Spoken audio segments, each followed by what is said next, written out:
Dreamscape presents Forever Her Viscount by Scarlett Scott. Narrated by Sophia Lett.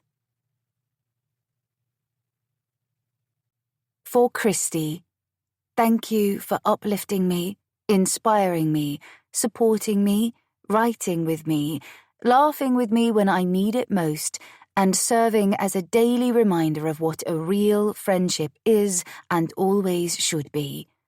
I'm so thankful to know you and call you friend. Chapter 1. Neville Astley, 15th Viscount Wilton, hated most people.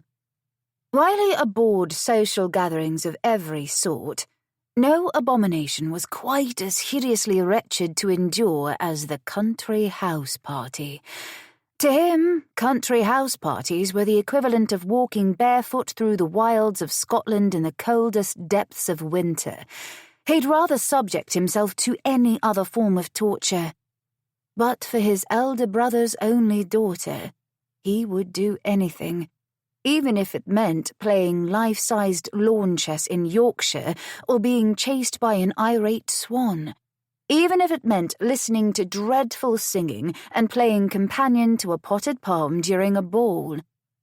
Even if it meant inadvertently catching Lady Charity Manners swimming in nothing but her chemise during his customary early morning walk.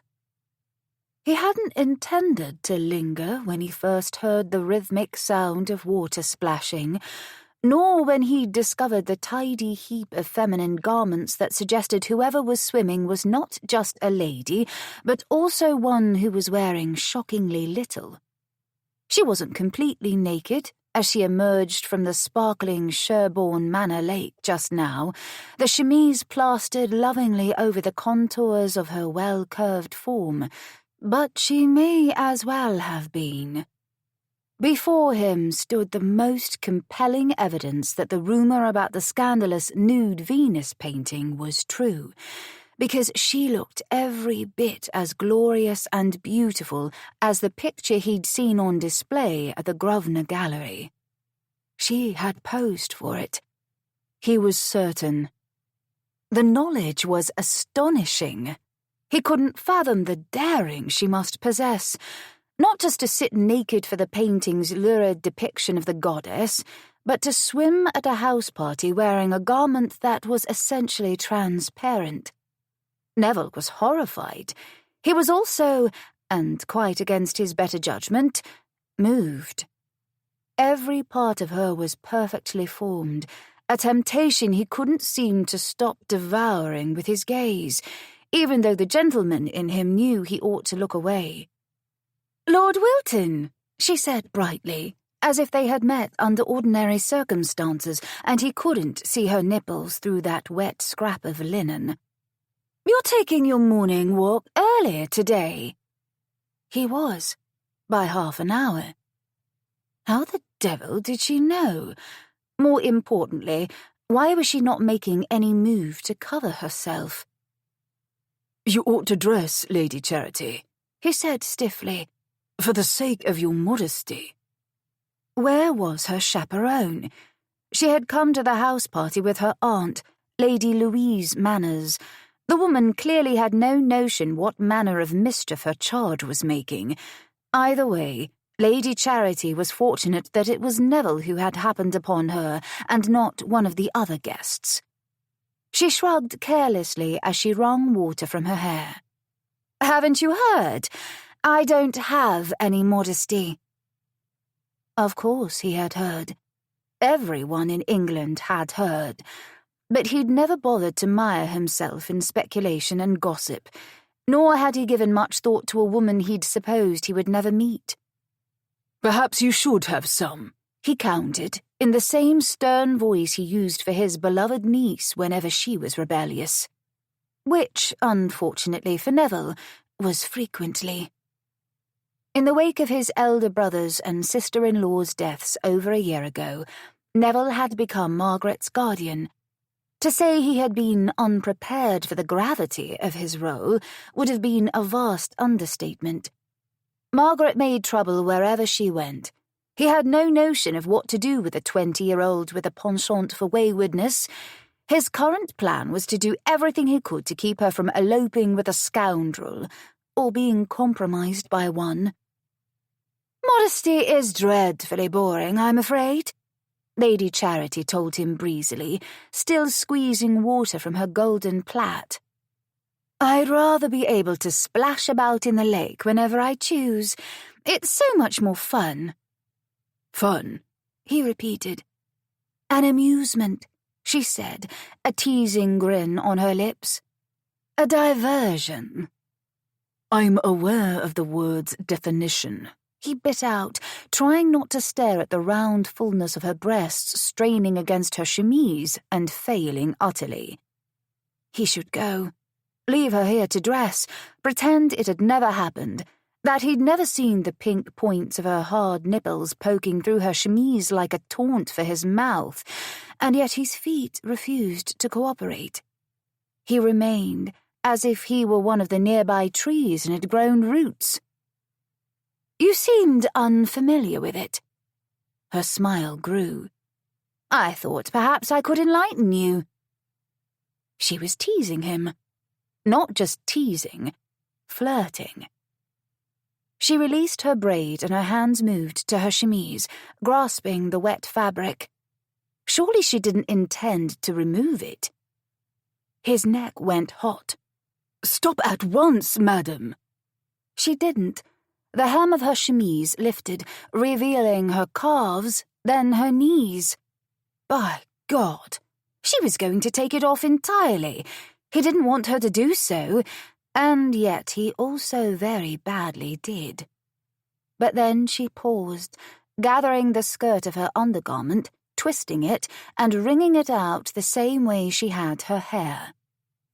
He could breathe again, but his cock was hard and insistent in his trousers.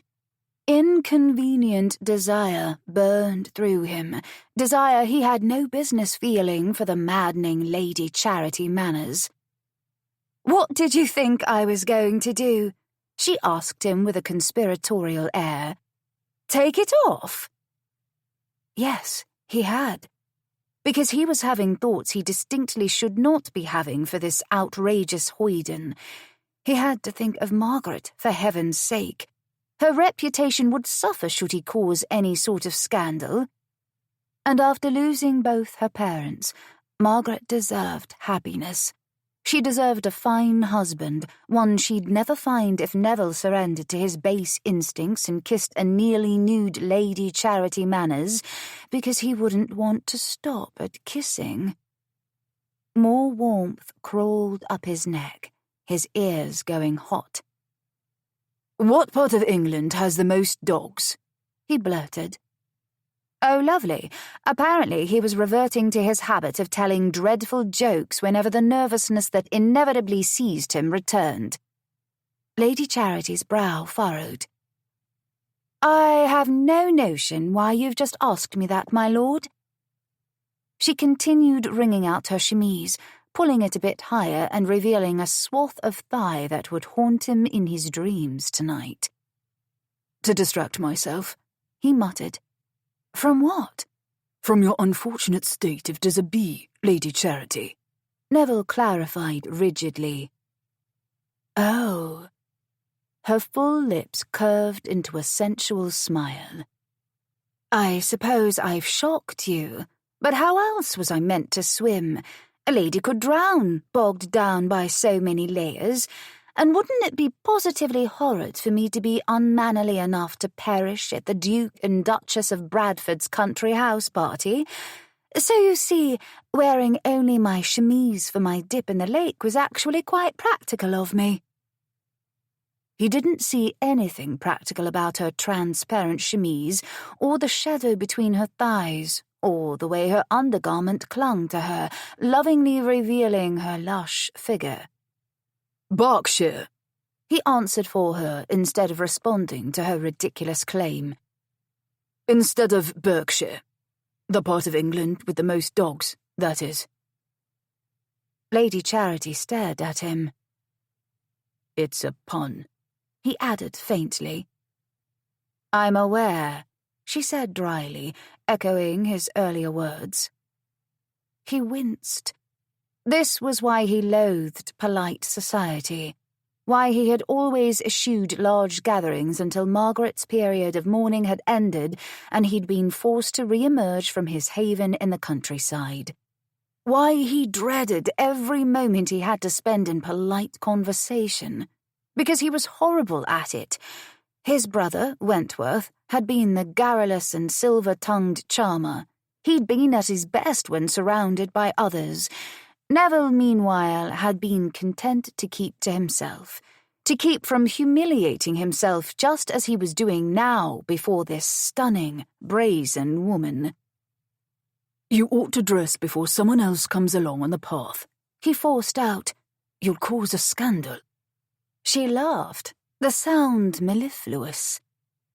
No one would be surprised if the disgraceful Lady Charity manners caused another scandal. Surely my reputation precedes me. Was there a hint of bitterness in her voice? Neville thought so. As if she had all the time in the world to dress, she reached for a petticoat lying atop the pile. "I don't indulge in frivolous gossip," he told her politely, rather than admit that he was indeed aware of the rumours concerning her. Perhaps worse, that he believed them. She gave him a searching look, shaking out her petticoat. "Since you're here, you may as well help me." "Help her?" That would require proximity. His denial was swift. "It would be unseemly." A soft chuckle fell from her lips. "More unseemly than standing here conversing while I'm in my shift? I think not. Come closer, won't you? My bodice has a rather frustrating line of buttons on the back, and I had to twist and contort myself to open them." She made everything sound practical, as if it were a matter of course that he help her dress, as if it were perfectly ordinary for an unwed lady, or any lady for that matter, to go about swimming in a lake nearly nude. What a peculiar woman she was. He found himself annoyingly intrigued. And moving closer. Damn it, what was this effect she had on him? "Very well," he allowed with great reluctance. "I'll help." "I promise I won't bite," she teased. An astonishing thought. He wouldn't mind if she did. But that was all wrong. She was all wrong, and he had a niece to squire about. A need to make certain he never made a misstep for Margaret's sake. His family history was already notorious enough. Gamblers, dissolute rakehells, and madmen abounded in the Astley family annals. The title was centuries old, but it was also steeped in disgrace. When Wentworth had died, Neville had taken on the mantle and all the responsibility and tarnish it possessed with the greatest of reluctance. He cleared his throat. "Let us get this business concluded, Lady Charity." "For a man who enjoys jokes, you're remarkably lacking in mirth," she observed. But that was the trouble. He didn't enjoy jokes any more than he enjoyed people. His beleaguered mind had no control over them. He chose not to respond to her dig. "Turn," he said instead, taking command of the situation and plucking the petticoat from her hands. For the sooner he helped her to dress, the sooner he could leave her maddening presence, the sooner he could be far from her side, no longer spurred by the impulse to touch her. Clearly, he had been celibate for far too long. That was the only reason he couldn't seem to stifle the inconvenient lust roaring through him, because that was what it was and nothing more. To his surprise, Lady Charity didn't offer any argument. Instead, she complied, presenting him with her back. For a moment, his greedy gaze devoured her, from the soft skin at her nape where tendrils of golden hair had curled free of their braid, to the nip of her waist and the swell of her rump. He longed to step into her, to wrap his arms around her waist and bury his face in the side of her throat, to breathe in the scent of woman and summer and cool, clear water. But then he regained his senses and dropped the petticoat over her head, pulling it down and arranging it over her damp chemise. He found the tapes and button and secured it. "No bustle?" he asked, taking note of the meagre pile of garments remaining on the grass. "Too cumbersome," she said. "Besides, have you any notion how long it takes for them to dry when they've become wet?" She gave a delicate shudder. He bent and retrieved her skirt, which was a deep and vibrant shade of purple, but otherwise markedly unornamented and simple. "You do this sort of thing frequently, then?" "Swimming or disrobing?" she asked cheekily. "Swimming," he answered curtly, before bringing the skirt over her head as well. She emerged from the opening in the skirt and cast a look at him over her shoulder. "Whenever I have the chance. There's nothing more delightful than being free in the water. What of you? Do you help a lady dress frequently?" "Only when I find a mermaid washed ashore and in need of assistance," he quipped, focusing his attentions on the fall of her skirt, making certain it covered her petticoat. Trying to keep himself from blurting another bloody pun. Her fingers grazed his as she smoothed a wrinkle from the fabric, and a jolt went through him at the contact. "I shall consider myself fortunate, then, that you have an affinity for mermaids." He bent again, retrieving her bodice, realizing belatedly just how many undergarments were missing from her collection. "No corset either?" "When sneaking out for a swim, it's rather imperative that one wear as few undergarments as possible." Again, she made her actions sound so perversely practical, and yet they filled him with the fire of a blazing sun. What must it be like to be so carefree and reckless? How he wished he knew. He held the bodice out for her, averting his gaze to keep from availing himself of another view of her pebbled nipples. She stuffed her arms into the sleeves, and he moved to her back and the line of buttons awaiting him. "Spoken like a lady of experience," he murmured at last, wondering just how often she sneaked about, swimming in lakes. She stiffened, her spine straightening. "That's what the gossips say about me, isn't it?" Her voice was brash and bold as ever, but he detected an edge to her words. "I wouldn't know," he said calmly. "What is a horse's favourite interjection?" "I haven't an inkling." He finished the last button. "Hey." Blast. He couldn't seem to hold his tongue, but he hated the notion that he might have inadvertently paid her insult. He had been speaking of her swimming experience, not her other experience. The latter was hardly any concern of his. Neville stepped away from her, even though he longed to remain. "Thank you for your aid, my lord," she said coolly, whirling about in a swirl of purple and gold, her wet braid flipping over her shoulder. "I promise I won't intrude on your walk tomorrow morning." There it was again, the suggestion that she knew his morning routine. "How do you know about my morning walks?" he asked, curious. "I make it a habit to study the routines of others," she answered.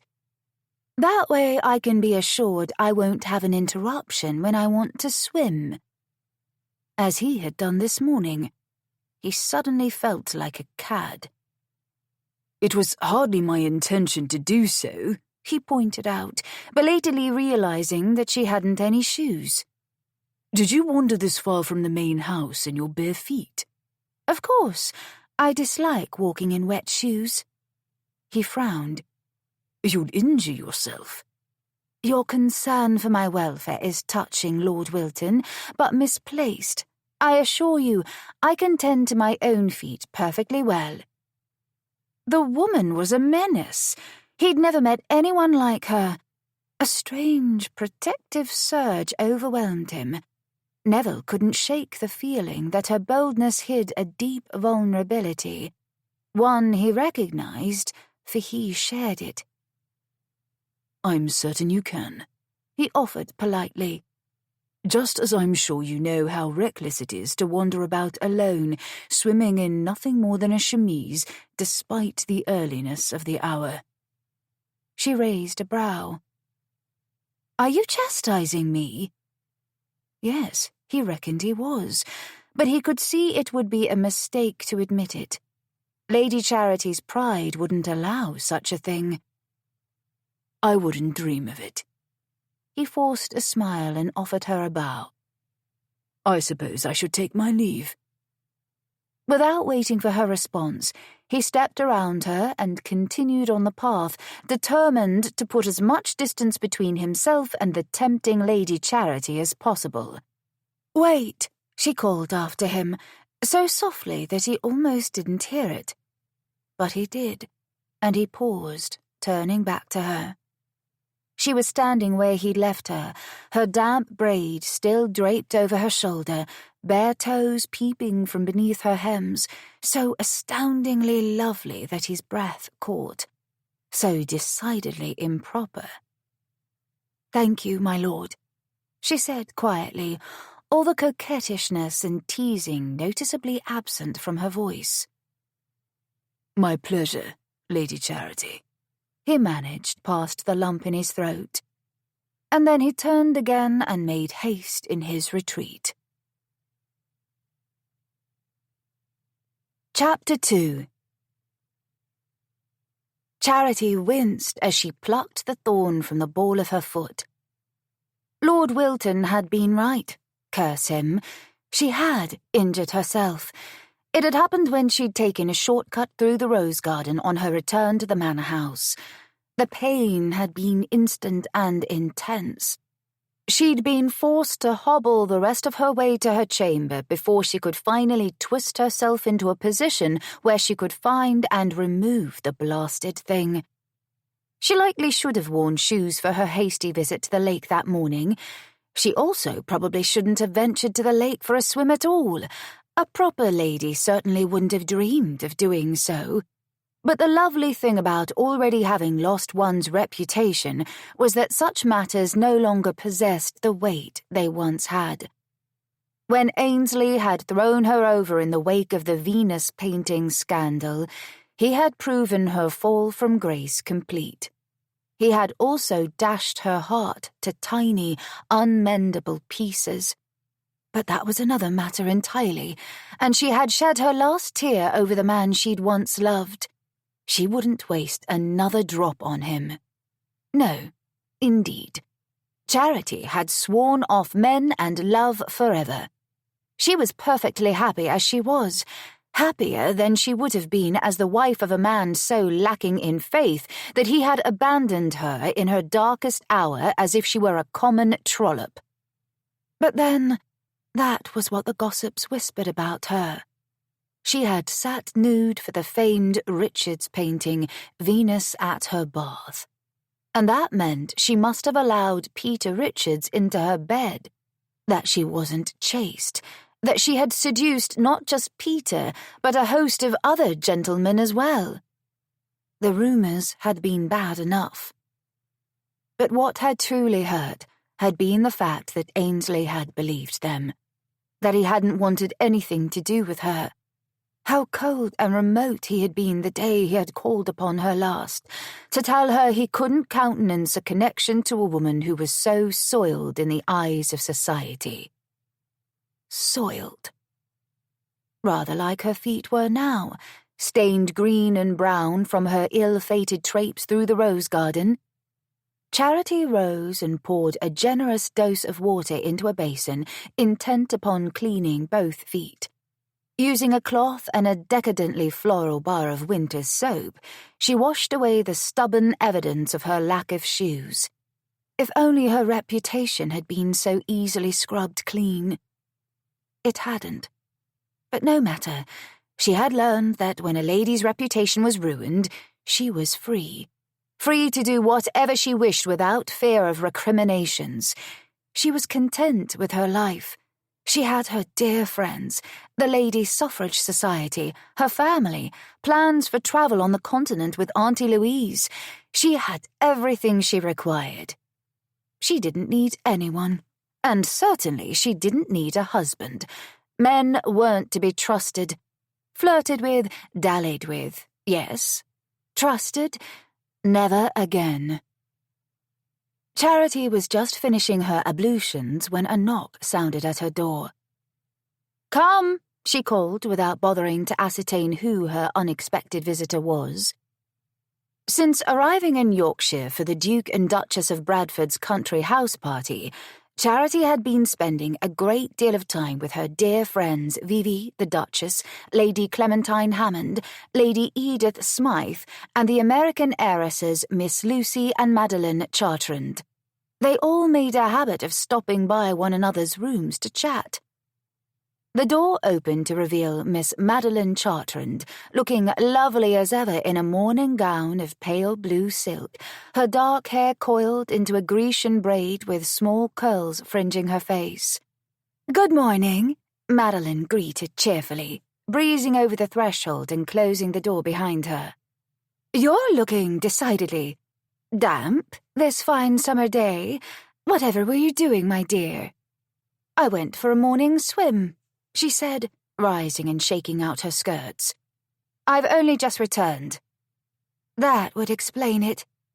Madeline nodded as if it were perfectly customary for Charity to have done so, her American sensibilities making her rather less inclined toward censure. "Were you swimming in the river or the lake?" The River Derwent meandered through the massive Sherborne Manor estate, but it was a much farther walk than the man-made lake. "The lake, of course." "With the murderous swans?" Madeline seated herself in one of the chairs flanking the hearth. "You're a brave woman." Charity chuckled, joining her friend in the chair at her side, for the swans were rather unimpressed by human interlopers. "I've charmed them." "Of course you have. I shouldn't be surprised." "Where is your sister this morning?" Charity asked, trying not to think of the man who had been the only other presence at the lake that morning. Viscount Wilton, with his stiff bearing, his nonsensical puns, and the face and body of an Adonis. How unsettled she'd felt at her discovery of him, standing there on the bank of the lake near her discarded garments. Unsettled because she found herself drawn to him, even though she knew she shouldn't be. He was the last man in the world she should have found herself not just intrigued by, but attracted to. "Lucy has found herself in a bit of trouble with the Earl of Wrexingham," Madeline said, dispersing Charity's unwanted thoughts. "I do believe she's seeking him out in the hope he won't try to ask our mother for her hand in marriage." Lucy and the Earl. Charity wouldn't have guessed it. But then, they certainly weren't the only ones who had been seeking each other out in secret at this house party. Clementine had found herself in more than one compromising position with the Marquess of Dorset. Lady Edith had been thoroughly wooed by the dashing Mr. Valentine Blakemore, and now Lucy would perhaps have to wed Wrexingham. Marriage? Charity shook her head. That poor dear. Indeed. Lucy isn't particularly pleased, but the Earl sounds determined. Your mother will be happy at the prospect of a match between the two of them. It was a well-known fact that the hideously wealthy Mrs. William Chartrand of New York City was determined to secure each of her daughters an aristocratic match. Even if Lucy and Madeline had other ideas about her aspirations. Madeline sighed. I expect she will. The moral of this particular story is that one should never linger in dark gardens with handsome lords. The Earl of Wrexingham was indeed quite attractive. However, it wasn't the Earl Charity found herself thinking about yet again. Viscount Wilton was haunting her with the same stubborn persistence with which he had lingered earlier at the lake. She tried not to remember how it had felt to have him stand near, his fingers brushing over hers, his presence at her back burning into her. "A well-timed reminder," Charity said. "Handsome lords are notoriously untrustworthy." Or at least, her handsome lord had been. But then, had Ainsley ever truly been hers? Clearly not. And now he could go to the devil for all she cared. He hadn't deserved her.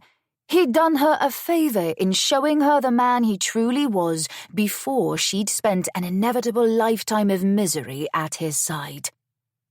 "All handsome men are," Madeline said grimly. "The ones with the fair faces always seem to have the hearts of stone." There was a tale in her friend's words, but Charity didn't want to pry.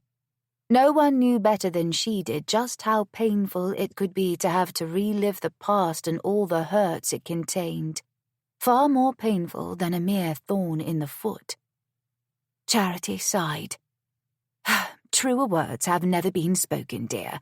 I often think about how vastly unfair it is, the standards we as women are held to versus the standards of men. A man can have a dreadful reputation, and he's a sought-after rake, but when a woman has one, she's ruined." Ainsley had been no different. He'd been a celebrated and well-known rake. But he had pursued Charity, charming her, convincing her that he was reformed, that he loved her. She'd given her heart to him despite the rumours of his many past conquests. But when the rumour about Venus at her bath had surfaced, he'd been swift to judge her, to deem her unsuitable. "And to be denied the right to vote when the laws that are made affect us," Madeline added. "It's unconscionable, both at home in New York City and here in England. Something must be done." "We're certainly trying to do something," Charity said. "Even if it feels as if we never get anywhere." "Trying is the most important thing," Madeline agreed. "We must never surrender. May we remain strong in our determination to fight, even after some of us are married," Charity added, giving voice to the concern that had been troubling her. With so many of her friends about to marry, she couldn't help but wonder if they would be as steadfast in their support of the Ladies' Suffrage Society. But of course, all the leading and most influential members of the society were already married, so perhaps there was hope. Not all husbands were disapproving autocrats like Ainsley would have been. "It feels as if this has been the summer of so much change," her friend said thoughtfully. "Or perhaps it's merely been this house party that has been the cause of it." "It certainly seems to have made an impact on some more than others," Charity agreed. "Thankfully, I'm exempt from the lures of rakes and rogues. I'm happy to remain as I am, no one to break my heart or otherwise disappoint me." "Agreed, my friend," Madeline said, rising again. "I suppose I should leave you to dress for breakfast. Will I see you downstairs?" "I'll be there," Charity confirmed, getting to her feet as well.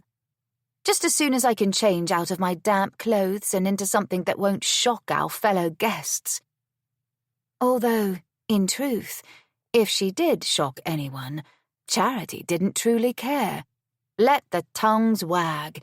She was unapologetically herself, and she liked who she was, even if other members of society looked down their noses at her and gossiped.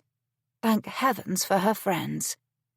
But for a reason she couldn't explain and refused to examine, as Charity saw Madeline to the door and turned her mind to dressing for the morning, she couldn't seem to shake the memory of Viscount Wilton's gaze as it had travelled over her form by the lake, nor the unsettling way his proximity had made her feel. It hardly mattered. All men were the same, and the proper lord had made his disapproval of her morning swim more than apparent. Viscount Wilton, like the Earl of Ainsley, could trot off into the sunset for all she cared, never to return. Neville couldn't find Margaret. It was the very devil of a predicament. If he'd been a woman, he could have gone into her chamber when she failed to appear at breakfast. He might have conferred with the other ladies in attendance. He would have known what to do, or, at the very least, had some manner of addressing his concerns. But he was a man. A great, stupid, awkward lout who didn't know the slightest thing about women in general outside the bedchamber, and most certainly not how to look after a wayward, stubborn 20-year-old niece. And so he found himself pacing about the great hall of Sherborne Manor without an inkling as to what action he might take next.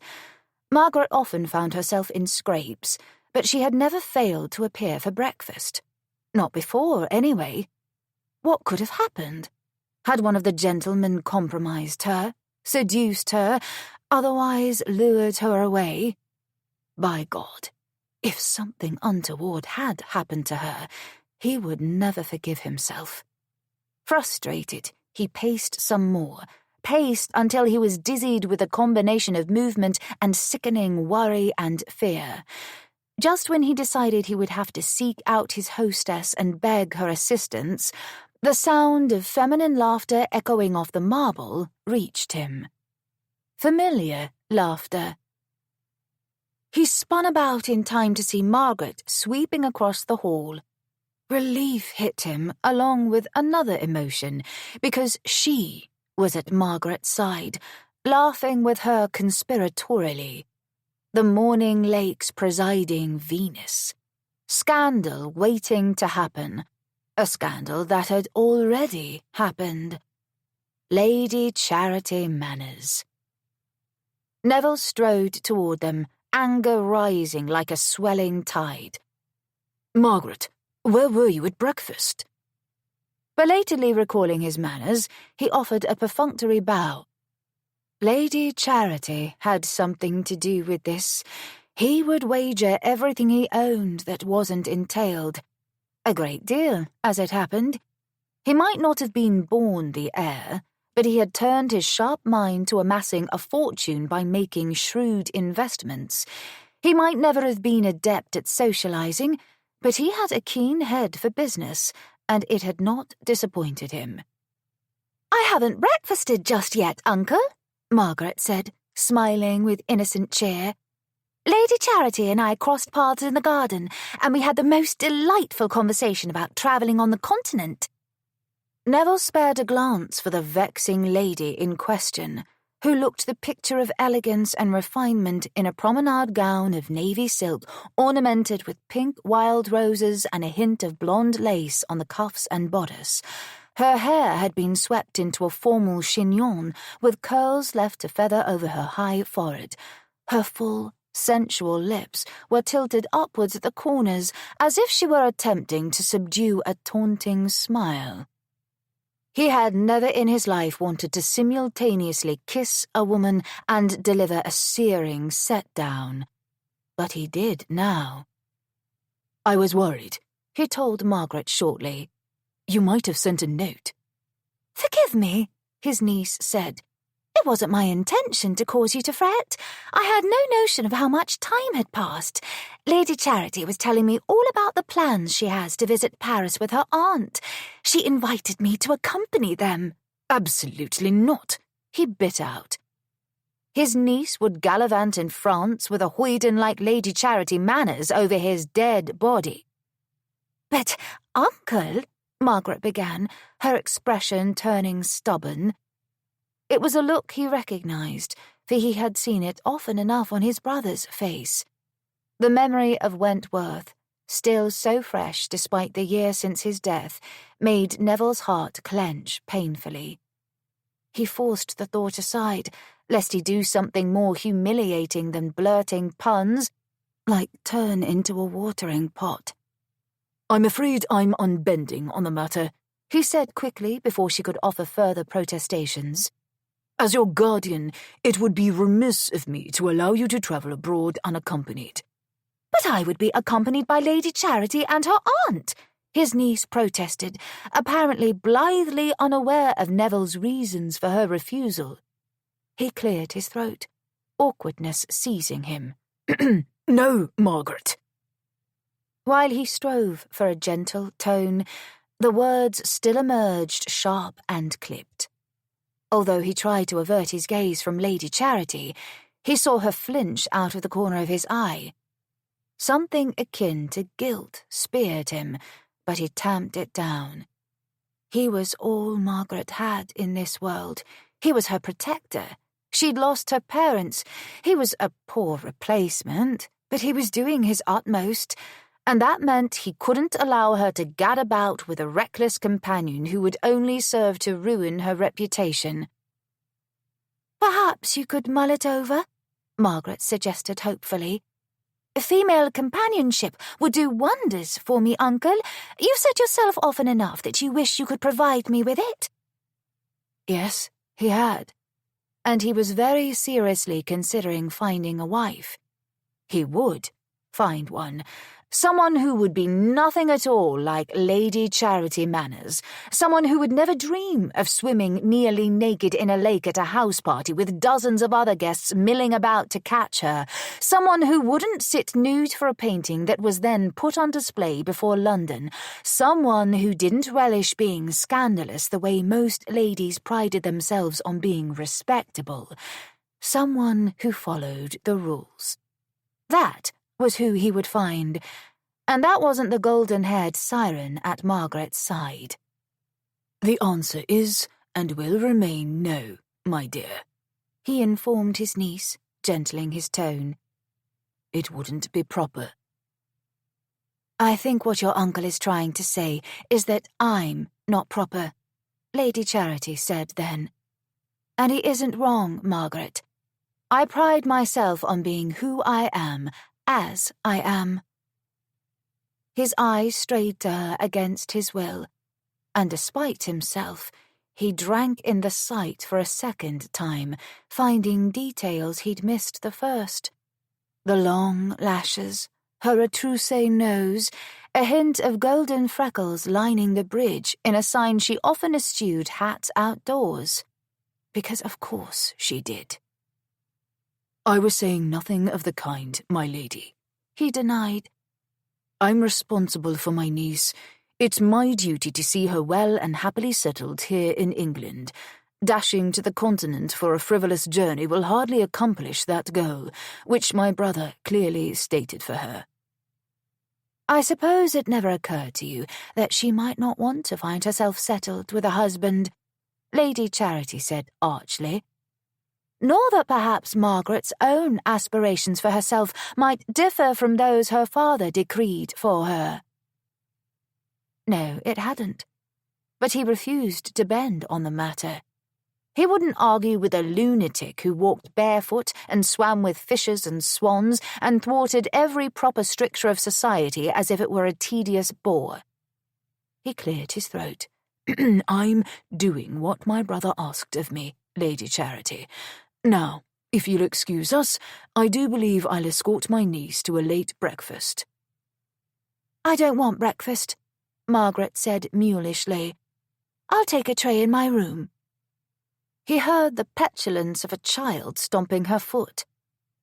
Neville sighed. "Margaret, please don't be stubborn on this matter. I'm only doing what is best for you, as I always have." "What is best for me, according to you?" his niece countered pointedly. "I shall see you later, Uncle.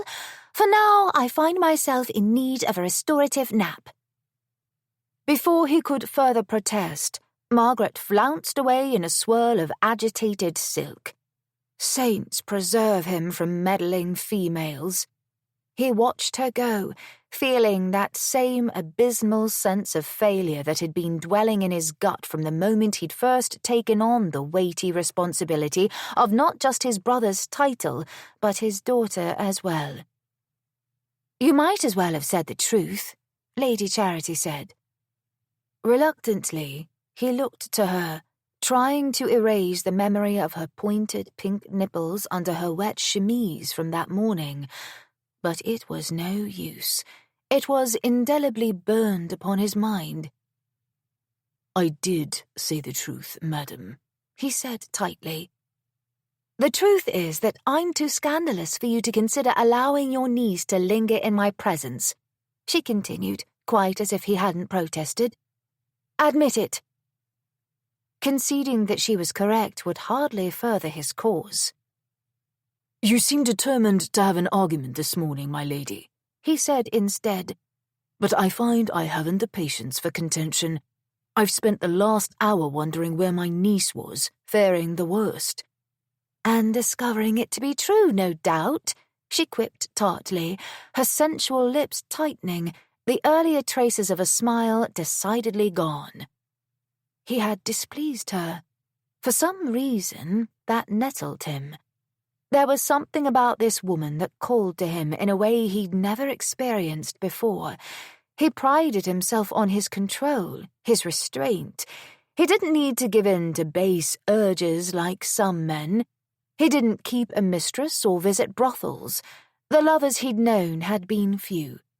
Dearth of female companionship was one downfall of becoming a recluse. Perhaps it was the length of time since he'd last known a lover was the reason for this infernal reaction to her, this need to assuage her concerns. "You are hardly the worst I feared, my lady." She raised a brow. "You needn't lie on my account. Now, if you'll excuse me, I've more important matters to attend." Something in her countenance, in her voice, gave her away. She may well have acted as if nothing concerned her, but she was not nearly as unaffected as she pretended. The edge in her voice earlier when he'd seen her at the lake returned to him. "Wait," he said. "I'll accompany you." Her eyes narrowed and her lips pursed.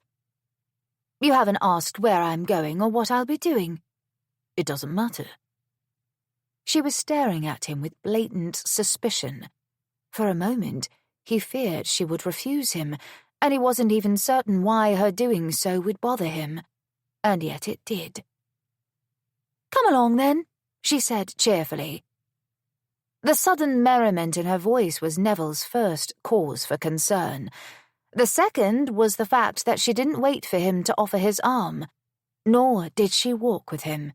Instead, she sailed forward, with him following in her wake like a dinghy after a grand yacht.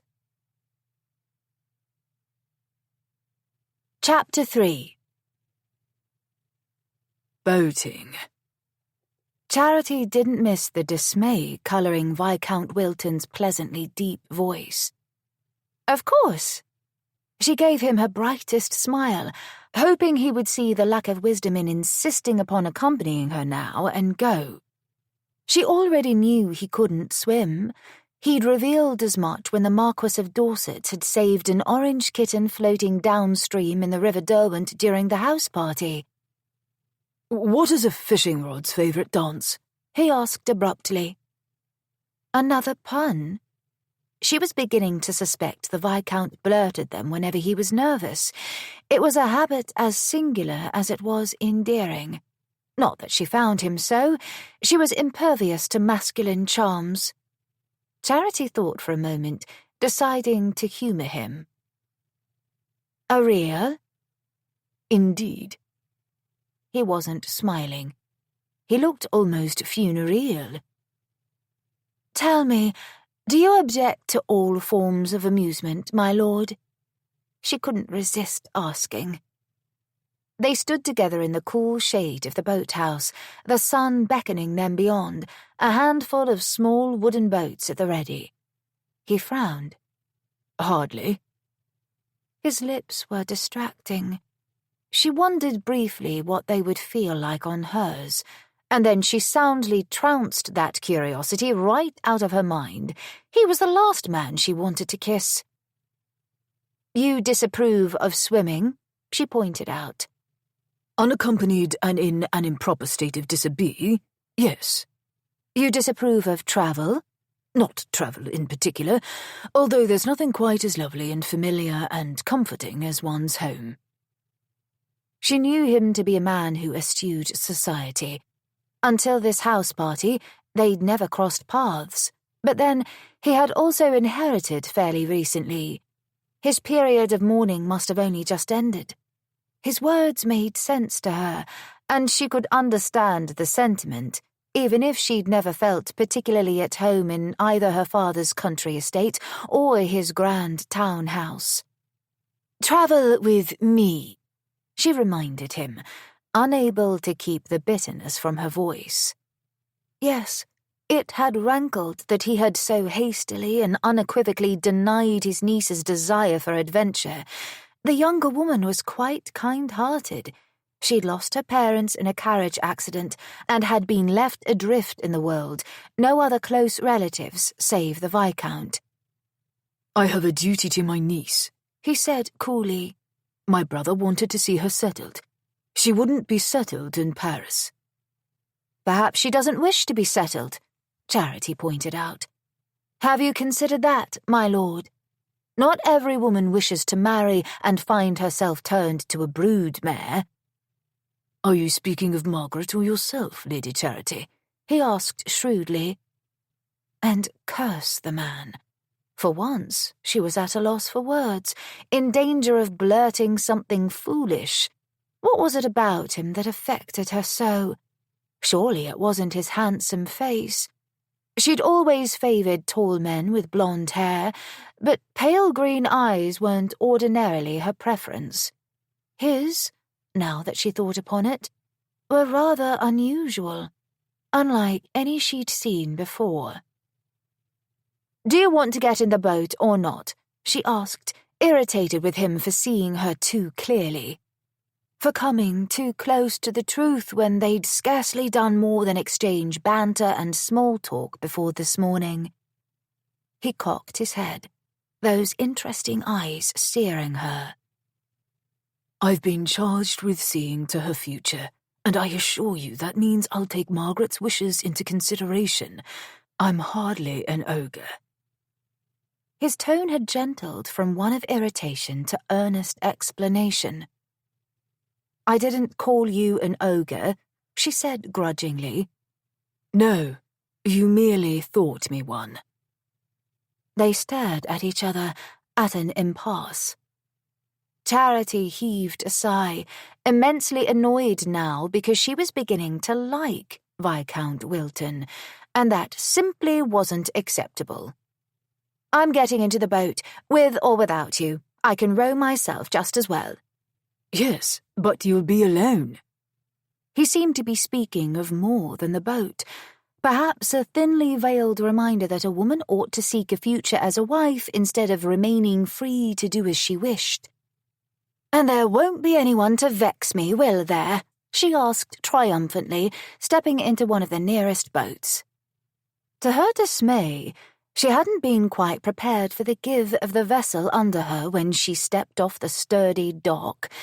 The boat swayed on the water, and her stupid, cumbersome gown, complete with bustle, was of no aid. It made her reaction slow, sending her listing to the side like a ship about to capsize. A wild moment of panic shot through her as she failed to regain her balance, the rocking boat and her heavy undergarments uniting to send her toward the waiting water. An unladylike squeal left her arms flailing for purchase as it all happened at once. But then, just as suddenly, strong hands were on her waist, steadying her, drawing her into a well-muscled, lean, masculine frame. His arms banded around her, protective and strong, and that was when she realized he was in the boat with her. She clung to him as the boat swayed and rocked, water splashing off the sides, her cheek pressed to his hard chest as her heart pounded furiously. He smelled of lemon and musk with a hint of forest, and for some reason she inhaled deeply, burying her nose in the fabric of his shirt, just above the V of his tweed waistcoat. He had saved her from falling into the lake. a man who couldn't swim, weighed down by her layers of proper undergarments and her walking boots, by her silk and cotton and boning and padding. Even someone as skilled at swimming as Charity was might well have drowned. She swallowed, her arms still wrapped around him, and made a shocking realization. It felt good being held by this man, astonishingly good, and she didn't ever want him to let her go. "Steady, Lady Charity," he said, his voice gruff and thick, a rumble against her ear. And how ridiculous it seemed for him to observe formality when she was wrapped around him like an ivy vine. She ought to release him, and she would, in a moment, but she couldn't. Her arms were locked, and his divine scent was still invading her senses. "Thank you," she managed. "You're welcome." His hands, pressed tightly to her back, moved. They glided slowly, reassuringly along her spine, and somehow that simple touch, through all her layers, the feeling of his hands, which were surprisingly large, made her entirely too aware of him in a new way. Aware of not just his handsomeness and strength and scent, but of him as a man, and, more troubling, of herself as a woman. It made her feel flushed all over, despite the coolness of the shaded brick boathouse, caused a languorous pull of something dark and dangerous to glide through her, something she hadn't allowed herself to feel at all in a very long time. "Do you have your balance?" he asked stiffly, quite shattering the feelings blossoming inside her. Just as well, they were feelings she had no business entertaining. "I think so."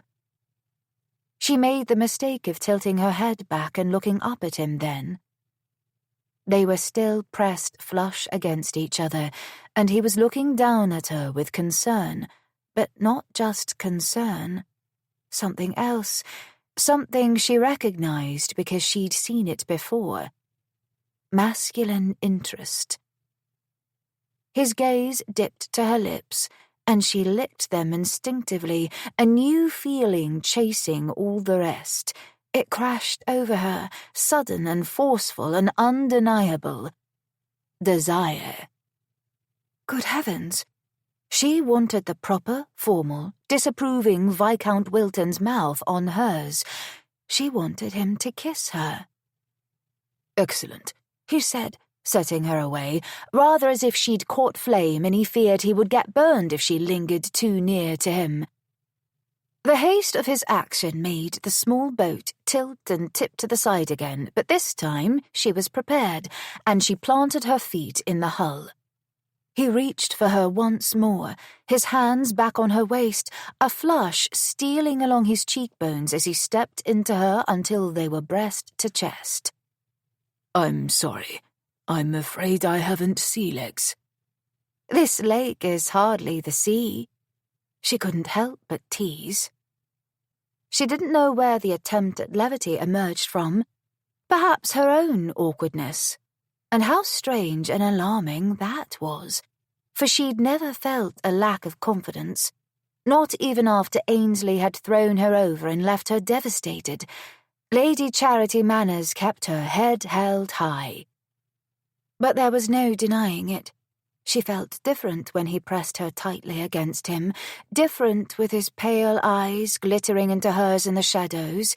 She felt uncertain of herself, and yet also so very potently alive.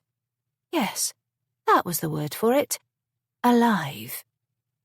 "No, of course it isn't," he agreed, unsmiling.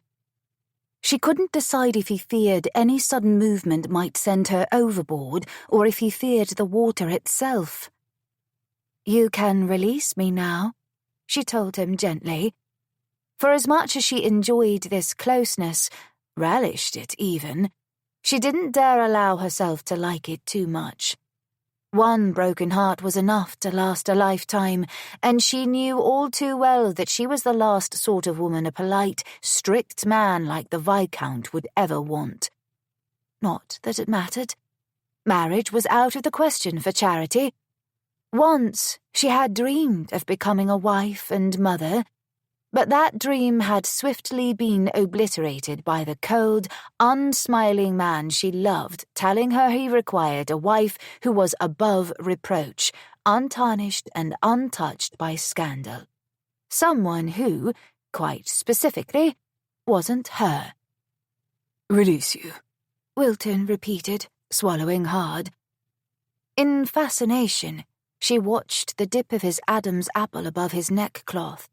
It wasn't too pronounced as some gentlemen's were, but it was, rather, like the rest of his appearance, disturbingly attractive. For a foolish moment, she thought about burying her face in his neck, pressing her lips to his skin. "Yes, my lord. It ought to be a simple process, really. Move first your left hand and then your right. Or your right hand first, followed by the left. The preference is yours. If you're feeling particularly adventurous, you might remove them both at once." He blinked, and it was as if a mask had come over his expression. The heat and vulnerability simmering in his eyes vanished behind a window of civility. "Of course. Why did the fisherman throw back his catch?" Oh dear, something was certainly amiss. Her vanity would have adored to know that Viscount Wilton was so strongly attracted to her despite her many faults that he simply couldn't let her go, but his sudden pun suggested distinctly otherwise. He was nervous. "I'm afraid I don't know," she said, trying not to notice the faint glistening prickles of whiskers on his angular jaw, nor to think about how those bristles might feel against her lips. "Because it smelt." She bit her lip, because the pun was so terrible it was almost comical, but she wasn't sure she should laugh just now. Would she be laughing with him or at him? Lord Wilton's expression was quite severe. It looked as if it might have been cut from stone. "You're afraid of water," she guessed. His lips tightened, a muscle working in his jaw. "I'm uncomfortable with it." "Why?" she asked softly, needing to know for some inexplicable reason, wanting some small part of this man that would be hers, even if it was all she dared to claim.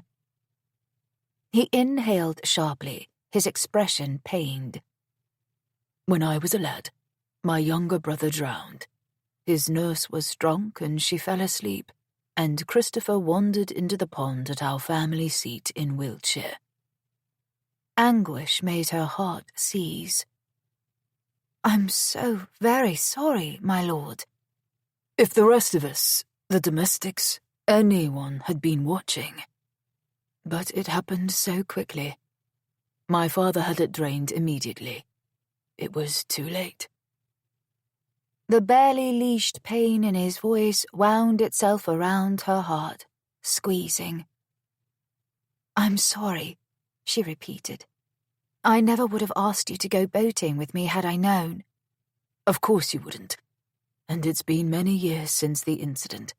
25, in fact. I was just a lad of 6 at the time. I had hoped by now that being on the water would no longer affect me." He gave her a tight smile that told her it did. "Let's get out of the boat, shall we?" she invited. He gave a terse nod. "You first, my lady. I'll help you."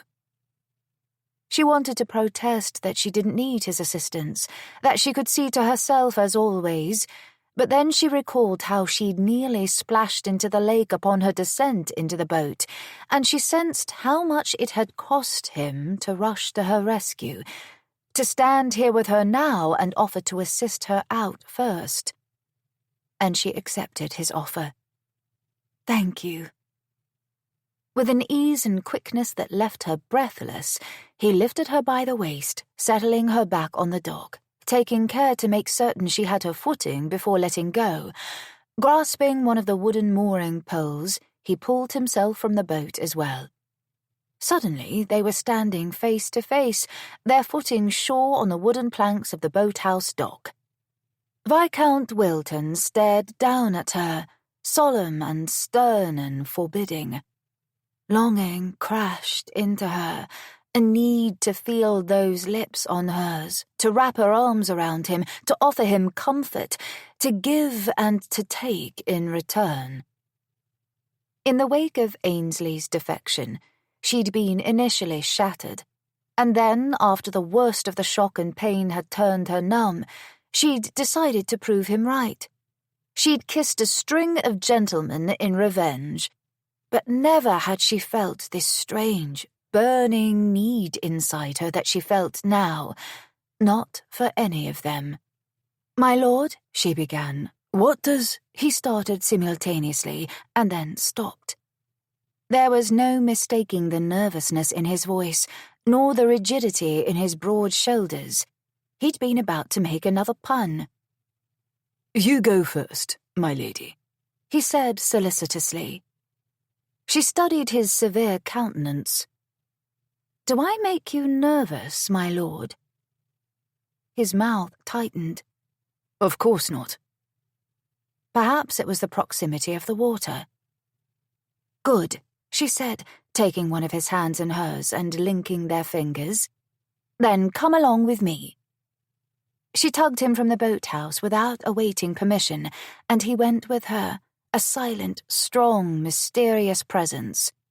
This was going to lead to trouble. She had no doubt.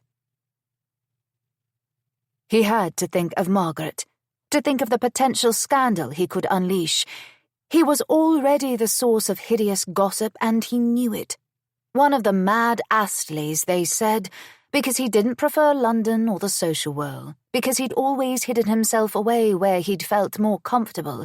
And what would they say now, if they were to see him being led about by Lady Charity Manners, the most outrageous hoyden still reluctantly accepted in polite society? It would be disastrous for Margaret's chances to make a good match and find happiness. He had to get away from Lady Charity, to go back to the manor house and forget how fetching she'd looked in the cool shade of the boathouse, every bit as lovely and tempting as she had been, wearing perilously little and dripping with lake water that morning. But there was something about her that drew him to her, as if she were a magnet and he a hapless piece of metal. He wanted to be near her, as close to her as possible. Her fingers were laced through his, and she was pulling him unceremoniously down a path. He felt rather like a dilapidated sulky being tugged along by a sleek racehorse. "Where are you taking me, my lady?" he asked wryly. She cast a glance over her shoulder, the coquette once again firmly in place. "You'll see." Her blue eyes sparkled with mischief, and the heavy weight of the past that had settled over him in the boathouse lifted. There was something about Lady Charity Manners that was intoxicating, something about her lack of decorum that was infectious. She made him want to do wild and reckless things. She made him want to kiss her. And more. But he mustn't think of that now. Or ever. She led him past one of the swans so notorious for guarding the lake.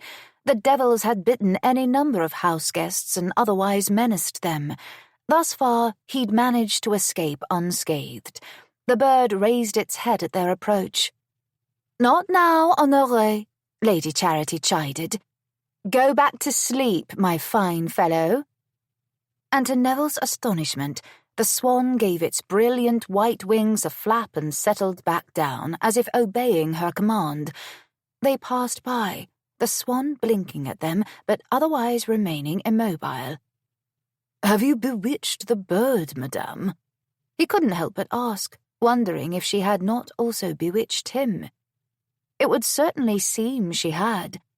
Why else would he submit to being pulled down a path by this unapologetic minx when every sound, reasonable, practical, responsible part of him knew he ought to be running in the opposite direction? "We've made friends." She cast another look over her shoulder, a grin on her lips that he wanted to feel against his. "No dawdling, my lord, or he may well change his mind and decide he wants to have you for his luncheon." He chuckled. I think I'm a bit too large to make a meal for a swan. Honoré fancies himself a dragon, however. I'd still keep your distance from him were I you. He doesn't like most people. Only you, Neville said quietly, thoughtfully. I may be an appalling disgrace to society, but my swan friends adore me. There was that hardness edging her voice again, an undercurrent he didn't miss. Although she made light of her reputation, he would wager it was also a source of contention. Beneath the bold cheer and the vivaciousness of Lady Charity manners, there lay a darkness, and he wanted to chase it from her, to find whatever it was, lay it bare, heal, and protect her. It was a strange feeling, particularly in relation to a woman he scarcely knew, one he didn't dare spend much more time with if he was wise. Neville had always prided himself on his intelligence, but he was beginning to wonder at it now. "Your swan, friends," he repeated bemusedly. Here was the reminder he needed that Lady Charity was, in addition to being wayward and scandalous, quite daft. As I said, another flirtatious smile over her shoulder. Come, my lord, are your feet made of lead? No, but he was certain that his head was. It was the only explanation for allowing himself to be led deeper into the copse of trees surrounding the man-made lake, farther from the manor house, where the chances of their being seen dwindled, where anything was possible. His cock suddenly leapt to attention at the notion, and the same desire that had been festering inside him since that morning rekindled its flame, burning hot and bright. Good God, he should be appalled with himself. He was, he would be. Later. For now, he was content to follow Lady Charity Manners wherever it was she had decided to take him. Perhaps, of the two of them, he was the daft one. The cool shade of the trees enveloped them, the scent of the leaves and pungent earth mingling with the sweetness of her perfume. She led him to a wrought iron bench that had been strategically placed beneath a pair of thick, wizened tree trunks, no doubt for the view of the lake beyond. "Here we are," she announced. "From here we can admire the water without needing to be on it. Sit with me, Lord Wilton."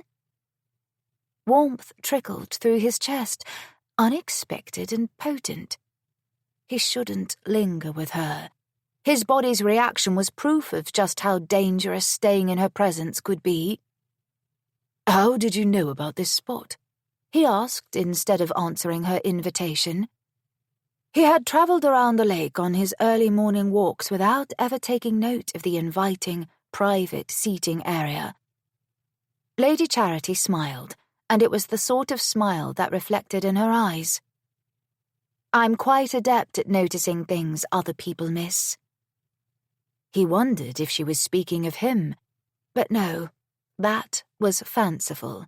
She was only speaking of the bench and its position overlooking the lake. Neville gestured for her to seat herself first. "A talent indeed, Lady Charity. Perhaps one belonging solely to mermaids."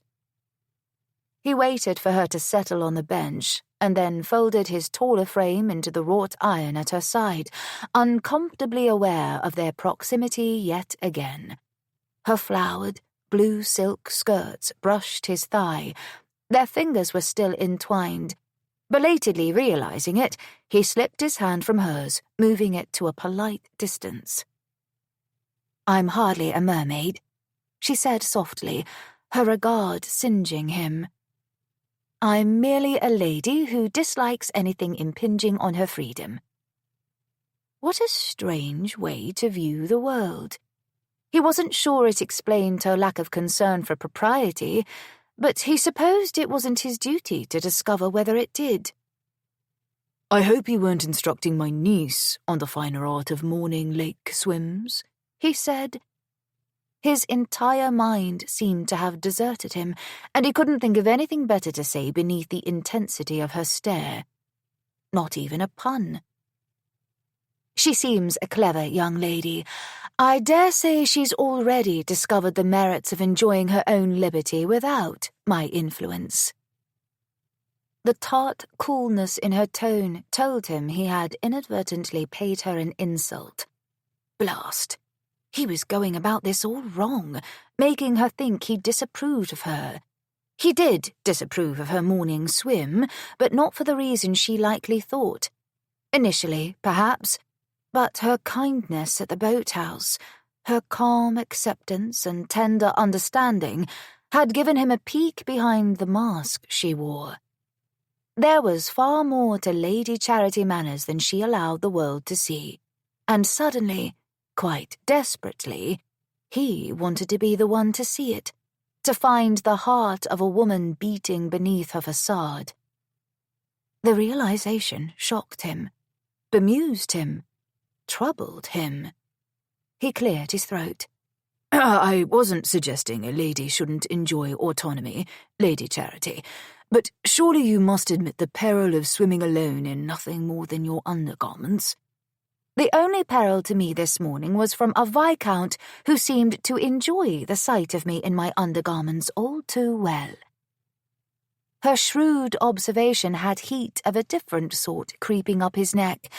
The nervousness returned, warring with the desire he felt for her, with the certainty that she could see far more of him than he wished to reveal. "Don't do it, Neville. Don't say another pun. Don't—" "Why is swearing like an old coat?" he blurted, beginning a familiar pun he'd already made use of at this very house party. He'd been seated beside Lady Edith Smythe at dinner then, and she had guessed the answer, surprising him. The corners of Lady Charity's lips went up ever so slightly, and unless he was mistaken, her gaze fell to his mouth just for a moment. "Are you trying to distract me with a joke, my lord?" "A pun." She tilted her head, considering him. "Is there a difference between the two?" "A pun is a very specific sort of joke, a play on words. A joke is merely anything that is humorous. Jokes are relatively easy to make. Puns require more thought." She smiled again, and it was like the sun bursting through thunderclouds. He felt everything he hadn't allowed himself to feel for a brief, stunning few seconds of absolute clarity. It was terrifying. His heart pounded so hard and fast that he was sure she could hear it. "Fair enough." Her eyes narrowed, those long golden lashes sweeping low to partially obscure his view of blue that possessed more vibrant brilliance than any sky he'd ever seen. "Tell me." He was lost. Lost in her eyes, in her smile, in her vitality, her heat, her scent of summer rose blossoms and bergamot, in her beauty and recklessness and unexpected kindness, in everything that was her. And he didn't know what she was expecting him to say. His mind was blanker than a fresh sheet of paper. "Tell you what?" he asked. Her lips curved, and good God, when she truly smiled, the effect was devastating.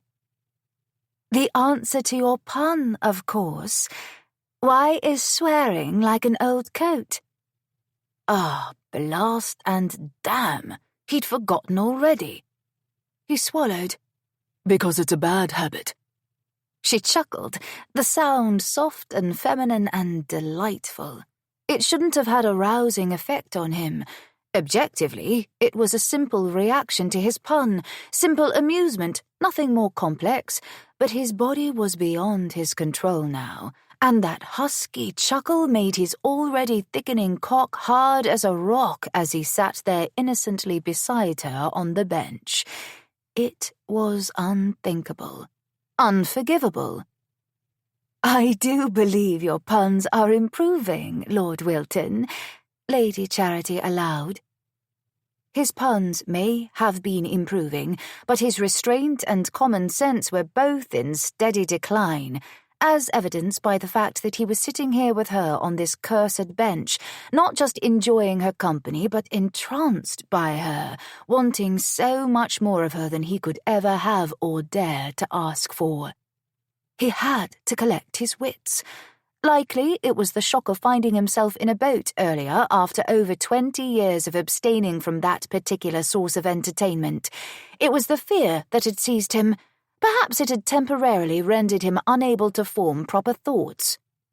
He cleared his throat. "Thank you, my lady. I've enjoyed our chat. However, I believe we should both return to the main house before we're missed. I'll need to check on my niece."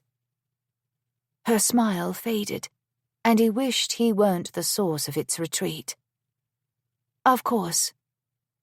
She rose, shaking out her skirts demurely, smoothing wrinkles from the voluminous layers. "Forgive me for keeping you too long."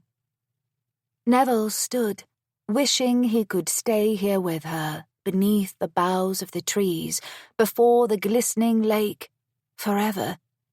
That he didn't have to return to the swarm of fellow house guests. But he couldn't remain, and the charmed, reckless world of a mermaid wasn't where he belonged. Formally, he proffered his arm. "Allow me to accompany you, my lady." She glanced down, looking pensive. "I don't think so, my lord. I'll carry on with a bit of a walk. The fresh air, I find, is so improving. Thank you for humouring me for a time." She turned then and walked in the opposite direction of the manor house. Neville watched her go, rubbing his chest, trying to chase the bereft hollow lodged there. Only when she disappeared from view did he retreat to all the duties that awaited him. The truth of it was, she had been humouring him, and not the other way around. Chapter 4. It was all incredibly scandalous, Madeline relayed with her signature enthusiasm and flair for the dramatic, her dark eyes sparkling. Lucy was apparently in quite an embrace with the Earl of Wrexingham, and the Marchioness of Featherstone walked in upon them and swooned.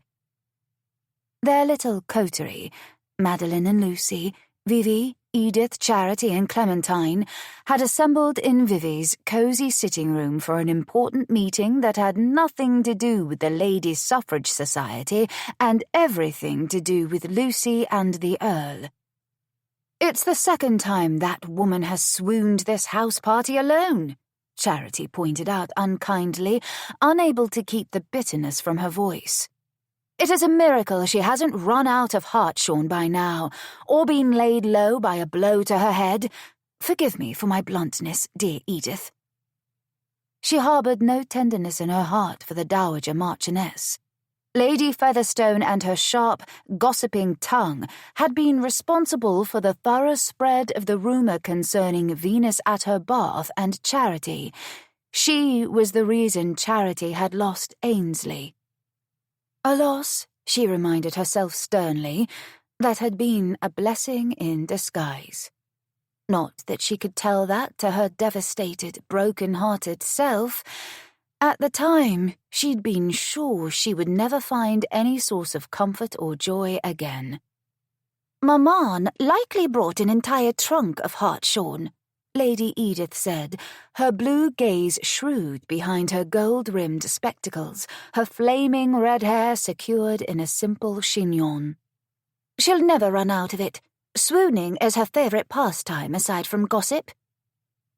The Dowager Marchioness was Lady Edith's mother, which often proved the source of awkwardness amongst the friends in their set. Lady Featherstone's penchant for spreading rumours was every bit as well known in society as Charity's fall from grace.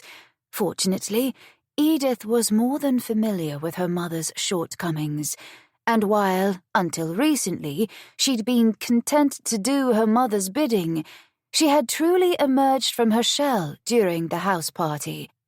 Charity was proud of her friend for summoning her courage and having the daring to defy her overbearing mother. They all were. "Do we truly need to relive the ignominious events of this morning?" Lucy asked, throwing her arm over her eyes in dramatic fashion. "I'll never be able to look Lady Featherstone in the eye again." Charity knew all too well the feeling of humiliation and shame that was likely burning through Lucy at the knowledge she may become the subject of unwanted gossip.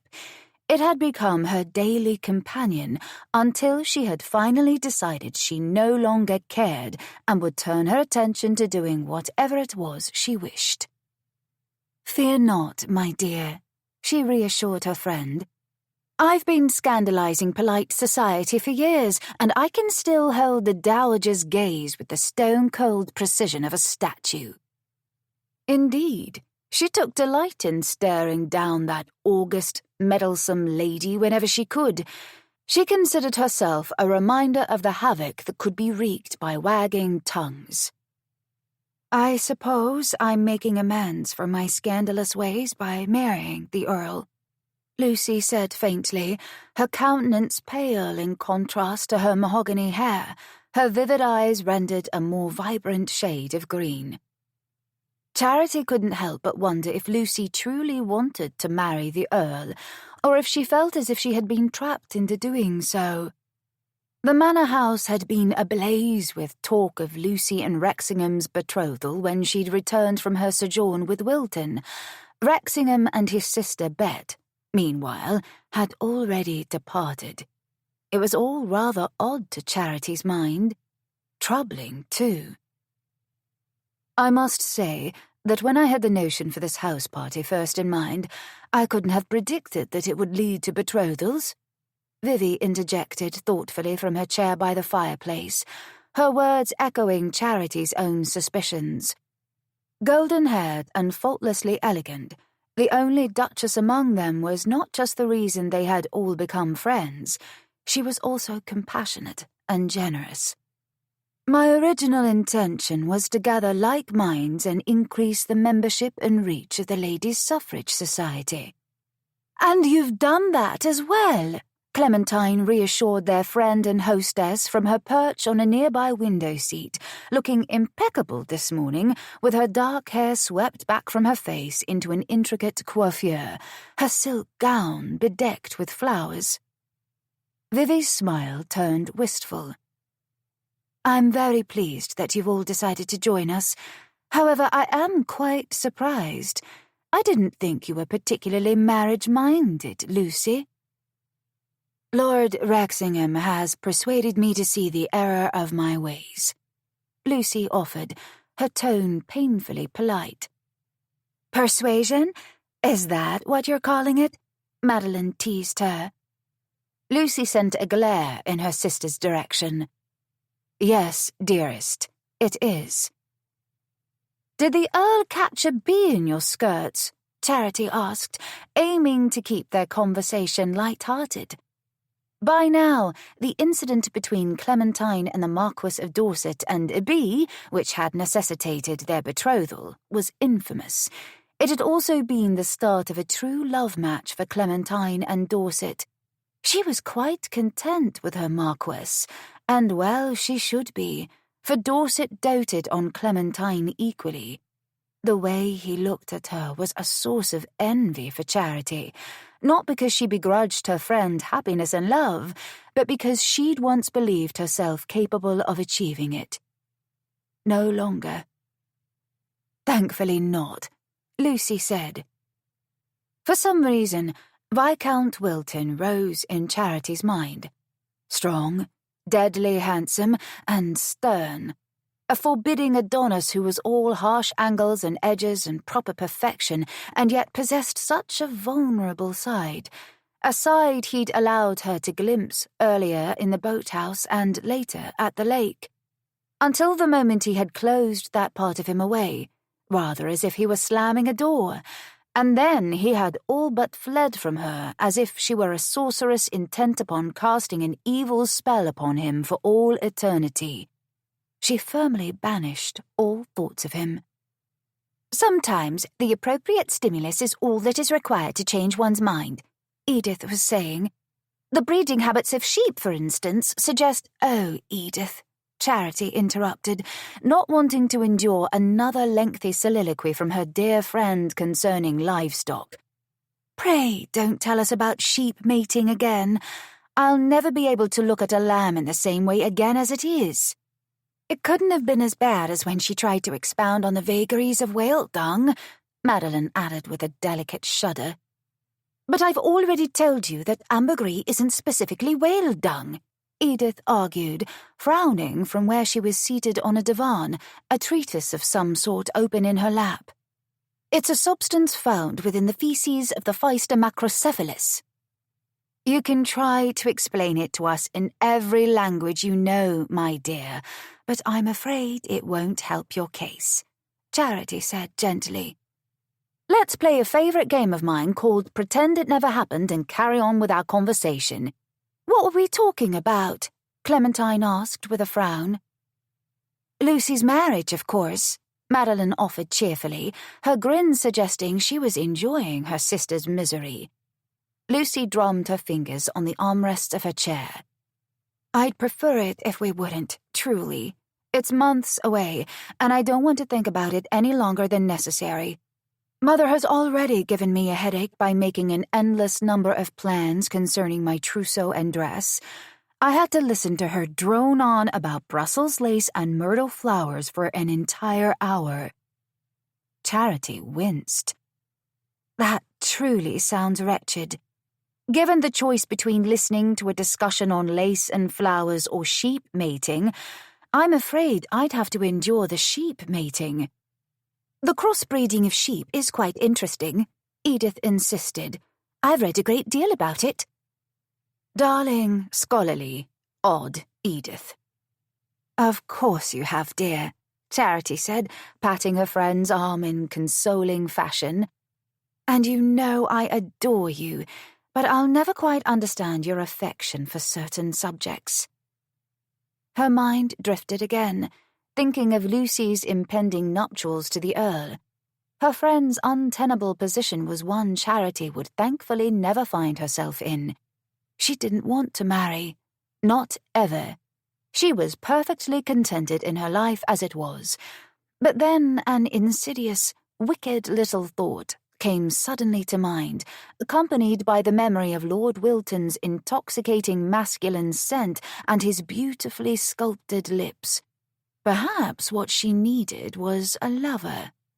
No, that was wrong. She didn't dare risk it. And even if she did, Lord Wilton was hardly the sort to be interested in a clandestine tryst. He was far too proper. His sensibilities would never allow such a lapse in propriety. As much as his unusual eyes had devoured her, he'd never made the slightest hint of an inappropriate move to be familiar. Not one misplaced touch or kiss.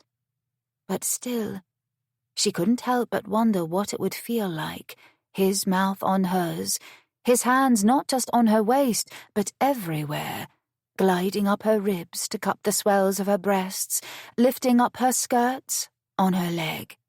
Higher. Charity's face went hot, and an ache pulsed to life between her thighs, one that made her shift on her seat in an effort to assuage it as her friends chattered on about the morning's betrothal announcement and the surrounding scandal. When their discussion completed its circle and returned to the Dowager Marchioness fainting into a heap on the floor, Charity happily surrendered herself to the satisfying thought of her nemesis crumpling in an embarrassing display. "I would have dearly liked to see Lady Featherstone swooning this morning," she said. It must have been quite a sight. Pray don't take offence, Edith dear. It's just that your mother spread that dreadful rumour about me posing as naked as a babe for that Venus painting, and I've never forgiven her for it. I know, Charity, and I'm so sorry. Edith shook her head, looking mournful. I've asked her never to repeat it. And I love you for your loyalty, dear friend. Charity forced a smile she didn't feel for her friend's benefit. It wasn't sweet Edith's fault that her mother was a gossiping dragon. Fortunately, I don't have to worry about gossip and being proper. I have no intention of ever marrying. Never, my dear? Vivy asked, her brow furrowed. Are you certain? She shuddered. I've never been more certain of anything in my life. Ainsley had more than cured her of any romantic delusions she may have once possessed. But another errant thought wormed its way into her mind again as their conversation carried on. The one that told her there was no reason she couldn't take a lover. Why she couldn't seize all the freedoms a man easily and greedily took. And perhaps she would. All she needed to do was find a suitable candidate, a rake, a rogue, anyone other than Viscount Wilton. Grinding his molars, Neville strode into the Sherborne Manor music room, only to find it empty. For the second time in as many days, he had lost his niece. The day was dreary and raining, which meant it unlikely she was wandering outdoors, and so he was conducting an impromptu tour of the massive manor house in search for her. Margaret was still quite irritated with him for refusing to even consider the possibility of her visiting the continent with or without the maddening Lady Charity. They had argued the night before on their way down to dinner. They had quarrelled again this morning at breakfast. She had spent the afternoon in the drawing-room with most of the other ladies in attendance, deep in a discussion concerning a leaflet being drafted for dissemination by the Ladies' Suffrage Society. But where she had gone when that gathering had dispersed remained a mystery he was intent upon solving. He disliked when they were at odds, and the devil of it was, Lady Charity's words had been churning in his mind ever since the day before when they had talked. Not every woman wishes to marry and find herself turned into a brood mare, she'd said. It was hardly what he wanted for Margaret. What he wanted for her was happiness and security. He wanted to fulfill his obligation to Wentworth. But after breakfast, he had settled down to read quietly in his chamber, and he had reached a shocking realization. He hadn't asked Margaret what she had wanted. As he sat in the comfortable stillness of his guest bedchamber, he'd realized further that Lady Charity wasn't entirely wrong in her assessment of him. He had assumed he knew what Margaret wanted. He had, and rather high-handedly, taken his brother's wishes and his own good intentions and used them to supplant his niece's hopes for her future. He hadn't asked. He should have done so. He would do so. But first, he had to find her. Neville ventured through a tranquil sitting room, also empty, and then dipped into the library. Within the cavernous room, books lined the walls, and a bank of windows overlooked the vast expanse of the Sherborne Manor Park. The view would have been breathtaking were it not for something else that stole his attention. Or rather, someone. A golden goddess who was dressed in a purple gown that looked as if it had been fashioned to bring all mortal men to their knees before her. The bodice clung to her nipped waist and drew attention to the generous swells of her breasts that he knew from the day before were even fuller and riper without the constraints of her corset. She was reclining on a Grecian couch that must have hailed from the earlier part of the century from the looks of it, cradling her cheek in one palm as she rested on her side, an open book on the tufted velvet cushion before her. Cobalt eyes flicked up and over him, and he felt that gaze as if it were a caress. His chest seized. Desire slammed into him, so potent that he swayed on his feet. He wondered if she could see it written on his face, and prayed she couldn't. "Lord Wilton," she said, without bothering to right herself into a more ladylike position. Not that he had expected her to move. He had been watching her for the duration of the house party, attracted to her undeniable beauty from the start, even if he was equally repelled by her boisterous nature. But he couldn't shake the feeling that it had only been yesterday that he had truly seen her for the first time. He knew the rebellious spirit within her, and he suspected he knew the reason for it, too. He bowed. "Lady Charity?" When he straightened, he stared at her, thinking that he understood all too well why the artist had chosen her for his muse. If he had been blessed with such a skill, he would have been tempted to paint her like this. Venus at rest, he thought, as a sharp stab of envy speared him for the man who had spent enough time in her presence to bring her to life on canvas. The man who had seen her body without a single stitch of clothing to obscure his view of her feminine beauty.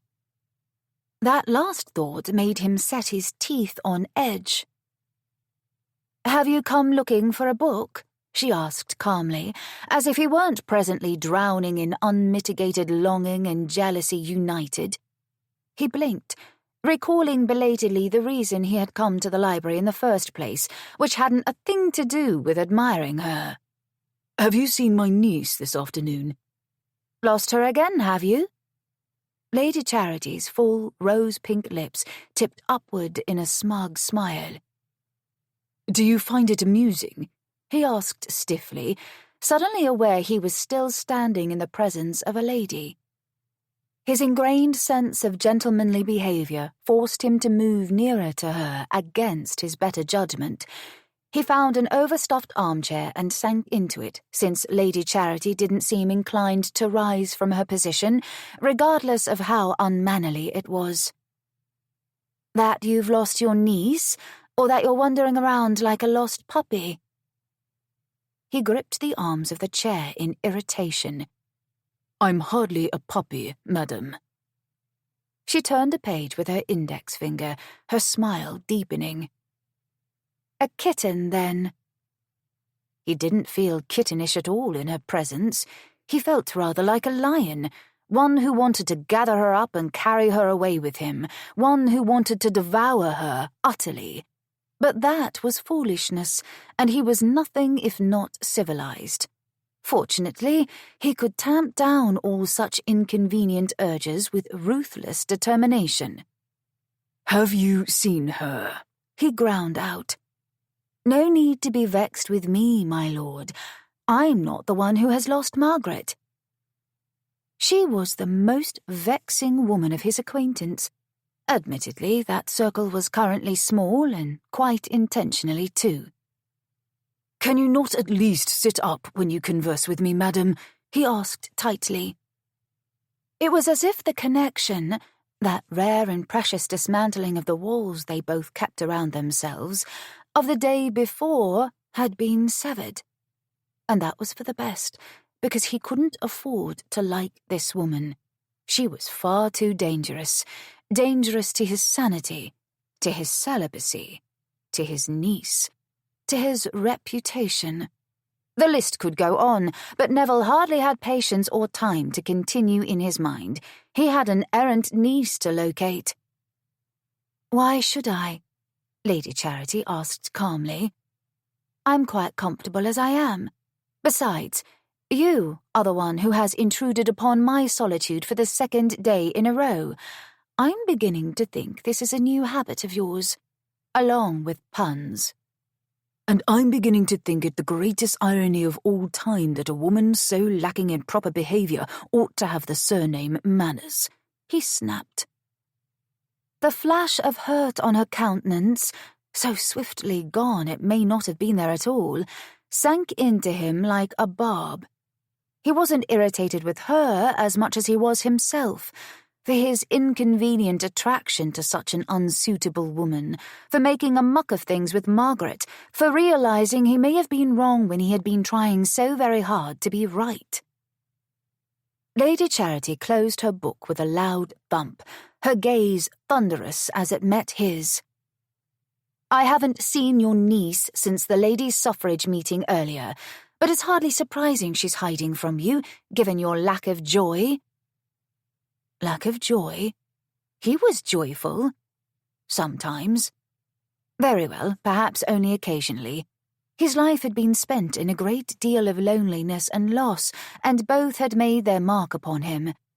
And add to that the burden of always having been strange, the odd brother, the disappointment, the vessel for his father's anger, the lad who tripped over his tongue and hid from the world, only to become the man who locked himself away until life had intervened in the form of his garrulous niece.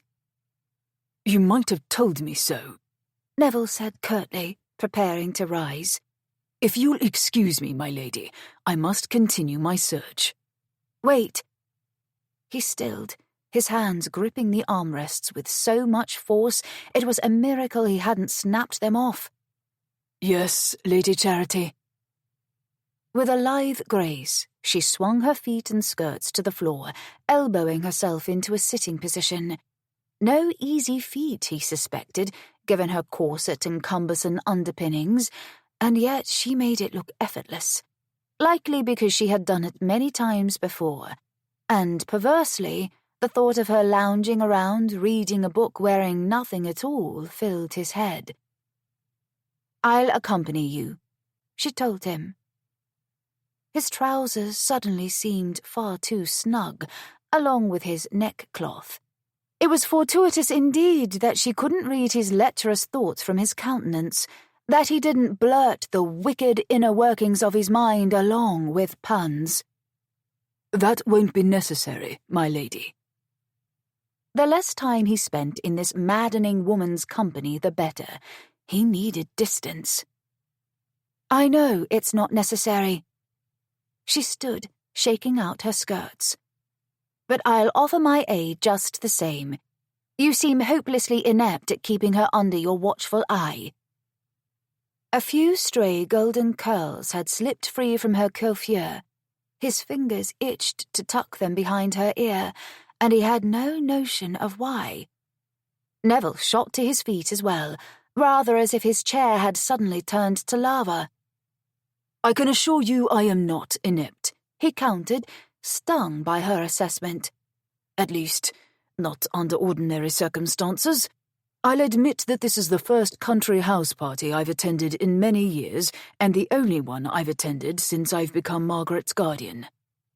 And he was beginning to realize he knew absolutely nothing about 20-year-old young ladies, which made perfect sense, because the last time he had spoken with a 20-year-old lady, he'd been a shy, awkward 20-year-old himself. "As I've been to any number of them, it would behoove you to accept my offer, Lord Wilton," Charity said calmly, gliding toward him.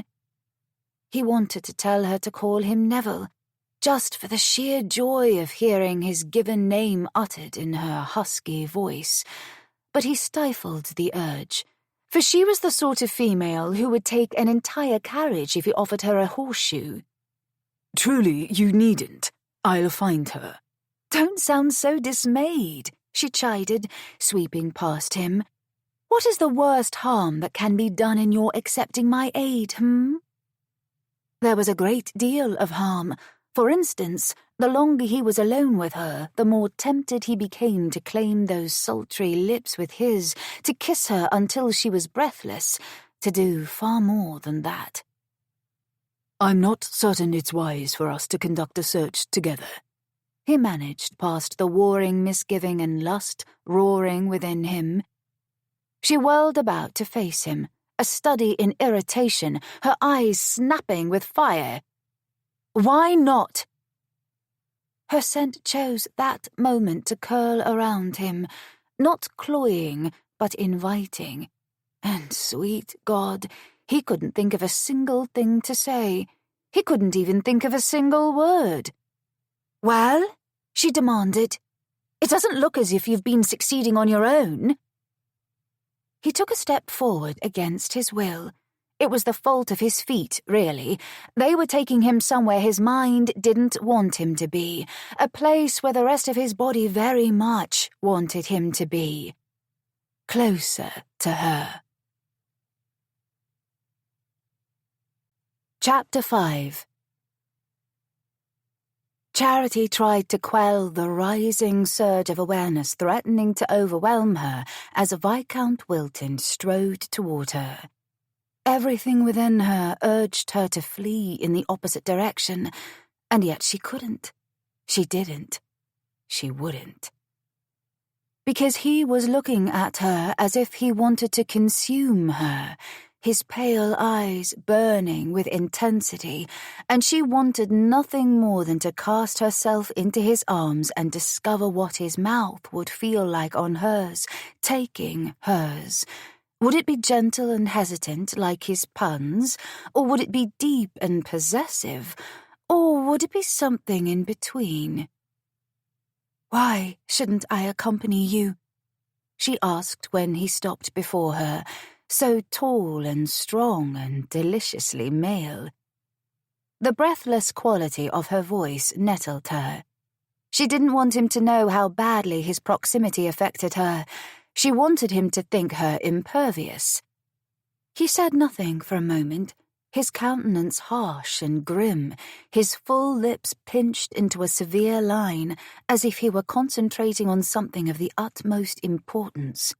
And then, finally, he spoke. "Because it would be unwise." His deep voice had taken on a raspy quality that sent a frisson of awareness down Charity's spine. Warmth blossomed. Despite the coolness of the dreary day, she was on fire, burning up, and all because of him. "Why?" she pressed, daring him to answer her. To tell her the truth she could see blazing in his eyes. He crowded her, his woodsy and citrus scent filling her lungs. She inhaled sharply, wanting that scent, wanting more of him. His body seemed to radiate heat, and he stepped near, bending his head so that his lips were at her ear, not touching her, not even grazing her when he spoke, but they may as well have for the impact he had on her. "Because," he said softly, with a voice like rich melted butter, "I can't be in your presence without thinking about what you looked like at the lake yesterday morning, almost naked." She released the breath she hadn't realized she'd been holding, her nipples tightening to hard points of awareness beneath her corset, a heady ache blossoming between her thighs. It was the last reason she had expected him to give, and the only reason that made desire reign over her, causing her to sway into him until her hands flitted to his shoulders for purchase. They stayed that way for a moment, his muscles searing her through his coat, his breath falling hot on her ear.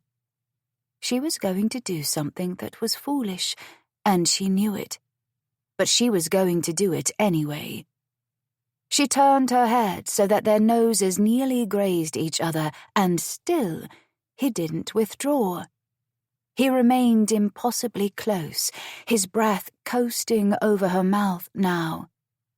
Holding his unusual gaze, she said, "Then perhaps you should see me when I'm fully naked, Lord Wilton." The brazen invitation slid from her lips, and she didn't know why, only that he'd pushed her beyond the pale.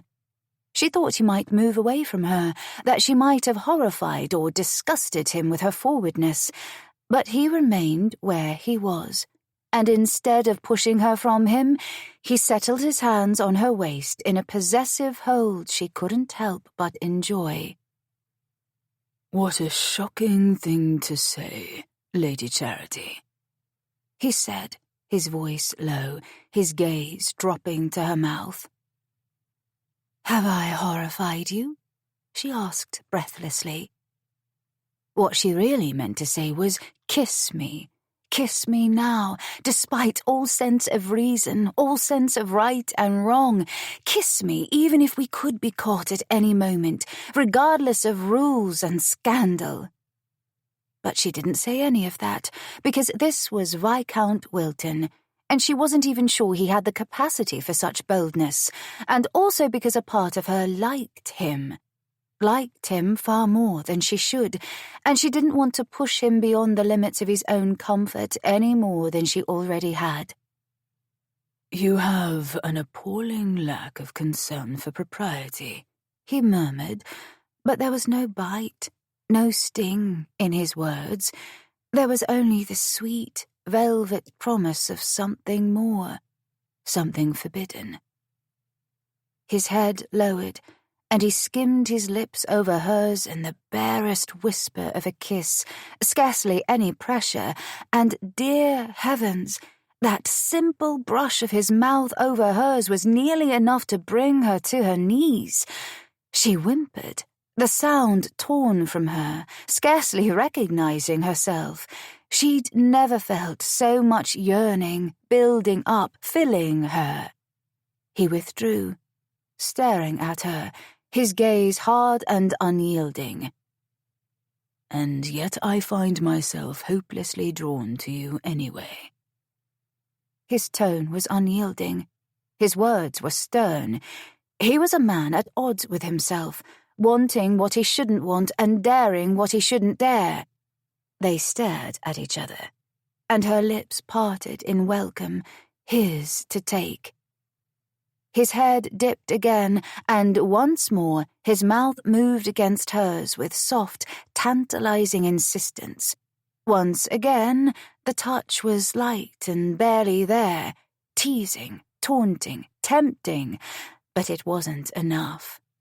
One of her hands slid from his shoulder until she grasped a handful of his necktie, her fingers wrapped around it, and she tugged, pulling him closer, forcing his mouth to take hers more fully. It was an invitation he accepted with a low growl, his lips pressing into hers, his hand moving from her waist to cup her nape, holding her there as he ravished her mouth with a kiss so hungry and powerful that her knees threatened to give. The proper, polite veneer fell away.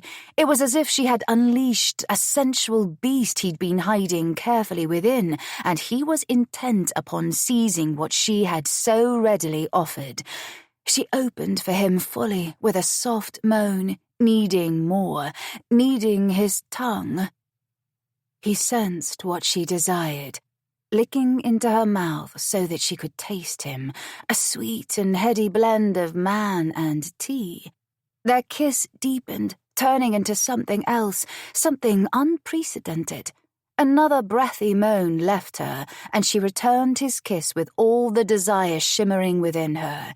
It was as if at any moment she might catch flame. He astounded her.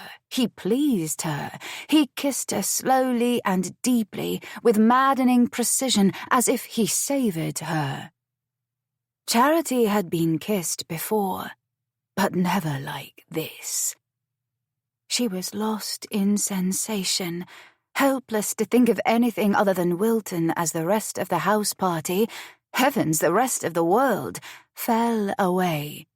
He kissed her until her lips were deliciously bruised and she could scarcely catch her breath, and then he dragged his mouth along her jaw, kissing a trail of pure fire to her ear. "We shouldn't be doing this," he murmured. "No," she agreed. "We shouldn't." He nuzzled her jaw, his lips finding her throat. She tilted her head back, giving him as much of her skin as she could. He kissed a fiery trail across her neck, open-mouthed and hot. Her knees trembled. She clutched him more tightly to keep from crumbling to the Axminster in a puddle of silk. Wilton's mouth was casting a spell over her. but not just his mouth. It was every part of him. It was his springtime forest scent, his lean, muscled strength so at odds with the dour figure he often presented, his hands coasting over her body as if he couldn't touch her enough. It was his height, his nearness, the intoxicating heat his body radiated into hers.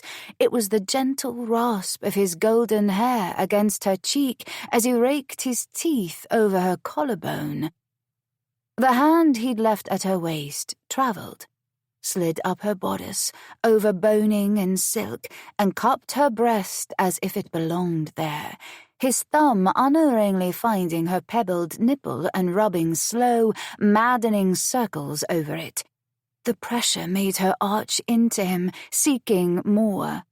Wanting his bare hand on her skin, the smooth caress of his thumb directly on her nipple instead of separated from it. Just wanting. Oh, how he made her long for what she could not have. He made her long to shed the barriers of her endless layers of garments. He made her want to lie with him in a bed and do things she'd only read about. He made her want so badly, so fiercely, that it was an ache throbbing deep within her, one she knew could only be assuaged in one impossible way. She couldn't give herself to Viscount Wilton, couldn't ask him to share her bed. Charity prided herself on her lack of adherence to propriety and rules, but even she knew when she'd gone too far. Already, several scandals had unfolded at her friend Vivi's house party. Charity couldn't make one more, regardless of the temptation. Sanity seemed to return to them both at the same moment. They jolted apart, both of them breathless, their gazes clashing. Wilton's lips were dark from their kisses, and his eyes were glazed with passion. She thought she must be a mirror of him, a portrait of a woman who had just had her first true taste of desire, and from the least likely source. Ainsley had never made her feel this restless yearning. He'd never kissed her or touched her with such passion, as if he existed only to please her, to run his hands and lips over her body and claim her as his. She was shaken. Badly. "I must apologize," Wilton said formally, as if he had inadvertently stepped on her train in a ballroom, instead of feeding her his tongue and kissing her until she had almost melted and forgotten her own name. She licked her lips, tasting him, trying to find the proper words, to act as if she was impervious to his advances, completely unaffected, failing utterly. He swallowed, his Adam's apple bobbing above the neckcloth that had been left comically askew by her own feathered tugging. "You needn't say anything, Lady Charity. I'm appalled by my own actions. I can assure you that nothing like this will happen again." Oh, but she wanted it to, longed for it desperately. How could he stand there looking so unruffled, issuing polite apologies when she couldn't even think? Charity inhaled a shaky breath, wondering what to say. She was spared the decision when the library door clicked open. She and Wilton turned as one toward the sound. Thankfully, the intruder crossing over the threshold was none other than the Viscount's missing niece, Margaret, who was either too naive or too unobservant to realize she had just intruded on a heated moment between her uncle and Charity. "Uncle!" Margaret greeted with a sunny smile. "I've been looking for you." Belatedly, she took note of Charity standing not far from him. "Oh, Lady Charity, how are you today?" "Quite thoroughly ruined by your uncle's kisses," she thought uncharitably. But she pinned a welcoming smile of her own to her lips instead. "I'm well, thank you, Miss Astley. How are you faring?" "Splendidly now," she chirped, still blithely unaware of the undercurrent in the room. "We're going to be playing parlour games this afternoon on account of the rain. Will you both be joining us?" Parlour games? Wilton repeated, his voice and countenance both making no secret of his distaste for such frivolity. And something about his detached, icy reserve in the wake of the fiery kisses they had just shared irked her, pushed her beyond restraint and good sense. "Your uncle was just telling me how much he enjoys parlour games," Charity said breezily, meeting the Viscount's shocked gaze without flinching. "I'm sure he would love to join you, my dear." "He was?" Margaret stopped short of them in the cavernous library, looking ethereally lovely despite the frown marring her brow. The resemblance between uncle and niece was uncanny. Miss Astley might have been Wilton's daughter, were it not for their age difference. She had the same hair and unusual eyes, the same proud nose and tall, willowy form, though she was still quite a bit shorter than her uncle.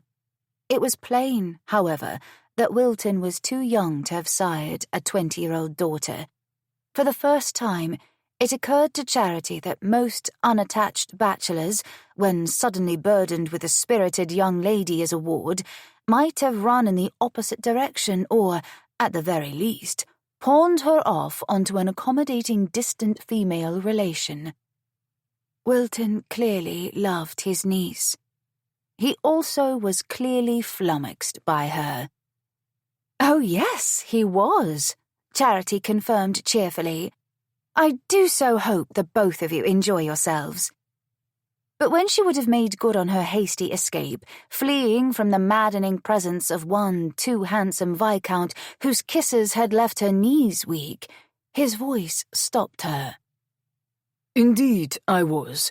However, Lady Charity was sharing a similar confidence. Her gaze swung to him. "I was?" He grinned, showing the presence of two devastating dimples that somehow had been heretofore hiding on his austere mien. "Why, Lady Charity, can you not recall?"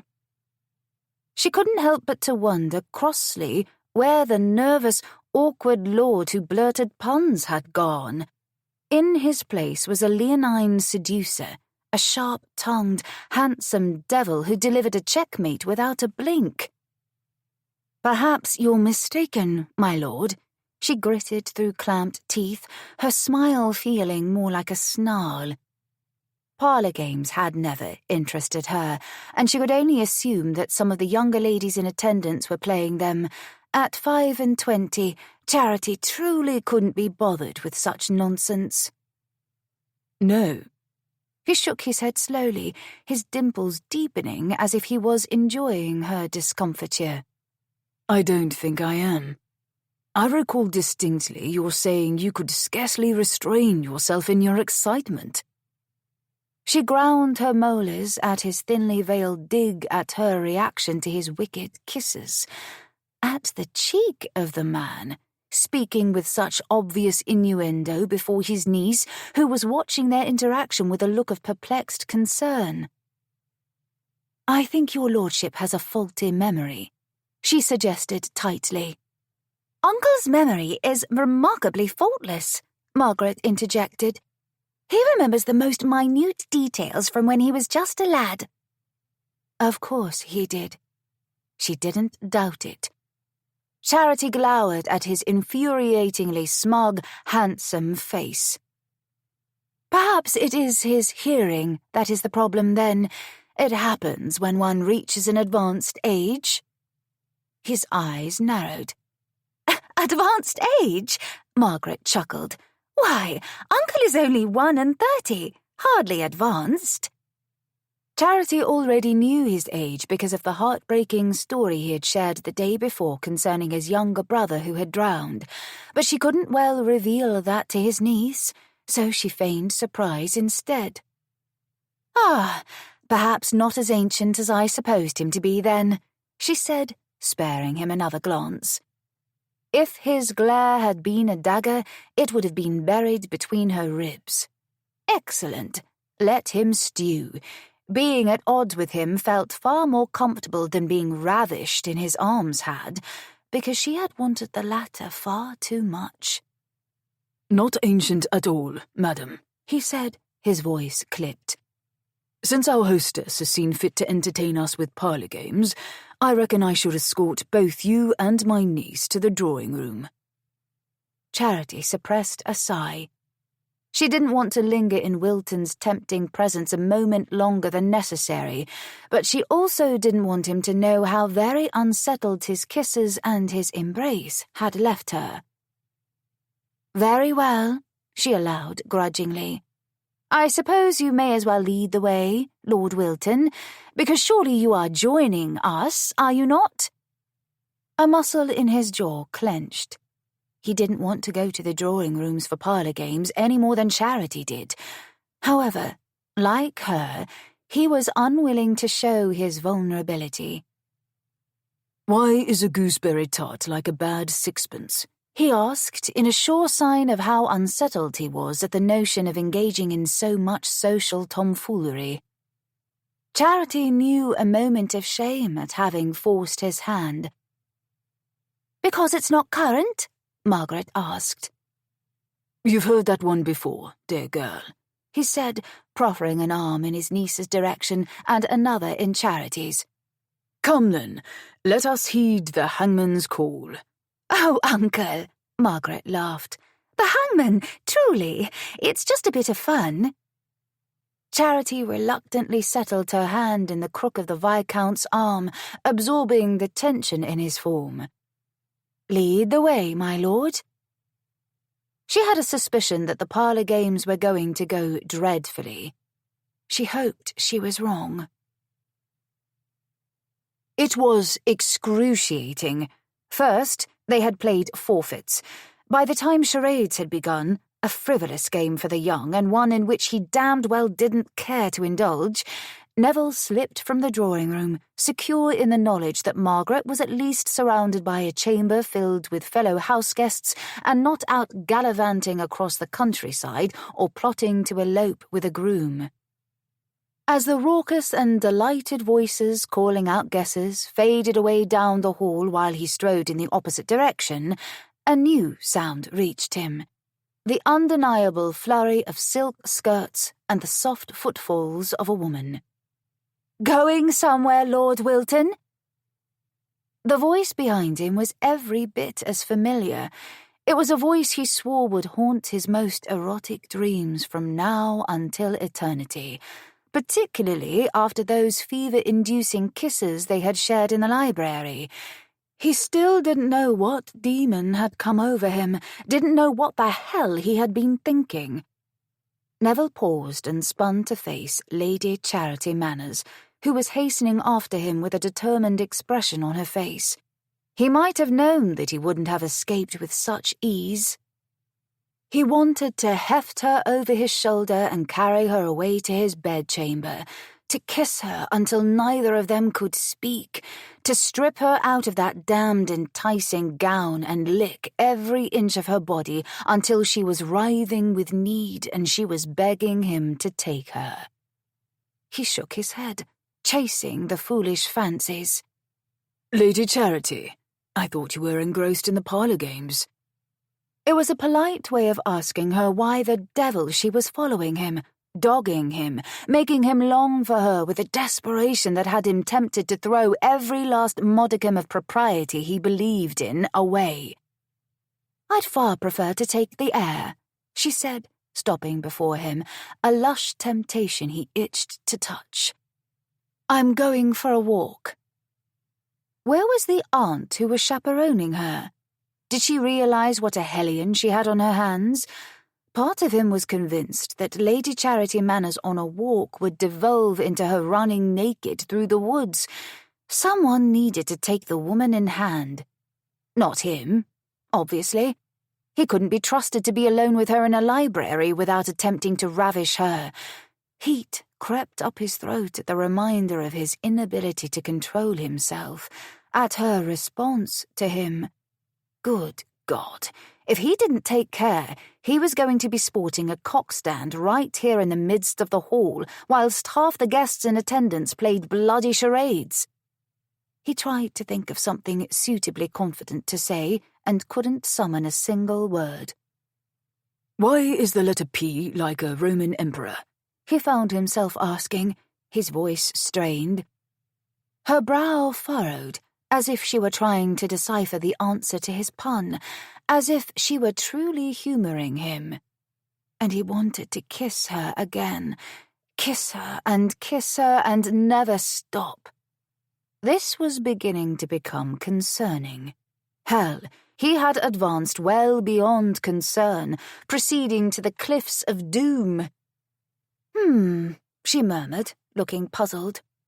I can't think of a reason. Because it's near O. And gads, it wasn't one of his finer puns, the play on Nero and the letters' positions in the alphabet. He couldn't seem to help himself in any capacity whenever he was in proximity to Lady Charity Manners. But then, something astonishing happened. She laughed. And God, the sound of that laughter!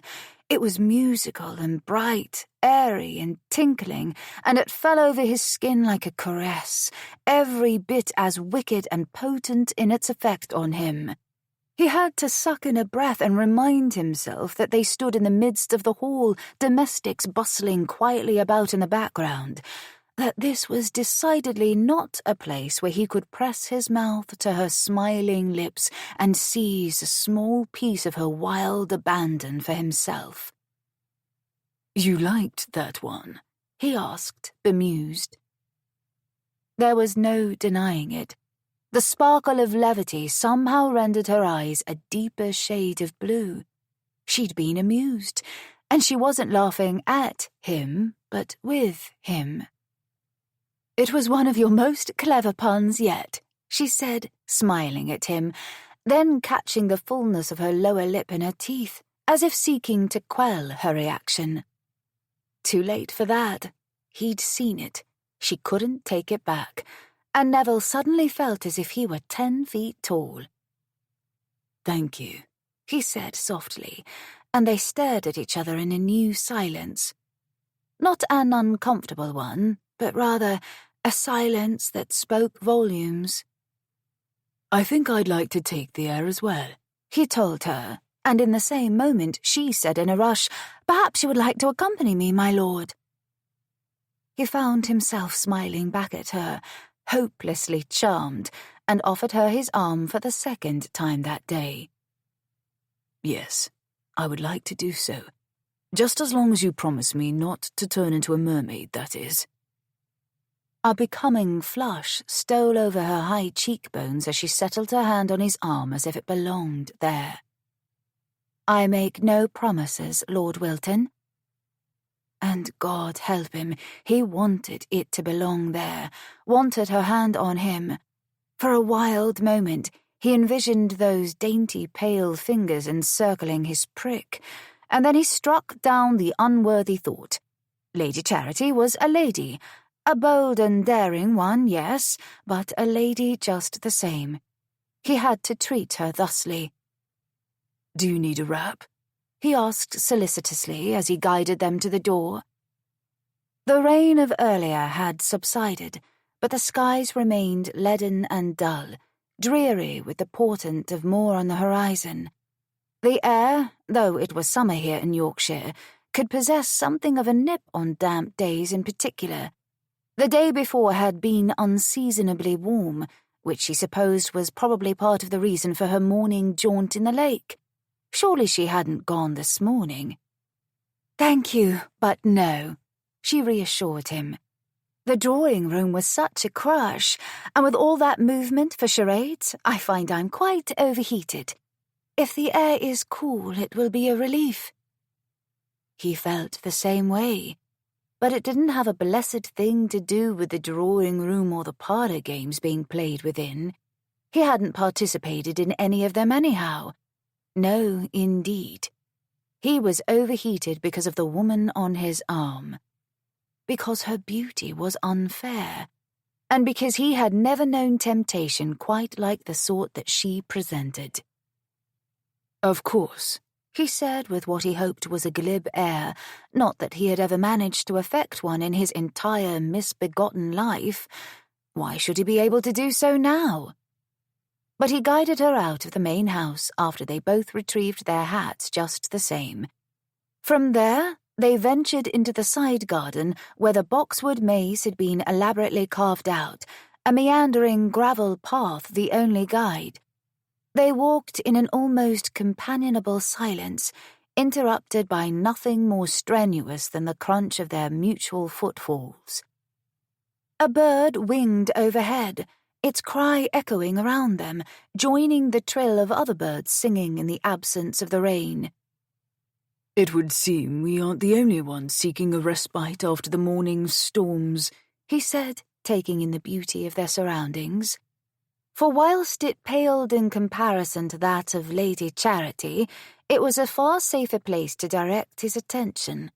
He couldn't be tempted to kiss the rose bushes or to carry the hedges back to his bedchamber. I confess, I thought you would be terribly cross with me for the manner in which I cozened you into attending forfeits and charades, Lady Charity said calmly at his side. He slanted a glance in her direction. I'll own, I wasn't pleased. Was I mistaken in supposing you were attempting to get even with me for my lack of restraint in the library? Lack of restraint. Her lips twitched. Is that what you're calling it, my lord? What was it about this woman that made him feel as if she were privy to the world's greatest sally, leaving him on tenterhooks wondering when she might deign to let him know what it was? She was maddening, intoxicating, alluring, insufferable. He wanted her, and he hated himself for wanting her. He desired her, and it was all her fault. What else would you have me call it? He ventured. I do believe you kissed me, Lord Wilton, and more than once. Quite pleasantly too, I might add. The way she said those words made a bolt of lust slide straight through him. She'd liked his kisses. He was gratified because those kisses had ruined him. He'd spent the first interminable hour of forfeits thinking of nothing else. Might you call me Neville? He suggested, and he didn't know why, other than for the sheer pleasure of hearing his given name in her husky voice, or having it on her lips as surely as his kisses had been. Neville, then, she agreed, and you must also call me Charity. Only when we're alone, of course, he rushed to add. Which won't be often. Or if he was wise, ever again. But his presence at her side just now was surely proof of his shocking dearth of wisdom. Of course, she agreed easily. You looked terribly unamused by the merriments earlier. He offered a non-committal hum, all he was willing to utter in that regard. Did that mean she'd been watching him as surreptitiously as he had her? Neville thought it wisest not to ask, so he turned his attention instead toward the greenery surrounding them, along with the clouds passing in the distance. You dislike parlour games? She guessed, because of course she couldn't allow the silence to stretch on uninterrupted. I dislike most of society's trappings, he answered truthfully. I never thought to have to involve myself with such matters. I was always pleased to keep my attention on my investments and my own estate. My brother was the heir, and when he inherited the title, I never thought to see the day I would be the one squiring Margaret about. His voice broke on the last few words, an embarrassing show of emotion that he didn't like but couldn't seem to help. Charity's fingers tightened on his arm. I'm sorry, my lord. You've known a great deal of loss in your life. Likely not more than anyone else, he said, attempting a smile for her benefit. Wentworth had been 13 years his senior, but despite their differences in age and temperament, Neville and his brother had been close. Wentworth's loss still left a gaping chasm inside him, and he knew from experience that the hole would never entirely be filled. 2 brothers, she said quietly at his side. And a sister, he added. Violet was only 2 when she caught a vicious lung infection and died. I'm sorry. Little wonder you're so removed. You'd have to be, to have lost nearly your entire family and yet endure. Her assumption was natural, and if he had any sense at all, he would allow her to think it the truth. It hardly mattered anyway. I've always been this way, he blurted, and he could have kicked himself for the confession. He might have allowed her to believe him normal, but there was nothing ordinary about the way in which his mind functioned. There never had been. His own father and mother had reassured him of that. He'd endured far too many disappointed sermons from his mother and too many angry tirades from his father about being an unnatural child to believe he'd ever been the way everyone else was. He was simply himself, and even if no one else could accept it for longer than a few months, he had been able to accept himself. That, too, had taken time and a great deal of studious reflection. For many years, his self-loathing had threatened to consume him. "What do you mean, this way?" she asked, stopping them on the path and facing him, her countenance pensive, almost troubled. A sudden attack of nervousness washed over him. He couldn't bear to explain. "Think nothing of it," he forced out with manufactured calm. "Let us continue our walk, shall we?" "No." Her look turned mulish, as well he should have known it would. "Explain, if you please." "I should think it obvious." His terrible puns, the way he froze, the rapid beating of his heart, his inability to converse smoothly. It was why he did everything he could to keep away from all forms of society. Wentworth had been smooth and charming, and everyone had been drawn to him. He'd been the perfect son, the perfect viscount. Their father had never allowed Neville to forget it. But Charity wasn't graciously allowing him to escape or change the subject. Instead, she was holding his gaze, placing a hand on his coat sleeve from where he had unceremoniously shrugged her off. "Your puns, do you mean?" she asked softly. He closed his eyes for a moment, shutting out the sight of her, so beautiful and elegant and wild, everything he could never have or dare to be. "Don't pity me," he said bitterly, unable to bear it from her. "I'm more than aware of who and what I am." "You're ill at ease with large groups and people you are unfamiliar with," she said, refusing to be dissuaded from her topic of conversation. "You tell puns when you're nervous. That is all. Cease speaking as if you're some sort of monster, Neville." He wasn't certain if it was her pointed use of his given name or the way she boiled his affliction down to something so mundane-sounding. Whatever the reason, he was suddenly beset by the urge to kiss her again. But that was foolish and most unwise. "I am a monster." The cold-hearted treatment he'd received had left him sure of it. "I was an unnatural child and embarrassment to my family. My father wished I would have died in place of my younger brother Christopher, that the world would have been a better place for it." His father's words would forever haunt him. "You cannot believe that." Charity looked aghast at the suggestion. He laughed without mirth. "Of course I can, my dear. He told me so with alarming regularity, often as he was beating me." He hadn't meant to reveal the last, and he knew he shouldn't have the moment her countenance shifted. Her lips parted, an undeniable expression of horror on her face. "Forgive me for my bluntness," he bit out, shaking her hand from his sleeve. "As you can see, I'm hardly fit company in the best of moments and most definitely not at the worst, if you'll excuse me." "No." She moved swiftly, blocking him on the path, arms stretched wide on either side of her, as if she truly believed she possessed the superior strength to keep him anywhere he didn't wish to be. "Don't go.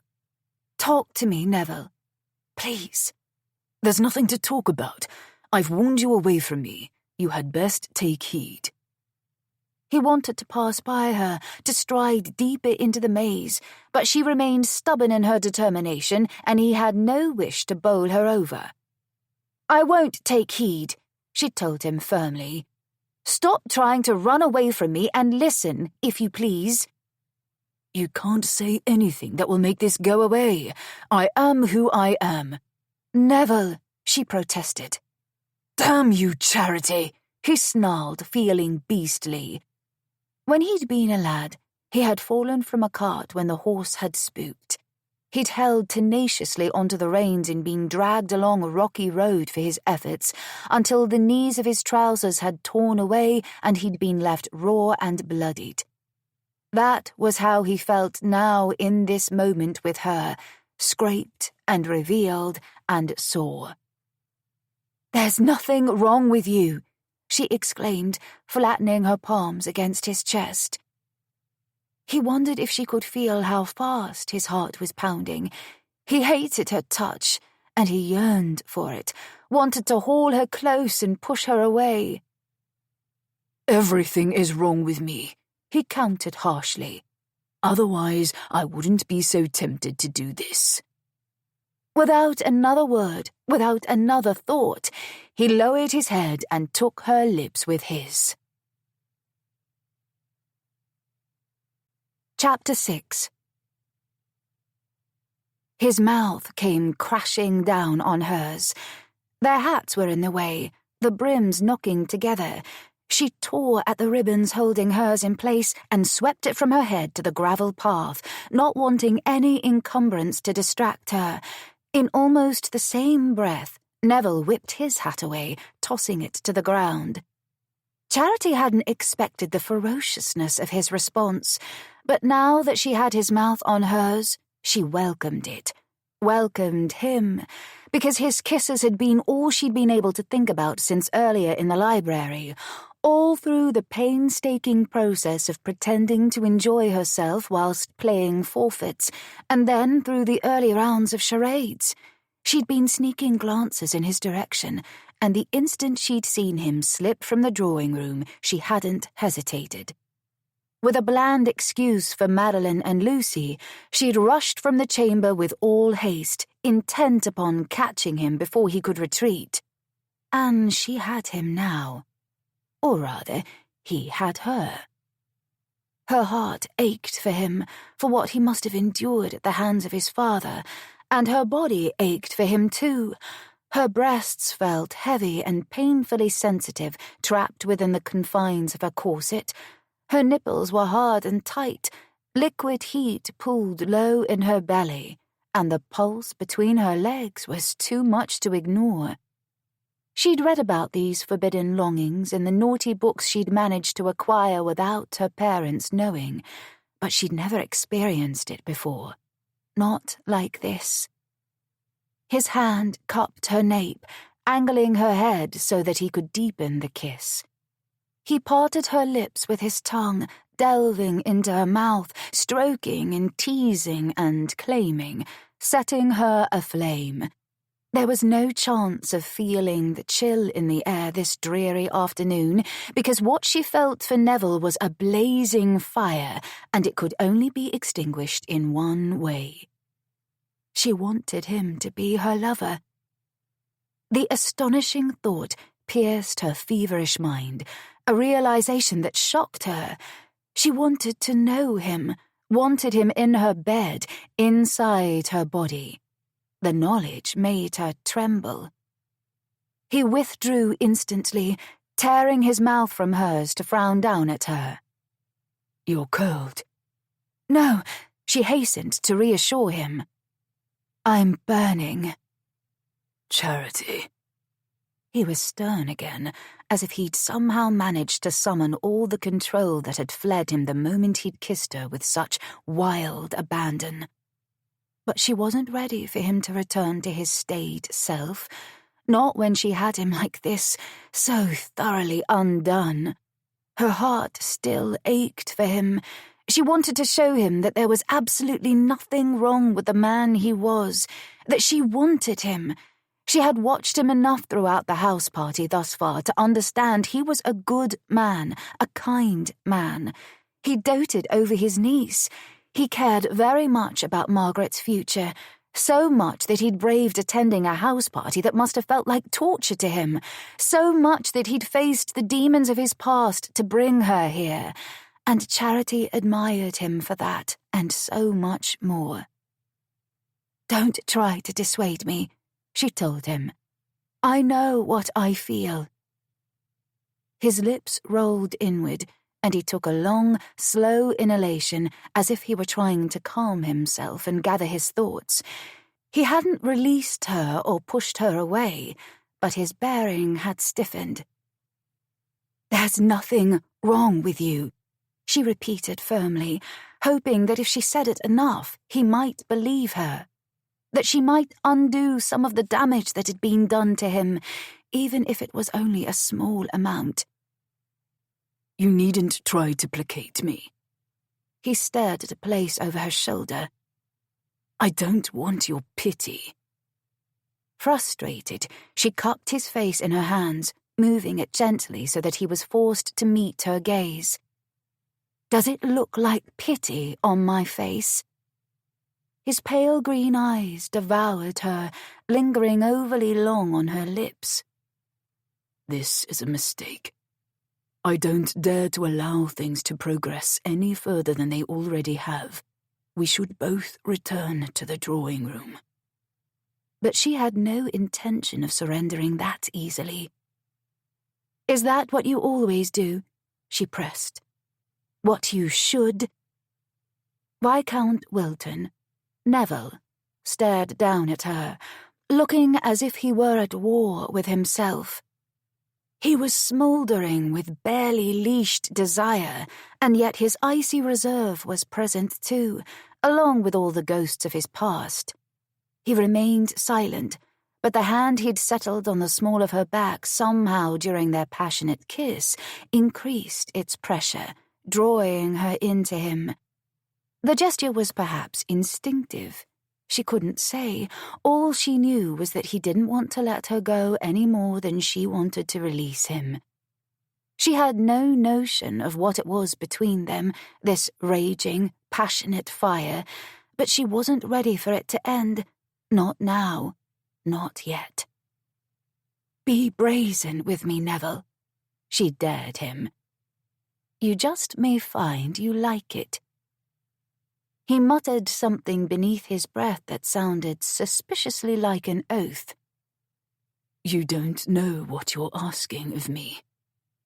He sounded torn, but he deserved to be free of the ties of duty and obligation, even if only for a few fleeting moments. She knew what it had been like, weighed down by the trappings of polite society, by rules and propriety and the stinging censure directed at her after the rumor had begun to spread about Venus at her bath. "The choice is yours." Extricating herself from his hold, she turned away, leaving him and their abandoned hats on the path, walking deeper into the maze, hoping he would follow. Terrified he wouldn't. She turned a corner, and suddenly he was there, taking her back into his arms in a crushing embrace, tall and strong and passionate as he crowded her into the boxwoods at her back and pressed his lips to hers. The kiss was voracious. Charity wrapped her arms around his neck, clinging to him, her lips moving with his. He made a low sound of his need, as if he were helpless to do anything but give in to the passion between them, and she knew an answering sense of helpless desire. She opened for him, their tongues tangling, their breaths mingling, and she didn't care that her silk bustle crushed into the damp hedgerow at her back. She didn't care that the foliage of the boxwood caught in her chignon, unravelling her lady's maid's careful efforts of earlier. She didn't care that at any moment someone could round the corner in the maze and see them wrapped in each other's arms. All she cared about was Neville, the devastatingly handsome viscount who was so much more than his stern facade hid. He kissed her until she forgot everything around them. Her entire world was comprised of his mouth angling over hers, his tongue sliding sinuously inside, his hard chest crushing into her breasts. He surrounded her, enveloped her, and she never wanted it to end, never wanted him to move his lips from hers. But when he did, dragging his mouth along her jaw, all the way to her ear, she offered no protest, only a breathy moan. Her eyes fluttered closed and her head tipped back, deeper into the boxwoods, their fragrant aroma mingling with his woodsy citrus scent. "What have you done to me?" he whispered into her ear, his breath falling like hot velvet over her throat. It was part demand, part frustrated question. Her eyes still closed to blot out the grey sky and everything that wasn't him, she murmured, "Whatever it is, you've done the same to me. You've bewitched me." He nuzzled the hollow behind her ear, then rubbed his cheek against hers, the prickle of his shaved morning whiskers a delightful abrasion on her skin. Had she? If so, she ought to be pleased with herself, because she'd never experienced anything like what she felt now, in this man's powerful arms. It was as if he somehow saw past her, saw through her, saw her for who she truly was instead of the scandal every other man saw when he looked at her. And in return, she saw him. And she liked what she saw. "Oh, God. Charity." Her name was a ragged groan in his low, deep voice. In her impractical silk pumps, her toes curled. His name fell from her lips, a whisper, a plea. Neville. She wanted... Heavens, she didn't even know what she wanted.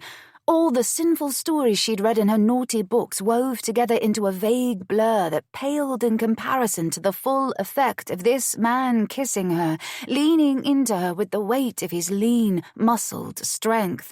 She was a willing captive, trapped between Neville and the boxwood hedge, its smartly trimmed branches firm at her back, catching silk and likely making a ruin of her gown. He kissed along her neck as he'd done in the library, following her throat until he found the curve of her shoulder. His mouth was open, hot, and she was panting, the knot of desire deep within her tightening to almost painful precision. His lips trailed along the edge of her bodice, teasing a slow path over first one breast, then the other. The bodice of her gown fastened at the front. He pressed his lips to the space between her breasts, and she rubbed her cheek against his golden head, his soft hair a whisper on her skin that made her nipples ache.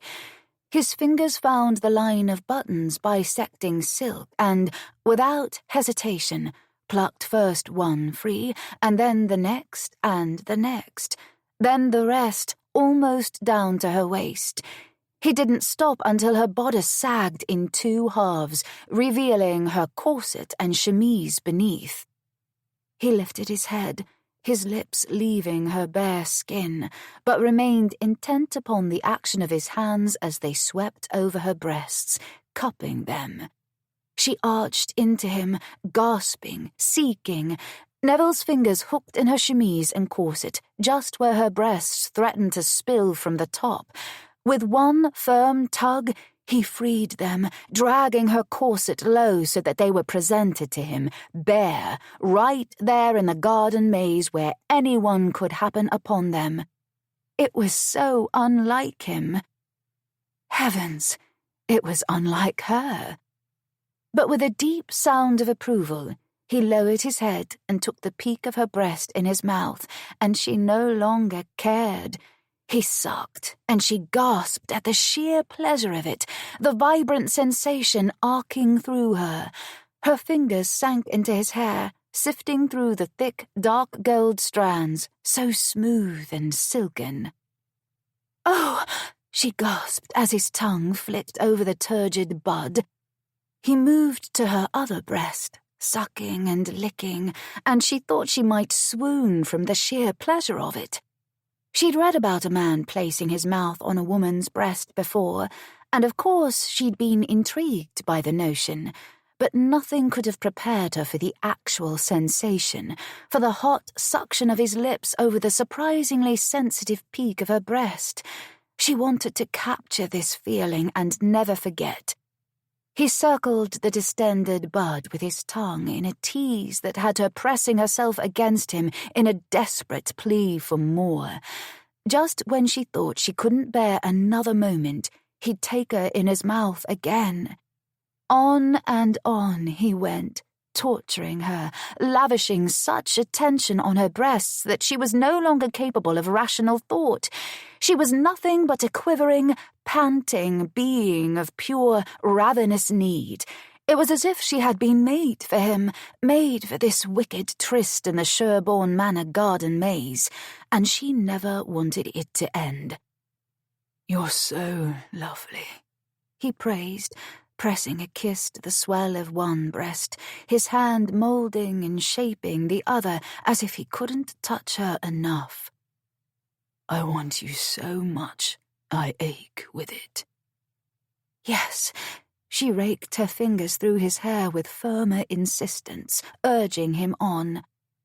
Please. She wasn't even certain what she was pleading for. To take her, perhaps, to make her his in every sense of the word, and she knew what that meant. At least she did in terms of what she'd read, but somehow the explanations in her books, while intriguing and titillating, couldn't possibly compare to the way she felt. "I can't." As if he'd been privy to her thoughts, Neville murmured the words against her bare skin. "Not like this." Despite his words of denial, he fisted one of his hands in the voluminous fall of her silk skirts. He crushed it in his grasp, lifting it, sending the kiss of air over her ankle and calf as he dragged gown and petticoat and chemise higher, all the way to her waist. Using his hip, he pinned the fabric against her, leaving her limbs on display, nothing more than drawers and stockings to shield her. How strange and yet thrilling it was to be so fully revealed to him and yet still wearing all her garments. "God," he muttered, sounding frustrated with himself and torn. "What you do to me, sweet Charity." No one had ever called her sweet before, not even her former betrothed, nor any of the other gentlemen with whom she deigned to dally in darkened alcoves and inviting shadows since Ainsley had thrown her over. A kiss here or there, nothing more, because she hadn't wanted anything more. But this man had changed that, had changed everything she thought she knew about herself. With a low growl of carnal need, he took her nipple in his mouth, suckling with greater urgency as his hand skimmed over the slit in her drawers. She couldn't look away from the incredibly erotic, wicked sight of his handsome face at her breasts. The knowledge that they could be interrupted at any second by a fellow houseguest only seemed to add to the thrill. She loved that she affected him so strongly.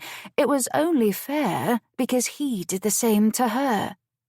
She widened her stance, inviting him to touch her, to not stop at a mere brush against her undergarments. He needed no further nudging. His fingers unerringly glided inside the part in her drawers to skim over her heated flesh. The first touch of his bare hand on her most intimate place had her knees going weak. Charity cried out as he traced up and down her folds, rubbing moisture that had gathered there into her sex. It felt so good, so wonderful, She couldn't contain herself, couldn't control her reaction to him. He released the peak of her breast. "Hush," he whispered. "Someone will hear you." His mouth covered hers again. He fed her a kiss that was raw and sensual, his lips pressing into hers with passionate frenzy as his fingers boldly stroked her below, stroking the fires of her need ever higher. She felt as if she were wound as tightly as a spring, as if at any moment she would come free and shatter apart. His tongue slid back inside her mouth, sweeping against hers, inciting a fresh, molten rush of greedy pleasure. Between her legs, he continued his insistent pressure, his clever fingers delving deeper until he found the sensitive knot of desire hidden there. She moaned into his kiss, and he drank it up as if it were air, his hand never easing pressure on her. He pleasured her until her knees gave out, and there was nothing holding her up save his big body pinning her to the boxwood hedges. She hooked her leg around his hip, granting him greater access, wanting more of everything he was doing to her. More of his kisses, more of his touch, and he gave her that. With his mouth, he swallowed her every sound. His touch swirled in a sinful caress over the center of her, the place where it felt as if she was so very alive. More sounds fled her, desperate noises. She moaned, senseless, completely beyond any ability to control herself. He didn't appear to mind. He worked his hand harder between them, faster. She was so close to something tremendous happening, to reaching that august height that was only possible through love-making. She had touched herself before, had caressed herself to completion, but that had been different. This was uncontrollable. It was wild. It was forbidden. She could scarcely believe Viscount Wilton was the man pinning her here, visiting such unrestrained pleasure upon her. And yet he was. He was. And oh, dear God, she was going to... Charity threw her head back into the hedges, not caring about the way the clipped boughs caught at her hair and scratched her neck. She cried out his name as a wave of something terrible and dark and wonderful overwhelmed her, until stars speckled her vision and her lungs seemed to freeze in her chest, and she thought for a stunning moment, as jubilant bliss washed over her, that she may have perished and gone to her ultimate reward. The pleasure was intense, making her shudder and tremble. She bent backward into the hedge, chasing his hand with her hips, seeking to wring every bit of pleasure from him that she could. When the last of her pinnacle subsided, she was left breathless, halfway mired in the boxwood hedge, her ears ringing with the force of her body's reaction. Her heart pounded as if she had run the entire length of the maze. Neville was there, his body a big, protective shield, his face buried in her throat. He traced his lips reverently over the madly racing pulse at the hollow of her neck. Suddenly, against her inner thigh, she was aware of him, of not just the coarseness of his tweed trousers, but of something else. Him. A thick, long ridge jutting into her tender flesh that could only be one thing: his manhood. Or, as her wicked books had sometimes called it, his cock. It was the part of him that was meant to be inside her. But he hadn't put himself inside her, hadn't made love to her fully. Instead, he had brought her unimaginable pleasure. Grateful and dizzied with the aftermath of her almost violent release, she kissed his hair. He pressed one more kiss to her neck and then lifted his head, his unusual gaze glittering into hers, so intense that for a moment she forgot to breathe. "I shouldn't have done that." Not the words she wanted to hear when she was still so open to him, when his hand was yet covering her mound, his fingers gently strumming her sex, sending ripples of new desire through her. "But you did," she managed to say. "And you liked it." She held his gaze, daring him to disagree. "Yes," he agreed slowly, looking rather like a man emerging from the depths of a dream. "I did. Heaven help me, I did. But that doesn't make it right." His touch left her then, and she mourned the loss, the cool air on her skin before he stepped back, allowing the curtain of her skirts to fall between them. She was still partially embedded in the blasted hedge, her bodice undone, her breasts bare, her hair caught on branches, her breathing ragged, and meanwhile Neville looked vexingly perfect, not even a golden lock of hair falling over his brow. "Forgive me," he said. She struggled with her corset, attempting to tug it back into place, but the tight lacing from her lady's maid that morning was devilishly persistent, and she hadn't the strength. "God," Neville muttered darkly. "allow me." His fingers chased hers as he caught her lace and satin corset and chemise, pulling both with superior strength. Her breasts slipped mercifully back inside the constraints, shielded from his view, though still as achy and tender as if his mouth were on her. Something about his calm, almost imperturbable air nettled Charity. When his fingers moved to refasten the line of buttons on her bodice, she sought them. "I'll do it," she said, painfully aware her hands were trembling, each button suddenly far more difficult to land in its mooring than ever before. He stepped away and watched her with a hooded stare, though still shielding her with his large body, blotting out the hint of sun that was attempting to emerge from the grey clouds overhead. A bird soared past, its joyous call splitting the sudden silence that had fallen between them and making Charity jump. The rest of the world suddenly returned to her, and with it, consequences. She was no longer adrift in a sea of pleasure and seduction. Charity finished the final button and began struggling to free herself from the boxwood, but to no avail. The branches snagged her delicate silk with such tenacity she feared one false move would tear her bodice to shreds. And then what would she do? Walk back through the main hall with her chemise and corset on display? How would she explain her state to anyone who saw her? Worse, what if Auntie Louise happened upon her?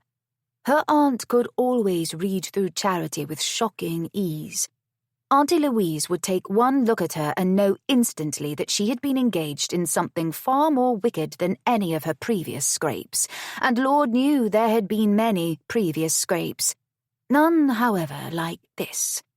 No man had ever been so bold, nor proceeded so far with her, blithely down the path to ruination. But then, she was already ruined, wasn't she? Hadn't Ainsley made certain of that by throwing her over at the height of the gossip surrounding the painting? She'd heard the whispers herself when no one thought she was near enough to overhear. Society already believed she'd been compromised beyond redemption. Her lack of serious suitors upheld that belief. Gentlemen were more than willing to dally with her, to kiss her in dark corners, but no one would court her seriously. She told herself it didn't matter, and yet for some unfathomable reason, she felt as if it did now, with Neville. "We should return to the drawing room at once," he was saying, his brow furrowed, his tone heavy and troubled. "Separately, of course. We have no wish to make tongues wag." "I would," she bit out, "were I not caught in this blasted hedge." "Curse it," he muttered, striding forward, towering over her as he reached for her hair. "Hold still. You'll only make it worse if you keep thrashing about." She'd hardly been thrashing, and she was of half a mind to tell him so, but his sudden proximity was having a damning effect upon her capacity for coherent speech. Once more, his scent wrapped around her, and her body yet hummed with the after-effects of its knowing touch. He had brought her to such a stunning crescendo, and so well, too. It hadn't been the first time Viscount Wilton had given a woman pleasure, that much was certain, and why the knowledge caused a pang of jealousy deep within her, she didn't care to examine. With calm, efficient motions and a grim countenance, he unhooked her hair from the branches that had snagged it. A few moments more, and he had her gown freed as well. Taking her hands in his, he pulled her from the vegetation and back onto the gravel path. "Thank you," she said, still feeling oddly breathless and warm all over, her body overtaken by a languid, almost delirious ease unlike anything she'd ever known. Neville shook his head, still far too serious for a man who had just made her entire world turn upside down mere minutes before. "Don't thank me. It was my fault. I'm a base scoundrel to take advantage of you here in the midst of the outdoors and where anyone could have overtaken us. My God, the damage to Margaret's reputation." He shuddered, allowing his words to trail off. And another peculiar emotion overwhelmed her then, one that had nothing to do with pleasure at all. "Thank heavens nothing untoward will befall your niece as a result of our folly," she said coolly, secretly congratulating herself on her sang-froid when inwardly she felt as if she were falling apart. He had nearly made love to her in the boxwood hedge, and his concern wasn't at all for Charity's reputation. Rather, it was for his niece's. She didn't know why she should feel so disappointed at the realization. Certainly she shouldn't have been as surprised as she felt. "I didn't mean to suggest she alone would have been affected," he hastened to add, perhaps understanding the ramifications of his words better than those of his actions. But it was too late. What had been said could not be unspoken. He couldn't take it back any more than she could pretend to herself that it didn't hurt, because while the rest of society, those who didn't know her, might think her irredeemably ruined, that knowledge had never felt like a blow to her midsection the way it did now. She forced a smile for his benefit. He may have just given her the most incredible experience of her life, but he had also quickly tarnished it. "Of course you did," she told him, holding his stare defiantly. "Why should anyone trouble themselves with my reputation when I'm already too scandalous to marry?" She couldn't keep the bitterness from her voice. Before she said anything else she would regret later, she rushed past him, rounding the bend in the maze as he called after her. Charity only paused long enough to retrieve her hastily discarded hat, still on its top in the gravel, the silk ribbons adorning it lying in a rain puddle she hadn't taken note of earlier. Her hat, just like her reputation, was ruined. How suiting. Charity jammed it onto her head, wishing for the day when that knowledge would no longer affect her. "Charity!" Neville's long-limbed strides were eating up the distance between them, but it was too late. Grasping handfuls of her gown to ease her escape, Charity fled from him, from the gardens, and from the reminder that she was not nearly as unaffected by the gossip surrounding her as she pretended. Chapter 7. He'd bollocksed everything up. Neville stared morosely at his glass of port, thinking about Charity's wounded expression when she'd fled him that afternoon in the maze. She'd ignored him through dinner, making certain she was seated at the opposite end of the table, studiously avoiding his gaze. And Lord knew he'd tried to catch her eye. He'd failed, and he'd subsequently muddled through a laborious, painful dinner in damning silence. Not even Margaret had wanted to converse with him, directing her attention to one of the younger gentlemen in attendance instead. He couldn't blame her. Couldn't blame Charity either. It would seem that, over the last few days, he had let down both of them, and now he was paying the price. "You're looking Friday-faced, my lord." The observation, issued in a soft Scots burr, jolted Neville from his grim ruminations and self-castigation. Neville glanced up from his untouched port to see Mr. Lachlan McPhee folding his massive frame into a chair at his side. Although he and McPhee were new acquaintances, having just met at the beginning of the house party, Neville found the man infinitely likeable. He was a trusted friend of notoriously wealthy businessman Elijah Decker, who was also in attendance with his wife, leading light of the Ladies' Suffrage Society, Lady Josephine Decker. "The face matches the mood," he muttered darkly. I reckoned as much." McPhee nodded sagely. "A lass?" "2 lasses." Neville sighed, knowing he shouldn't delve into further detail and yet wanting to unburden himself despite the fact that they were seated in the drawing room surrounded by a host of others.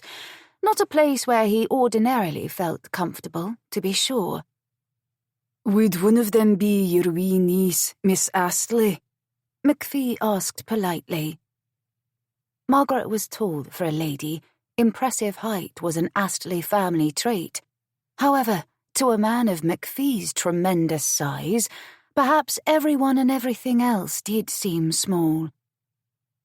"She's one of them, yes," Neville conceded. "I'm afraid she is rather cross with me after I refused to allow her to go traipsing about the continent largely unchaperoned at an indeterminate time in the future." Which was every bit as ludicrous as it sounded. Ridiculousness seemed to be a hallmark of anything involving Lady Charity Manners. And lust. But he wouldn't think about that just now.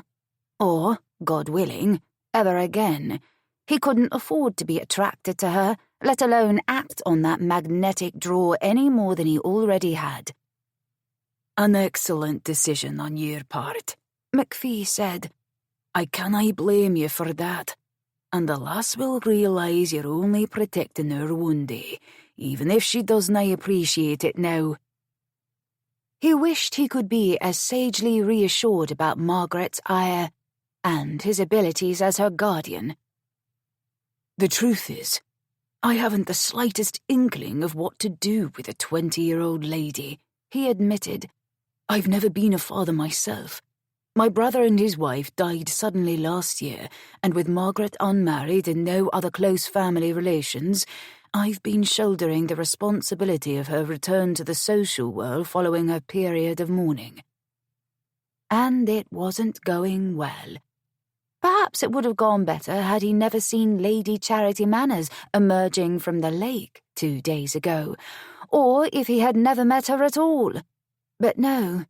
That notion left a strange, hollow feeling inside his chest.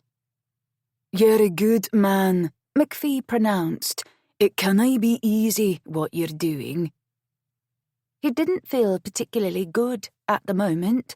After what had happened, his complete loss of control in the gardens earlier, he felt distinctly beastly. Neville sighed heavily. "It's one of the most difficult tasks I've ever undertaken."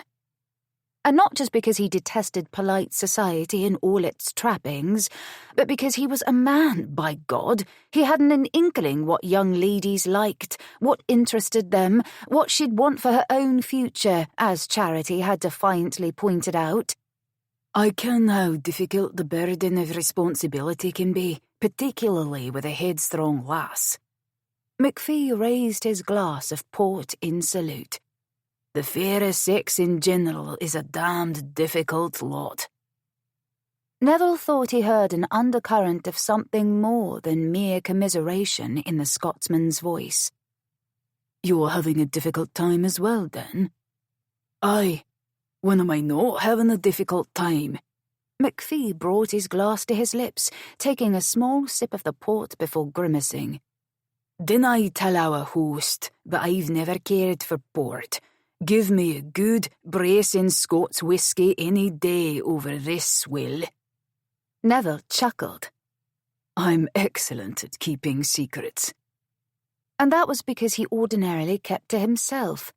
There wasn't anyone to divulge a confidence to when he was alone as he preferred, isolated in the country. Good man. McPhee thumped him on the back with one of his massive paws, using more force than necessary. As luck would have it, Neville had been just about to take a sip of his own port. The rich, dark wine flew out of his glass, splashing over his hand. Ah, damn me. McPhee whipped a handkerchief from his coat and offered it to Neville. Never did know my own strength. The Scot was a brawny, rough-hewn fellow, friendly and pleasant, with a full head of red gold hair and an ever-ready smile. He was also roughly the size of 2 men combined. He looked as if he could tear a chap apart with his bare hands and scarcely employ any effort. Think nothing of it. Neville pattered at the spill, mopping it up with hasty motions. It was my own lack of grace that caused it. And God knew that was the truth, whether he was being thwacked on the back by a colossal Scot or not. He said 2, McPhee said when Neville had finished cleaning up the port. What the devil was the man talking about now? Neville glanced back at the Scot. I beg your pardon? You said 2 lasses were causing you to look as if someone pissed in your soup course, McPhee elaborated. But you only mentioned just the one, your wee niece. Neville found himself absurdly tempted to laugh at the Scot's blunt description. Would have, had he not been reminded of his folly in mentioning charity to the man, even if not by name. The second is a far more complicated matter, he managed grimly. I'll see your handkerchief laundered for you. McPhee waved a hand dismissively. Think nothing of it. I've another dozen to replace it. I leave the blasted things everywhere, you ken, on account of always making messes. He frowned, as if troubled by something, before continuing. Some more difficult to clean than others. I know the feeling. Neville tucked the soiled handkerchief away, still fully intending to see it cleaned and returned to the Scot. It seems I'm forever leaving a disaster in my wake. It's why I prefer solitude in the countryside to society. And his latest mess had been nearly ravishing Lady Charity manners in the maze in the midst of the day, while a drawing-room full of guests played happily at charades not far away, where anyone could have come upon them, from gardener to gossip. He could have ruined her, and in so doing, he could have ruined Margaret's chances for a good match as well, to say nothing of his own. He had made a terrible mistake. More than one, actually. First, he never should have allowed himself to be alone in Charity's presence after what had happened in the library. He ought to have known better, should have understood that his restraint had already been worn perilously low by her kisses. Second, he never should have kissed her again, nor done any of the rest. But third, and worst of all, he had hurt her. He'd been half out of his mind, his body roaring with uncontrollable lust after having brought her to orgasm, the slick heat of her sex and her feverish response almost bringing him to his knees. His cock had been painfully hard, his mind jumbled, and he had blurted out his concern for Margaret's reputation first, as if he didn't give a damn about Charity's, as if her reputation wasn't worthy of concern. Are you going to tell me who the second lass is? McPhee asked, interrupting Neville's whirling thoughts. Are you going to tell me which lass is troubling you?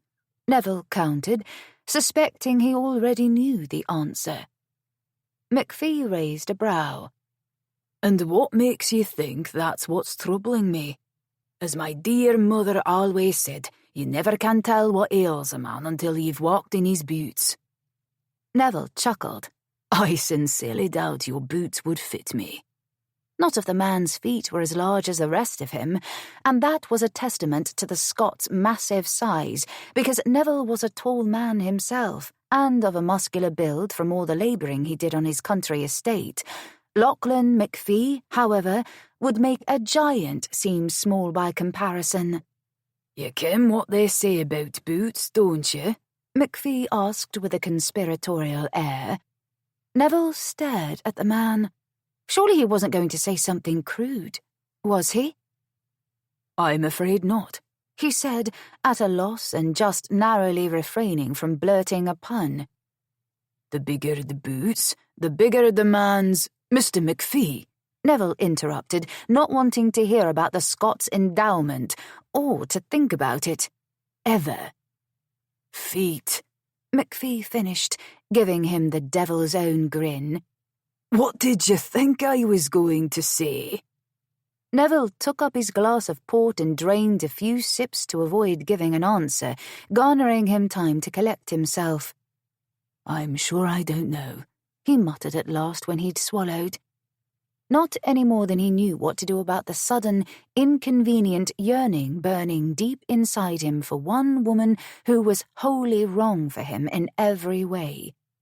Och, you're an easy one to rile. Almost as easy as Decker. McPhee chuckled and gave Neville another thump on the back, this one a bit more subdued. I like you, Wilton. You're a stiff and proper one, but you've a good heart beating in your chest.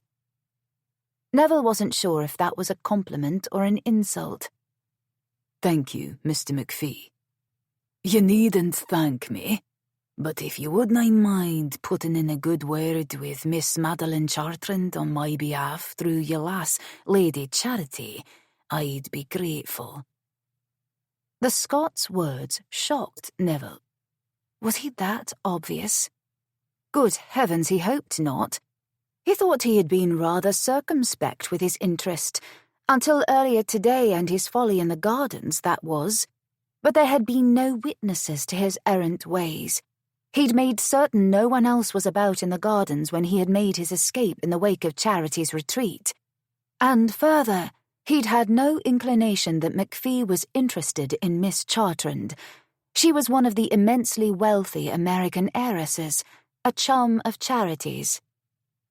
She's not my Lady Charity, he managed crisply. If you say so, McPhee told him mildly. I do say so. He clenched his jaw, thinking about how impossibly gorgeous she had looked after her morning swim, and about how she had been easily 100 times more glorious in the maze, in a shocking state of dishabille. Flushed with desire he had caused, her bountiful breasts on display, all creamy and perfect and topped with hard pink nipples, more beautiful than any flower in the impressive Sherborne Manor gardens. Sweet Christ! He had to stop this madness. He couldn't continue thinking about the wicked interlude in the maze, or Lady Charity Manners at all. He needed to keep his distance from her. If McPhee suspected something was amiss between himself and Charity, then there was a good chance others did as well. And if others suspected something untoward was afoot, then it could well prove disastrous for Margaret, particularly if anyone discovered what had happened between himself and Charity in the maze. My sainted mother had a favourite saying in such circumstances as these. Methinks ye doth protest too much, McPhee said agreeably. It would seem your mother borrowed it from Shakespeare's Hamlet, Neville couldn't help pointing out. And she had it rather out of order. It should have been, the lady doth protest too much, methinks. Aye, but ye aren't a lady, McPhee said, his countenance hewn from stone. A reluctant laugh left him. Ha, fair enough. My mother was a wise woman, but beyond that, she was the bonniest lass in all Scotland.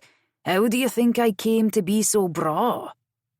Neville took a sip from his port to keep from chuckling again, for he couldn't tell if the Scot was in earnest or jesting, and he had no wish to insult the man. As large as McPhee was physically, his personality was easily twice the size.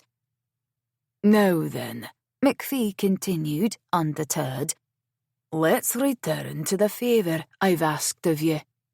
I rather think Miss Chartrand doesn't hold any affection for me on account of my spilling champagne all over her pure dress the other evening. In my defence, the champagne tickled my nose. It was either sneeze all over the lass or try to move out of the way. And as you can imagine, a man of my size is not always graceful. I moved quickly, and well, I spared her the sneeze, but not alas the spill after all. Ruined the train of her fancy Paris silk, or so she told me." Neville could only imagine the mountain of a man dumping champagne all over the American heiress's gown and her subsequent horror. Neville recalled the day their hostess and host had chosen a dance for the evening's entertainment all too well. He'd been horrified. He didn't dance, and the prospect of keeping an eye on Margaret in the whirling crush had nearly given him hives. He'd spent his time keeping company with the gathering of potted palms, his gaze straying from his niece to Charity, who had been vibrantly lovely in an evening gown of light blue silk and pink roses. God. He had been watching her even then, drawn to her like a witless moth fluttering about a candle flame, unaware of his impending doom when his wings were inevitably singed. Only he hadn't realized it until this very moment, how taken he'd been with her from the first occasion he'd seen her here. He had just entered the great hall after arriving with Margaret, and Charity had been laughing gaily with one of her friends. He'd been mesmerized by the sound. By her. Distance. That was what he needed, to make certain he spent the remainder of the house party as far from Lady Charity Manners as possible. "Wilton, are you listening?" McPhee asked, jolting Neville from his whirling thoughts. He blinked. "I am. Forgive me for wool-gathering for a moment. Then you agree?" What was he agreeing to? Neville could ask, but then he would be admitting he'd lied just now when he had said he was listening. "Of course," he said easily. "Excellent man." McPhee thumped him on the back for a third time. "A picnic tomorrow afternoon for the four of us, then. I'll see to the food. All you have to do is convince the ladies to accompany us." "The four of us?" he asked weakly. The Scot beamed. "Yeah, me, Lady Charity, and Miss Chartrand, of course. Oh, and your wee niece as well. 5 of us, then." A picnic with Charity tomorrow? Neville drained the rest of his port. At least Margaret would be present.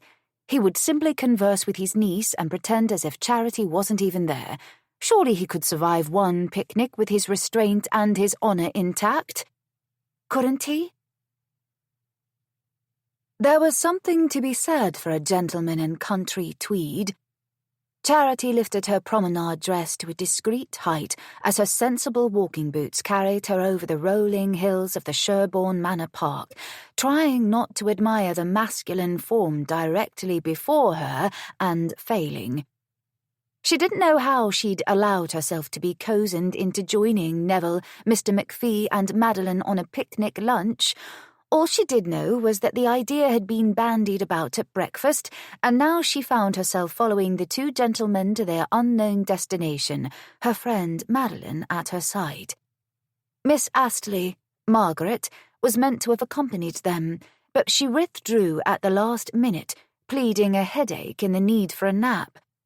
Her absence meant that it was just the four of them, the huge Scot, the man Charity couldn't stop thinking about despite all her best intentions, a vexed-looking Madeline, and a resigned Charity.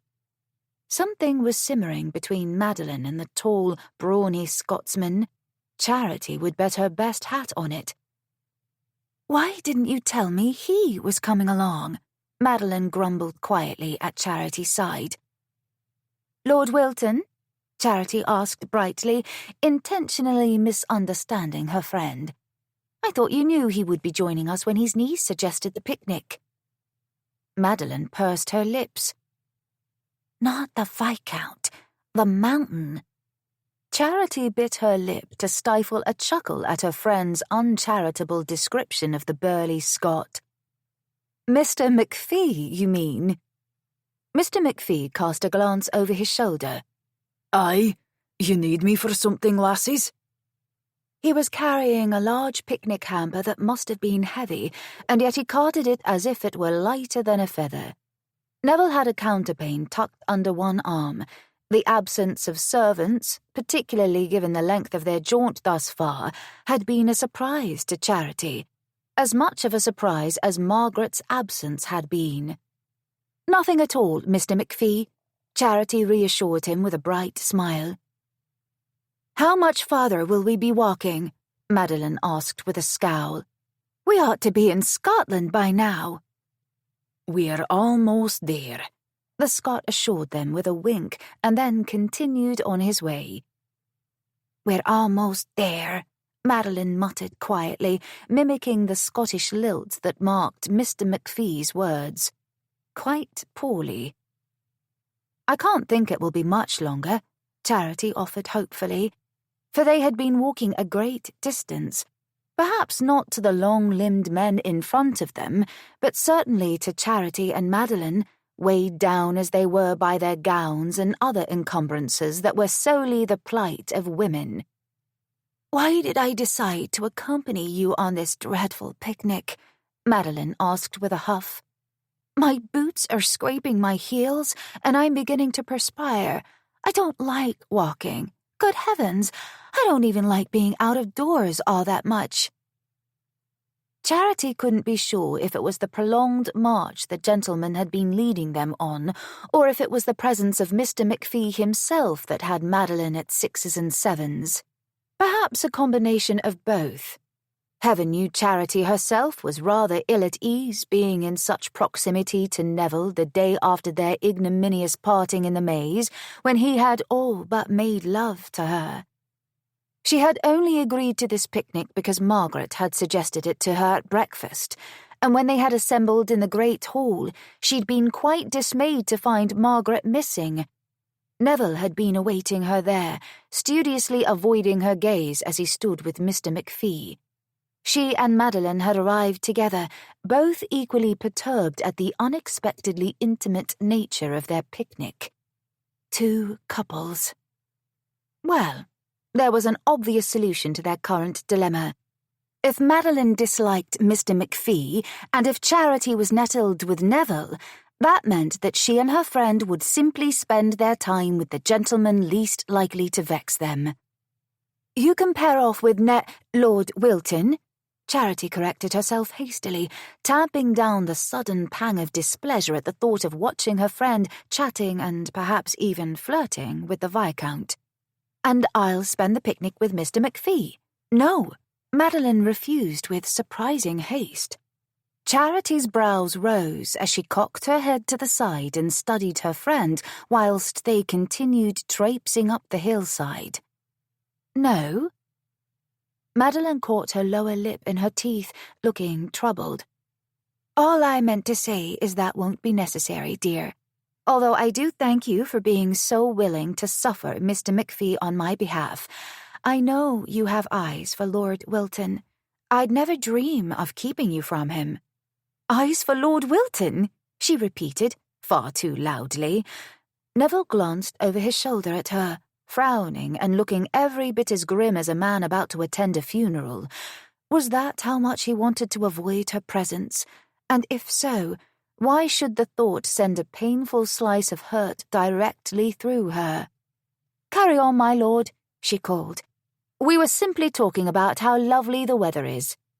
"As you wish, Lady Charity," he said before continuing on, his long legs keeping up with Mr. McPhee's massive strides with remarkable aplomb. "I don't have eyes for him," she reassured her friend, taking care to keep her voice lower this time. I don't even like him." Unfortunately for Charity, that assertion was a lie, because she did like the handsome, golden-haired, pun-wielding Viscount. She liked him far too much, which meant he was dangerous, because she had no intention of allowing herself to be vulnerable for a man ever again. All she wanted was to enjoy this house party and then go to the continent with Auntie Louise as they had planned. "Truly?" Madeline asked with an arch look. "You don't look at him as if you don't like him." "How do I look at him, then?" she asked, feeling unaccountably peevish. "As if you want him to devour you." Charity promptly tripped over the hem of her gown. The toe of her boot caught in her skirts, and she knew a wild moment of panic, her arms flailing around clumsily as she sought to keep upright. But it was no use. Like a felled log, she tumbled to the ground. Everything unfolded in a blur. The grass came up to meet her, and whilst her fall was not graceful, her landing was even worse. She bounced off the ground in a pile of skirts and petticoats, her hat jostled from her head, corset cutting into her sides. Pain radiated through every part of her body to rival the humiliation. "Charity!" Madeline's shocked cry reached her as if from afar. She realized it was because her face was buried in the calf-high grasses Mr. McPhee and Neville had been trampling on their way to wherever the picnic was meant to be laid. She lifted her head to find her friend's shocked face hovering over her, lined with worry. "My goodness, have you hurt anything?" she asked. Her pride. Good heavens, she'd hurt that. It was nothing but dust at the moment. Aside from that, she rolled over and winced as fresh pain emanated up her right leg. She struggled her way into a seated position, realizing she had somehow managed to twist her ankle whilst falling, and the hands she used to brace her fall were scraped and dirty, her gloves shredded from the rocks and dirt hiding beneath all the grass blades. "I fell," she said lamely. The crashing thumps behind her told Charity that Mr. McPhee and Neville had either witnessed her humiliating fall or had heard Madeline's shocked cries and were now hastening back to investigate. If ever there had been an opportune moment for the earth to open like a great, gaping maw and swallow her whole, she felt certain it was now. "I'll help you up," Madeline volunteered, sticking out a gloved hand. "Nonsense, lass," Mr. McPhee said, shouldering his way past Madeline and offering Charity an enormous paw. "Lady Charity may have injured herself. Did you hit your head?" "I don't think I did," she managed. Neville dropped to his knees at her other side, taking her hand gently in his. "What happened?" Heat crept up her throat. The truth was too humiliating to reveal. She'd been distracted by Madeline's observation, which had been far too close to the mark, and then she'd stumbled and caught her boot in her own hems and gone tumbling down. But she couldn't admit that to him. Not when he had been studiously avoiding her gaze and acting as if what had happened between them in the maze yesterday had been nothing more than a feverish dream she'd had in the night. "I tripped," she said miserably, trying to move her ankle and wincing. "You're hurt." He frowned at her, his eyes flashing with an emotion she couldn't read. "You've ruined your gloves, and your palms are bleeding. What else have you injured?"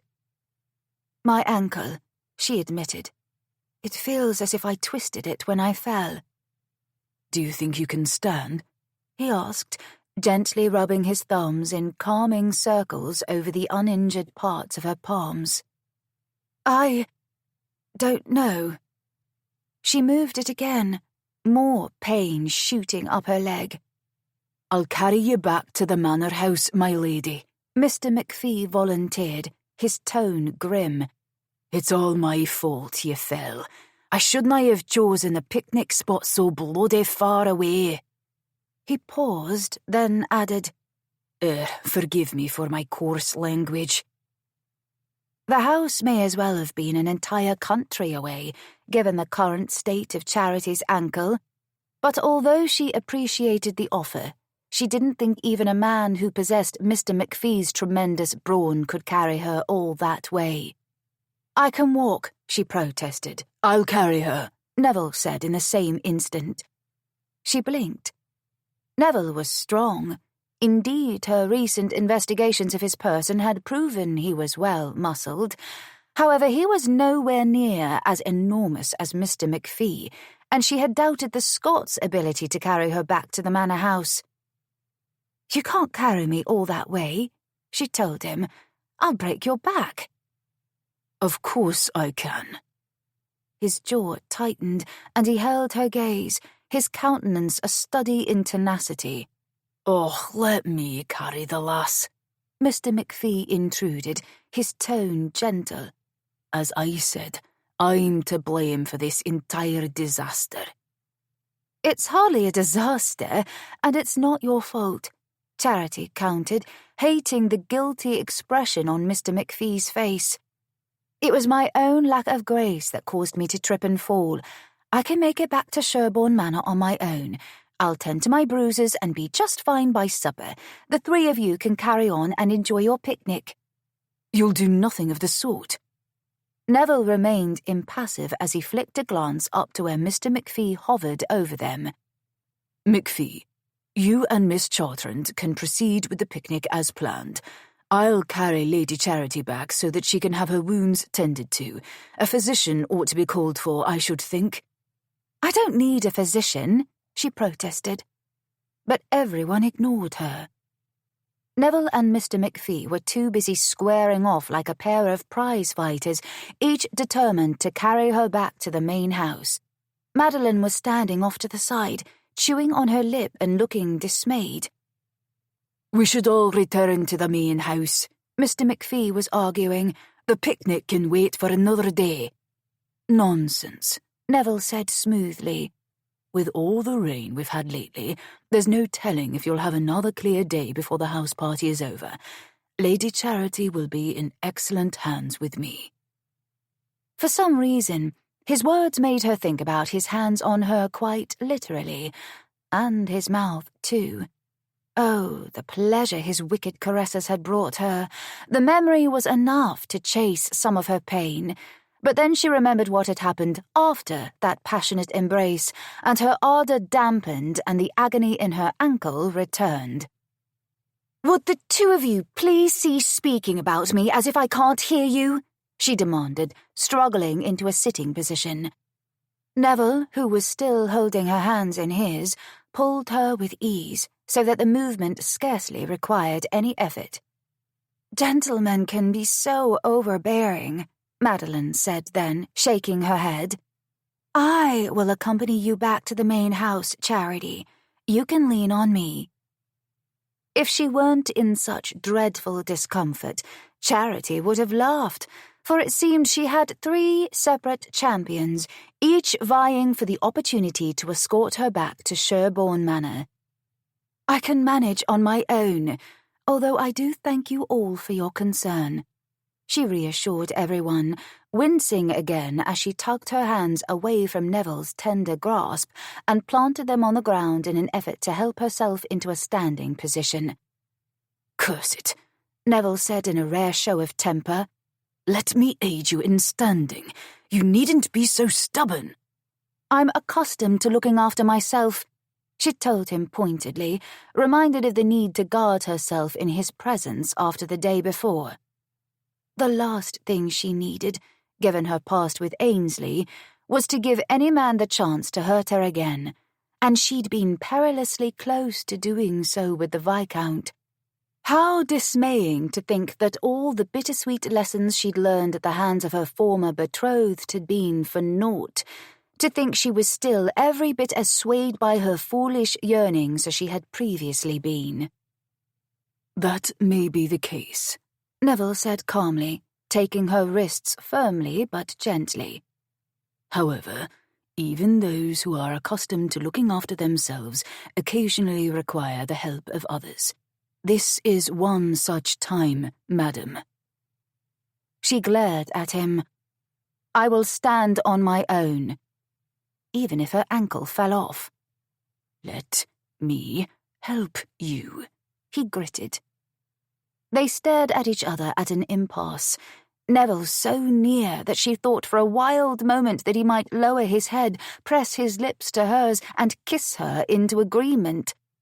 But then she recalled that they weren't alone, that Mr. McPhee and Madeline loomed over them as well, and further, that she was still furious with the man who was so insistent upon coming to her rescue.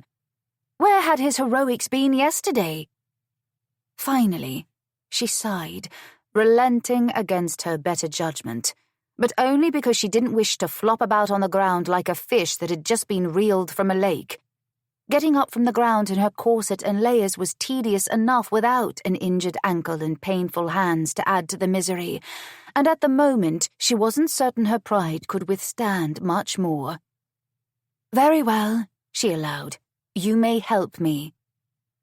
He muttered something that sounded suspiciously like stubborn wench.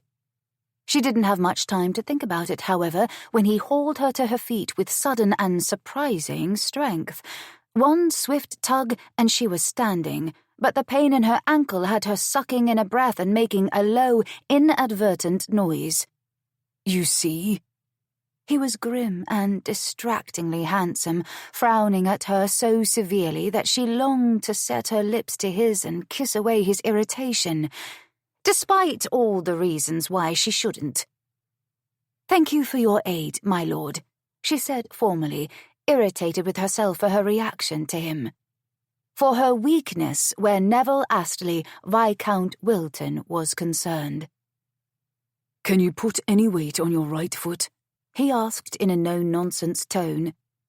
Gingerly, she tried, an ache shooting up her leg in the process. "I can, yes." "Likely not a sprain, then, and thank sweet heavens above for that," Mr. McPhee intoned. "Are ye certain ye dinna wish for me to carry ye back, Lady Charity?" "Certain," she repeated. "I can walk." "We'll all accompany you back to the main house," Madeline said fretfully. Charity looked at Mr. McPhee, the picnic hamper still clutched in one of his big hands.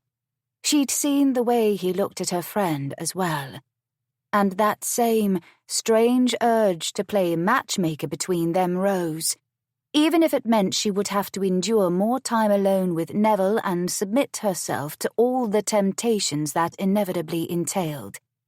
It was plain to see that her friend was attempting to avoid being alone with Mr. McPhee, but it was also quite apparent to Charity that Madeline was drawn to him. And whilst Clementine was decidedly the matchmaker of their set, Charity couldn't help but feel rather tempted to assume the role. She'd seen Madeline casting glances in the handsome Scott's direction when she thought no one had been looking more than once. Mr. McPhee, despite his burly form, was a consummate gentleman. She had no doubt that nothing untoward would occur between the two. Unless Madeline wished it to, that was.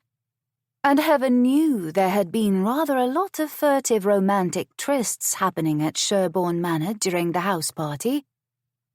"I'll go with Lord Wilton," Charity decided. "You and Mr. McPhee proceed and enjoy your picnic." "But, Charity," Madeline protested, casting a wide-eyed glance in the Scots' direction. "Surely you don't expect us to make merry while you're suffering?" "I'll survive." She summoned a smile for her friend's benefit. "I assure you, I've endured far worse than a few scrapes and a twisted ankle. I'll be fine in no time. You and Mr. McPhee should enjoy the day. As Lord Wilton said, you ought to take advantage of the sunshine whilst we still have it." Madeline sputtered. "If ye insist, Lady Charity," Mr. McPhee said, his tone solicitous. "I do," she told him firmly, slanting a glance in Neville's direction. "Lord Wilton, lead the way, if you please."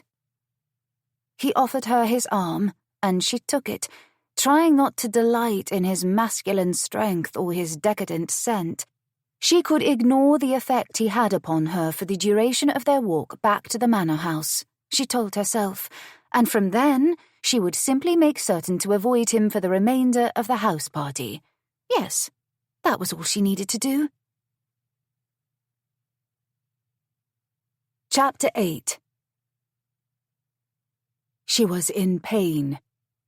Clenching his jaw, Neville slanted another glance toward Charity, noting her paleness and her compressed lips. Their hobbling progress hadn't taken them far, just enough so that the shallow rises and falls of the gently sloped land had rendered Miss Chartrand and Mr. McPhee no longer visible. A rolling field of grasses and wild flowers, edged by trees on the far end, separated them from the manor house that presided over the park in the distance. Only its towering rooftop line was detectable from their present position. They had quite a great deal of walking remaining until she reached the haven of a comfortable place to recline, and he knew her pride was driving her, as was her innate tenacity, but he couldn't bear another moment of her suffering. "Stop," he ordered curtly, staying their progress by halting. "I don't need to rest," she protested instantly. "The quicker we return to the house, the better. I do fear my ankle is beginning to swell in my boot." "I'll carry you the rest of the way," he told her. Her response was instant and vehement.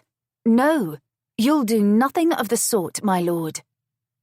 Her return to formality told him, along with the stiffness of her bearing ever since they had set off earlier in the day, that she was angry with him. He hated being the source of her ire, and he couldn't blame her. Yesterday he'd been the worst sort of scoundrel. He had taken advantage of the moment, overwhelmed by the intensity of his attraction to her, without a thought for the consequences, and then he'd been a cad afterward, saying the wrong things, doing the wrong things. But this wasn't about what had happened between them. It was about her being injured. "I'm carrying you whether you like it or not." "Can you not see how far it is? In case you failed to notice, I'm hardly a slip of a girl. You'll never be able to carry me all the way back to the manor house from here." She was right. She wasn't a slip of a girl. She was all womanly, curved and rounded where it mattered, and he wanted to feel all that delicious softness pressed against him, beneath him. He swallowed hard against a rising tide of lust he couldn't afford to indulge. She was injured, damn it. What was wrong with him? "I assure you, I'm no stripling myself," Neville reassured her. "I'll carry you." "Why must you insist on being so stubborn?" He could ask her the same question, but he was wary of arguing, so he simply bent and scooped her into his arms. She shrieked at the suddenness of his actions, apparently not believing him capable of exerting his superior strength to keep her from her own idiocy. Her arms flew around his neck, her magnificent blue eyes wide, and for a moment he could scarcely breathe for the rightness of her in his arms, close to him, his to protect. "What do you think you're doing?" she demanded, outraged. "Keeping you from doing further harm to yourself," he informed her, feeling as grim as he sounded. Because he couldn't allow himself to think such unwanted thoughts about her. Lady Charity Manners was too bloody troublesome and complicated and thoroughly altogether wrong for him. She was stubborn and fiery and wild and rebellious. She swam in lakes and kissed with abandon and posed for paintings in the nude.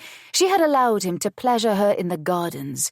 She brought out the basest, most sinful, perilous part of him, a part he hadn't known existed, and he couldn't risk any more such reckless behavior, couldn't indulge in his rampant desires where she was concerned, however potent and alluring they may be. And above all, he couldn't allow her to indulge her pride, possibly doing greater harm to herself in the process. If anything, It was painfully plain to see that Lady Charity Manners had a dangerous habit of doing whatever she wanted, with complete disregard for the consequences.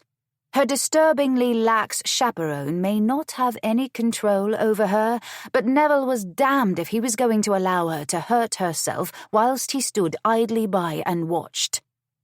He started off at a determined pace, marching through the grass as if he were a soldier in an infantry brigade, set upon meeting his enemy and delivering a death blow. "Lord Wilton," Charity said, sounding most aggrieved. "Lady Charity?" He returned agreeably, keeping his gaze toward the horizon and their inevitable destination. She was his own personal Gorgon, and if he glanced down at her, it was entirely possible he would lose his resolve. "Put me down," she grumbled. "This is ridiculous. You're behaving abominably. I'll not be carted about as if I'm a sack of flour, and with a complete disregard for my own wishes."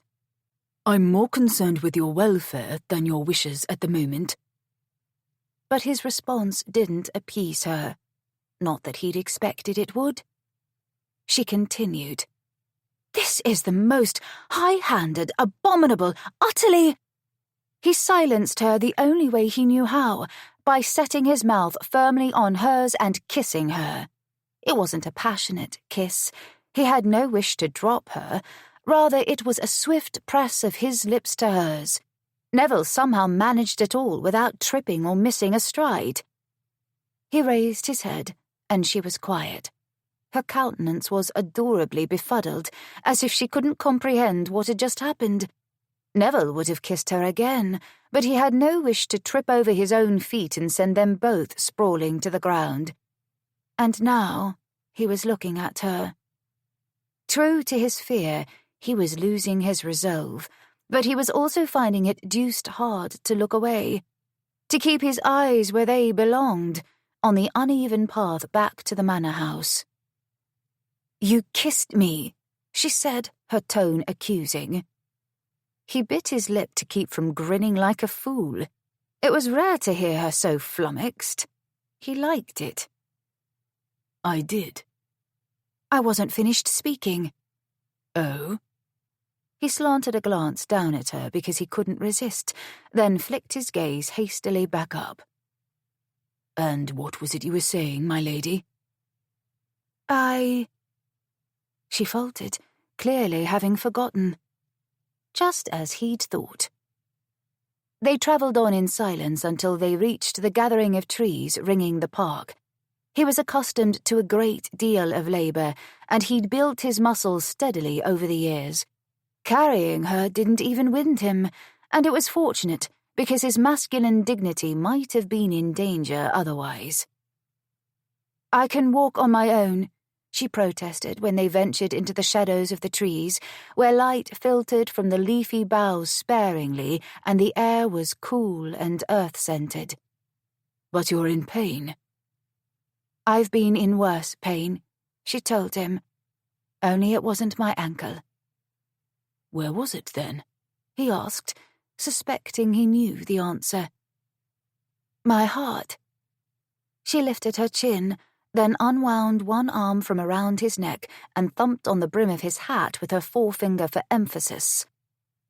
"The man I was meant to marry believed the worst of me and threw me over instead of marrying me, and all over a silly scandal I could have explained had he but wished to listen. So, you see, this little injury to my ankle and pride is naught compared to what I've already endured." Neville almost did trip then, but not because he wasn't paying attention to where he was walking, rather because he knew the scandal she was speaking of, the nude Venus painting. Also because he wanted to punch the man she'd given her heart to. Hadn't he understood what a rare, beautiful gift he'd been given? "Any man who threw you over wasn't worth the pain he caused," he said firmly, keeping his gaze averted.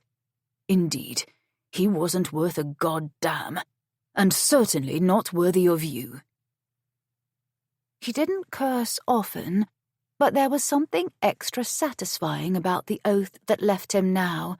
It was as much directed toward her errant suitor as himself, because Neville was painfully aware of his own complicity in believing the worst of her, even if it had been internal and he hadn't had the opportunity to get to know the woman in his arms as thoroughly as he thought he knew her now. Which was quite well, when it came to physical intimacy. However, he couldn't shake the feeling that there was a great deal she kept secret and locked away, a part of herself that had nothing to do with her body and her desire, but everything to do with the woman within. And it shocked him to realize he wanted to know her, even if he shouldn't. He most certainly, absolutely shouldn't. "Do you know, Neville," she began thoughtfully, her use of his given name sending an unwanted arrow of lust straight to his groin, even as he carried her through the trees. "I think that is one of the nicest things anyone has ever said to me." Her words filled him with shameful warmth. He didn't know how to answer them, didn't know what to say to her. For the first time, his vexing mind was even painfully bereft of a convenient pun. So in the end, he said nothing, carrying her stoically on to the manor house. "Lord Wilton, thank you for carrying my darling niece all this way. You are to be commended for your gallantry." Charity watched from her perch on a divan in Vivi's private sitting room while Auntie Louise fawned over Neville as if he had saved her from the terrifying grips of certain death instead of carrying her across bucolic fields of grasses and wildflowers. Not that his effort hadn't been Herculean.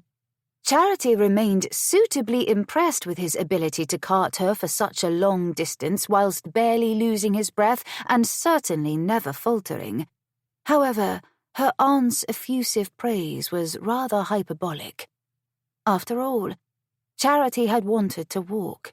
She would have walked, had he not swept her into his strong arms as if he were some sort of medieval knight intent upon rescuing a fallen maiden. The notion made a chortle slip from her lips unintentionally. Yes, she had the fallen part correct, and never more so than now, after she had all but rolled about with the Viscount in the garden maze as if she were a wanton country dairymaid begging for a tup. That thought, far more than the rest, sobered her. But Auntie Louise's light blue eyes had already swung to her, along with Neville's searching gaze, the gaze that saw too much, slicing right to the heart of her, to the tender, vulnerable place she'd sworn no longer existed until a few days ago. Until him. "Is something amiss, dearest?" Auntie Louise asked, her face etched with concern. "Is your injury paining you?" Neville queried in almost the same moment. And this, too, might have been laughable under any other circumstances. Here were her beloved aunt and Viscount Wilton fussing over her in concert as if she were an invalid who couldn't attend to herself. Neville's concern made her feel as if her corset was too tight, which it undoubtedly was, but that was another matter. It also made her feel as if her neck and ears were on fire, and it made a strange sensation blossom deeper inside her, an inner warmth that was more disturbing than any of the rest. "My dear, what is it?" Auntie Louise asked, swishing to her side and patting her hand. "Do you need something while we wait for the physician to arrive? Shall I ring for some water? Some lemonade, perhaps?" "Or something stronger?" Neville asked, hovering over her with a worried frown. "Would you prefer claret?" He had carried her all the way to this room, hidden away from the rest of the house guests, at Vivi's behest. Her dear friend had taken one look at the sight they must have presented, a bedraggled, scraped and muddied Charity being held by a sombre, determined Lord Wilton, and had ushered them into the private chamber. After sending for Auntie Louise, who had been happily distracted in the card room, Vivy had excused herself to make certain a doctor was fetched to examine Charity's ankle. It was unnecessary, and Charity had protested as much, but Vivy and Neville had insisted. And then Vivy had slipped away, and Auntie Louise had arrived, fluttering over her in melodramatic fashion. And still, Neville remained, his concern for her almost palpable, affecting Charity in strange ways. She wished he would go away, but she also wished he would stay. Wished the memory of his strong arms wrapped around her, his warmth seeping into her, and his delicious forest and citrus scent invading her senses would dissipate like the rain clouds of the day before. She wished she could keep that scent in a locket, open it and think of him when she was long gone to the continent and her adventure with Auntie Louise, when he was nothing more than a memory. "Charity, darling, speak to me," Auntie Louise begged. "It's not like you to be so silent." "Claret," Neville said, as if she'd answered. He strode from the room, not even bothering to ring for a servant. The door clicked closed, and she was alone with her aunt, who still lingered at her side with a pale, drawn countenance, her golden hair tamed into an elegant chignon at her nape. She was wearing a gown of peach silk veil, an ornate brooch clasped at her throat. She'd always been more like a mother to Charity than her own icily reserved mother had been, but then Charity had sorely tested Mother's patience. She hadn't been like her siblings. She was the youngest, the wildest. Even before her scandal, she'd been wayward, too loud, too bold, too happy, too undignified, too unmannerly. Only Auntie Louise had been patient with her. Auntie Louise had always been there at her side when no one else had. When Charity's mean harridan of a governess, Miss Lee, had rapped her knuckles with a wooden ruler for forgetting her comportment, Auntie Louise had been there to dry her tears and make certain Mother and Father gave the wretched woman the sack. "Thank you," Charity blurted. Auntie Louise pulled a gilt-backed chair nearer to the divan, the legs scraping across the axminster in a soft sound. "You needn't thank me, my dear. Lord Wilton is the one who carried you all the way here. You ought to direct your gratitude towards him. My, what a strong young man to carry you so far." He was strong, lean and muscled too, far stronger than she would have suspected. Not at all like an idle lord, certainly nothing like Ainsley, who had been too dignified to do anything more than ride his horse down Rotten Row at the fashionable hour. "Thank you for always being here for me when I find myself in a scrape," Charity elaborated, cognizant of the fact that she had never given voice to her appreciation for her aunt. "This is hardly a scrape, darling." Auntie Louise patted her hand again. "You twisted your ankle. It wasn't your fault." But it had been her fault. She'd been thinking about Neville, hadn't been taking care with her steps. Her boot had been caught in her own hems. "Still," she insisted, "you're always here to dry my tears or offer your shoulder when I need it. I remember when I was a girl and I was so terribly ill with fever and no one dared to come near me, not even nurse. But you were there, holding me, stroking my hair." Auntie Louise gave her a tender smile. "It was my duty and honor to be there, dear heart." "You became ill yourself afterward," she remembered, recalling when she'd been well enough to emerge from the sick room looking for her aunt, only to be told Auntie Louise was now abed. She'd been beside herself with worry until she'd been allowed to see her aunt again. "It was worth it," Auntie Louise said simply. "And my awful governess, do you remember her?" Charity continued. "Miss Lee." Her aunt's lip curled in undisguised disgust. "A heartless witch. I ought to have broken that ruler over her head." Charity chuckled. I rather wish you had. Another pat to her hand. Auntie Louise's so similar to hers and yet marked by years, the blue veins standing in relief against her pale skin, the gold and sapphire ring she always wore, winking from one of her fingers. So do I, darling girl, and more. She made my sweet Charity cry, and for what reason? Some people should not be given the power they wield over others, and that wretched governess was one.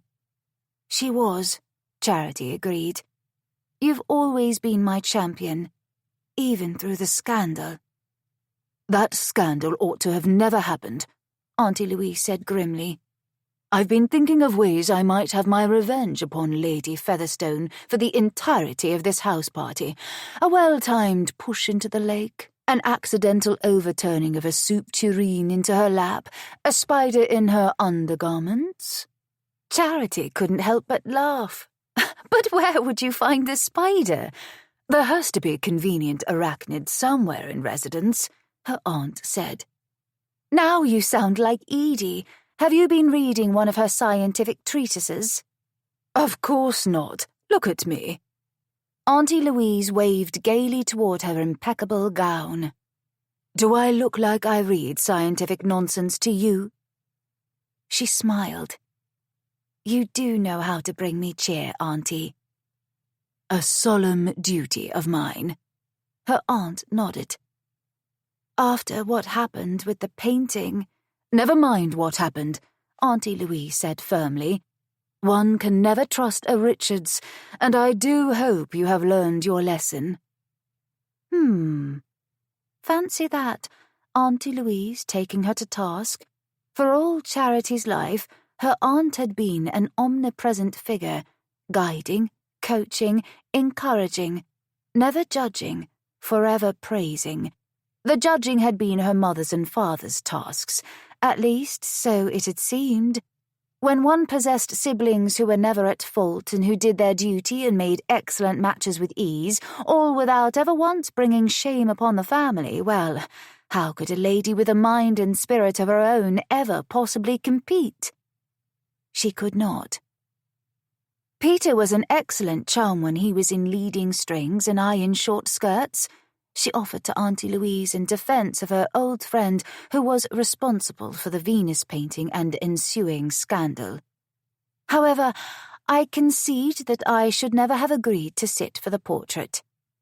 Sitting for the portrait was never the problem, dearest, and you know it, Auntie Louise said as she fussed with a tendril of hair that had fallen from Charity's coiffure. It was the manner in which Mr. Richards portrayed you.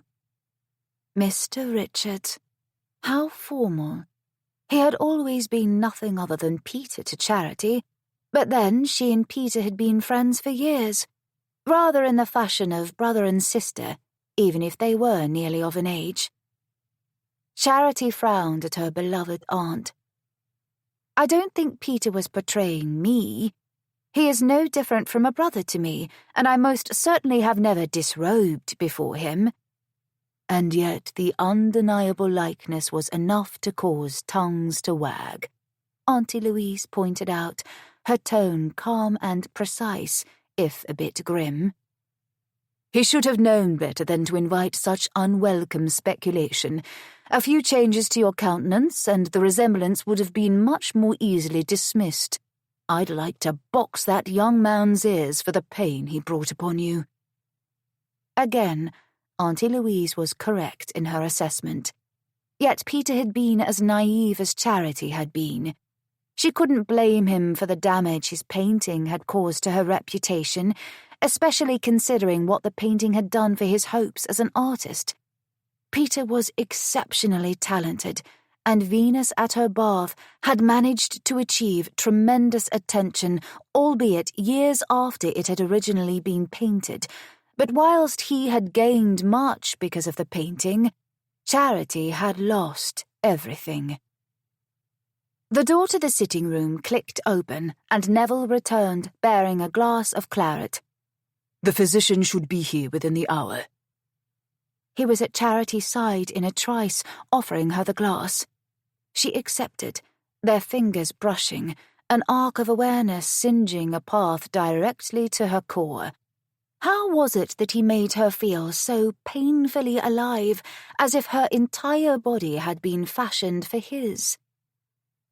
"Thank you," she managed past the longing stirring up again, trying not to think about how he had tended to the scrapes and dirt on her palms when they had first returned to the manor house.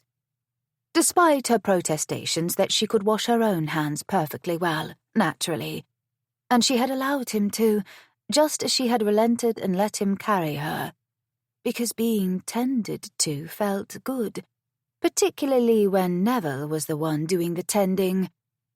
He straightened, removing his hold on the glass as if her touch had burned him. "Take a sip. It will help to dull the pain until the doctor arrives." For some reason, she listened to him, obeying as she brought the glass to her lips. The claret was smooth and cool on her tongue. She swallowed, but it wasn't the pain she was trying to dull. It was the way he made her feel. Exposed like the raw flesh on her palms. Seen in a way no one before him ever had. And all while Auntie Louise watched on, a calm, imperturbable chaperone. Charity and Neville had known far greater intimacies than this moment. He had pleasured her, touched her, kissed her, had bared her breasts and sucked her nipples.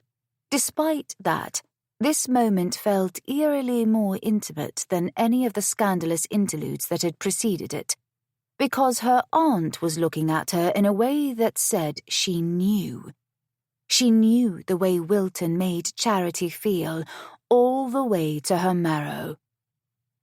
"It was kind of you to fetch the claret," Auntie Louise told him, smiling indulgently. Charity was grateful for her aunt's presence. She had accompanied her to Sherborne Manor for the house party, just as she always accompanied Charity everywhere. Mother and father were forever far too busy with Charity's older siblings and their own friends to have a care for her, but that was fine as far as Charity was concerned. She had always felt much closer to Auntie Louise than to her mother or her sister. Her aunt understood her in a way no one else had. Until Neville. Charity brought the glass to her lips and drank some more of the red wine to soothe her frayed spirits. "Since I'm at fault for Lady Charity's current state, it was the least I could do, Lady Louise," Neville offered politely. Charity wondered if he was speaking about more than her ankle. He had loosened her laces before Auntie Louise had bustled into the room and had carefully removed her boot. His long fingers had gently probed and prodded her tender ankle, and she had been caught between the pain caused by her injury and the pain caused by her aching heart, that foolish organ she'd thought long devoid of the ability to feel. How wrong she'd been. Somehow, during their walk back to the manor house, the pieces inside Charity had fallen into place, and she'd come to an astonishing realization that shocked even her. She wanted Neville. One night, it was all she could allow herself, but before this house party reached its conclusion, she was going to give herself to him. After that, she would carry on with her planned travels. She and Auntie Louise would see the world. "Nonsense, Lord Wilton," Auntie Louise was saying now, dragging Charity from the depths of her madly churning thoughts. "You're hardly to blame for her injury, and the gallant manner in which you carried her all the way back. Well, suffice it to say that most gentlemen wouldn't be nearly so chivalrous." It was a pointed barb, directly aimed at Ainsley, if Charity had ever heard one, but for the first time since the Earl's defection, thinking about him didn't fill her nearly as full of resentment and anger as it ordinarily had. No. Indeed, when she thought about him now, all she felt was a tranquil sense of acceptance, even relief. If he hadn't thrown her over, she would be a married woman by now, and if she had been a married woman when she met Viscount Wilton at this house party, she never would have kissed him, never would have heard the painful secrets of his past, never would have walked with him in the maze. Good heavens, she would have missed so much. She would have missed everything. Neville accepted her aunt's praise with the expected awkwardness, his high cheekbones tinged with red. "It's nothing, Lady Louise. Less than nothing. The least I could do, truly." Charity half expected him to blurt a pun. Perhaps he would have had his discomfiture run any higher. As it was, she had begun to notice that the more time he spent in her presence, the fewer puns he blurted, which meant, she reckoned, that he felt comfortable with her.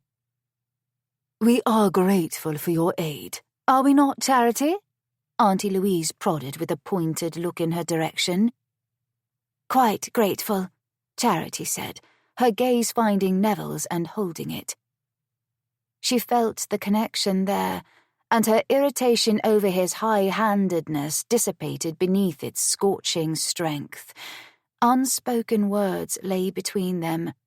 How strange it was that she felt as if she knew him, truly knew him, in a way she'd never come to understand another, and after such a short acquaintance. But it was there, simmering beneath the silent understanding, like a candle waiting to be lit. A discreet knock at the door interrupted, severing the moment. It was Vivy, still looking concerned, leading a portly middle-aged man carrying a dark bag. The physician. Neville took his leave, and Charity watched him go, already plotting how she would persuade him to be reckless with her for one night only. Chapter 9. Discovering which of the dozens of guest rooms in Sherborne Manor had been assigned to Neville had proven quite easy. Avoiding her fellow guests' notice as Charity stole through the halls, a pronounced limp hindering her stealthiness, hadn't been nearly as simple.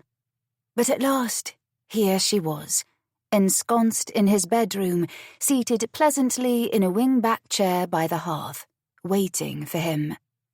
Her ankle was throbbing. She'd borrowed one of his pillows and arranged a low table to prop it. While the doctor had proclaimed her injury a mere sprain, he'd also ordered her to remain abed for the next few days, placing as little weight on it as possible while she convalesced. The moment Auntie Louise had left Charity alone, she'd been out of bed, hobbling around her room and making preparations. A sprained ankle wasn't going to keep her from what she wanted.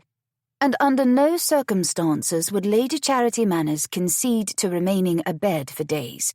Not when she had a house party with her friends to enjoy, and most certainly not when she had a viscount to seduce. Which was what she was doing now, wearing her most revealing gown and almost nothing beneath it. She had told her lady's maid she was going to sleep early this evening. She told Auntie Louise the same lie. Charity didn't like dishonesty of any sort. Ainsley had lied to her when he had told her that he loved her, only to abandon her at the slightest hint of trouble.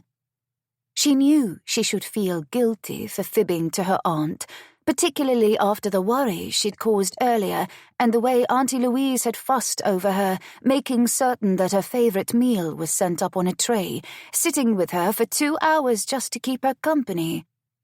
But Charity didn't feel guilty. She felt elated, anxious too. There was a distinct chance that Neville's sense of propriety and duty would eclipse his desire for her. Coming to his chamber had been a risk. He could reject her. Her presence, should she be discovered, could tarnish his niece's reputation. And yet she'd come here anyway.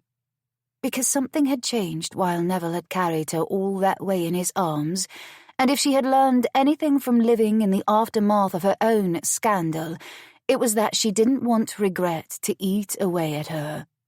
She didn't want to squander this chance. If she didn't take it now, it would be lost to her forever, and she couldn't bear that. So she was here, in a room that smelled of oiled wood and leather and citrus with a hint of pine and the more comforting scent of the morning's fire still smouldering in the grate, waiting for him. The door opened as if she'd willed it, and suddenly he was there at the threshold, filling the doorway with his broad shoulders and tall, elegant form. He was dressed in immaculate evening clothes, his golden hair glinting in the lamplight, his necktie and shirt both snowy white in stark contrast to his dark trousers and coat. Their stares clashed, and she held her breath, waiting for his response. The force of their melding gazes like velvet and fire to her senses. He said nothing, simply stood there holding her gaze, his bearing stiff, his face exquisitely beautiful. And then, as if pulled by the same inevitable magnetism drawing them together, he crossed the threshold, snapping the door closed at his back. Charity. Her name. That was all. But he said it like it was a wicked word, like it was a forbidden sin and he couldn't wait to partake of it, even though he knew he shouldn't. She forced a smile she didn't feel, summoning all the daring and confidence she possessed. Hello? His long-legged strides ate up the distance separating them. You're in my chamber. Yes. You can't be here. Why not? It's perfectly comfortable. He stopped before her and surprised her by dropping to his knees on the Axminster. You know why not. Charity leaned forward, drinking in the sight of him, their faces perilously near to each other now, so close his breath was a curtain dropping over her eager lips. No, I don't. Tell me. Because this is my bedroom. His head tipped forward, and he pressed his forehead to hers. That's why I'm here. He knew it. So did she. This was what the last few days had been leading to, its inevitability written in stone. They wanted each other. Why shouldn't they seize this opportunity? What language should a linguist end with? He murmured. For a moment, she couldn't think of a single response. It took her a few seconds to realize he was using another pun, that he was nervous. She grazed her lips over his gently, taking a swift, almost chaste kiss while she dared. I don't know. Finish, he said grimly. And then he cupped her cheek with so much tenderness that she nearly melted, and he took her mouth in a kiss that was ferocious and demanding and coaxing all at once. It was everything she longed for from him and more. She was smiling into that kiss, she realized, smiling because he hadn't told her to go, because he was kissing her. Because he tasted sweet like wine and neville and wickedness, and his tongue slipped inside her mouth to tangle with hers, and he made a low, deep rumble of appreciation in his chest as if he'd been starved for her. But just as quickly as he deepened the kiss, he reared back, tearing his mouth from hers, his gaze travelling over her face, searching. Your ankle. How did you get here? I walked. She turned her head, pressing a kiss to his hot palm. Slowly. Blast it, woman. Have you no care for yourself? His frustrated growl made her smile more. His protectiveness pleased her, and she couldn't say why. I wanted to see you, she said simply, and I knew you wouldn't come to me. Of course I wouldn't. He traced the periphery of her lower lip with his thumb, and it startled her to realize it was calloused, as if from manual labor. It wouldn't be proper. The rasp of his work-roughened skin over her lip was strangely rousing. Liquid heat pulled between her legs. Her ankle, propped as it was on the pillow, scarcely even pained her now. "You should know by now that I'm hardly proper," she told him. "Why are you here?" he asked, his pale green eyes searing into hers. She reached for him, unable to keep from touching him then, one hand sweeping a lock of hair from his forehead, the other settling on his necktie, tugging at the knot. "You know why." "Charity." This time her name was less of a caress, more of a protest. "Don't try to dissuade me," she said resolutely. "I know what I want." "And what is that?" "You." She glided her hand down his neck, to his shoulder, relishing the heat of his skin, the prickle of his shaven whiskers that glimmered golden. "I want you to finish what you started in the maze." He closed his eyes and inhaled sharply, as if her words had caused him physical pain. When he opened them again, he held her stare, unflinching. "We aren't married." "Nor are we going to be," she countered practically. "We needn't be, you know." "But it isn't right, Charity. I would be dishonoring you." She shook her head. "Not if I ask it of you. Not if I want it." He sighed heavily. "And Margaret, if word were to travel that I acted as anything less than a gentleman here, it could affect her future." "No one will know." "I'll know." His countenance was stern and forbidding. But he didn't fool her. The passion simmering between them was enough to scorch them both. "Don't tell anyone else." "But—" She silenced him with a finger pressed to his lips. "Hush. I was very careful about coming here. No one saw me. Do you think I want another scandal?" He kissed her finger, and a quivery sensation stole through her at the contact. "I think you're still suffering from the first one." He was correct, or at least he had been, because Charity knew what she felt right now, and suffering had nothing to do with it. Indeed, Ainsley was far from her mind. "Anyone who believes I posed nude for that painting can go to the devil," she said. Something in his expression changed. She saw it instantly and knew the reason. "I have a confession to make," he said, sounding uneasy. Her stomach flipped. "I'd rather you didn't." She didn't want to hear it. He sighed, holding her gaze. "Before I knew you, I believed the rumor. The resemblance to you is quite strong. I'm sorry, Charity. I shouldn't have believed it." It was Charity's turn to sigh now. "The resemblance is strong because it is me. I did sit for the painting, but I was fully clothed. It was only later, after Peter wrote to me that it was on display at the Grosvenor Gallery, begging my forgiveness, that I realized what he'd done." Neville stiffened, his jaw tightening. "He dared to paint you that way without your permission." She hadn't thought about it that way until now. Peter was a friend. His father was a baron, and his family lived on the estate bordering her father's country seat. They had played together as children. His elder sister had married her brother, and then one day Peter had asked for her to sit for a sketch.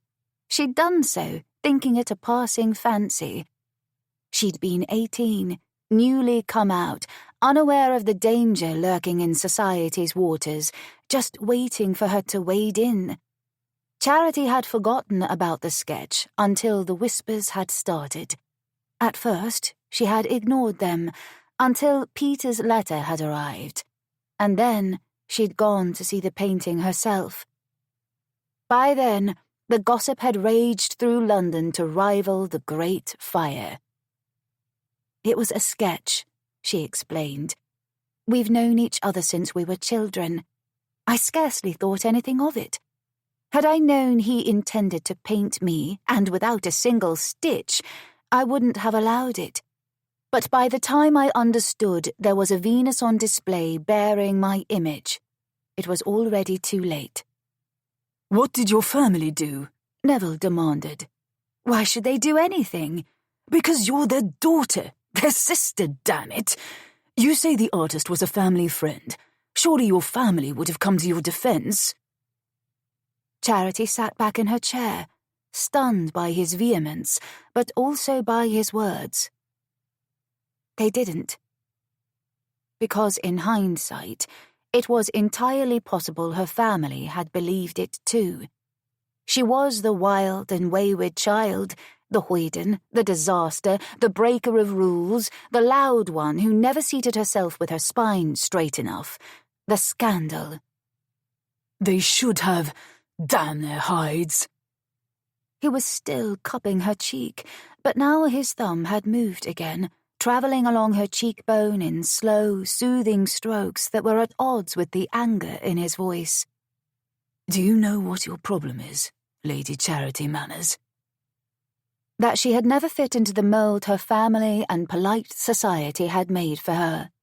That she was falling dangerously hard for an unattainable viscount. That she was the sort of lady who stole into a gentleman's bedroom at a country house party and swam in her chemise in the lake and allowed a man to kiss her witless in the gardens. Her problems could be any or all of those. She shook her head slowly, not wanting to dislodge his touch or break the spellbinding connection between them. "I don't know. What is it?" Your problem is that you've never asked enough of the people who should care for you most," he said with great feeling. "You've settled for far less than what you deserve. You allowed a man to ruin your reputation and still consider him your friend. You hold your head high when all London gossips about you behind your back. You don't blame your family for failing you when they should have rallied around you. Your betrothed betrayed you and abandoned you over spurious rumors, and still you look at me with such open, earnest trust. And you've let me kiss you and touch you when you should have slapped me for my temerity long before now. Your problem," he concluded, "is that you don't know your worth, when what you truly are is priceless." He said it with such stirring, impassioned resolve that for the span of a few rapid heartbeats, Charity could do nothing more than stare at him, shocked and yet also moved by his insight, by the way he saw her. No one had ever called her priceless before. No one had ever thought of her worth in such a fashion. She didn't know what to say.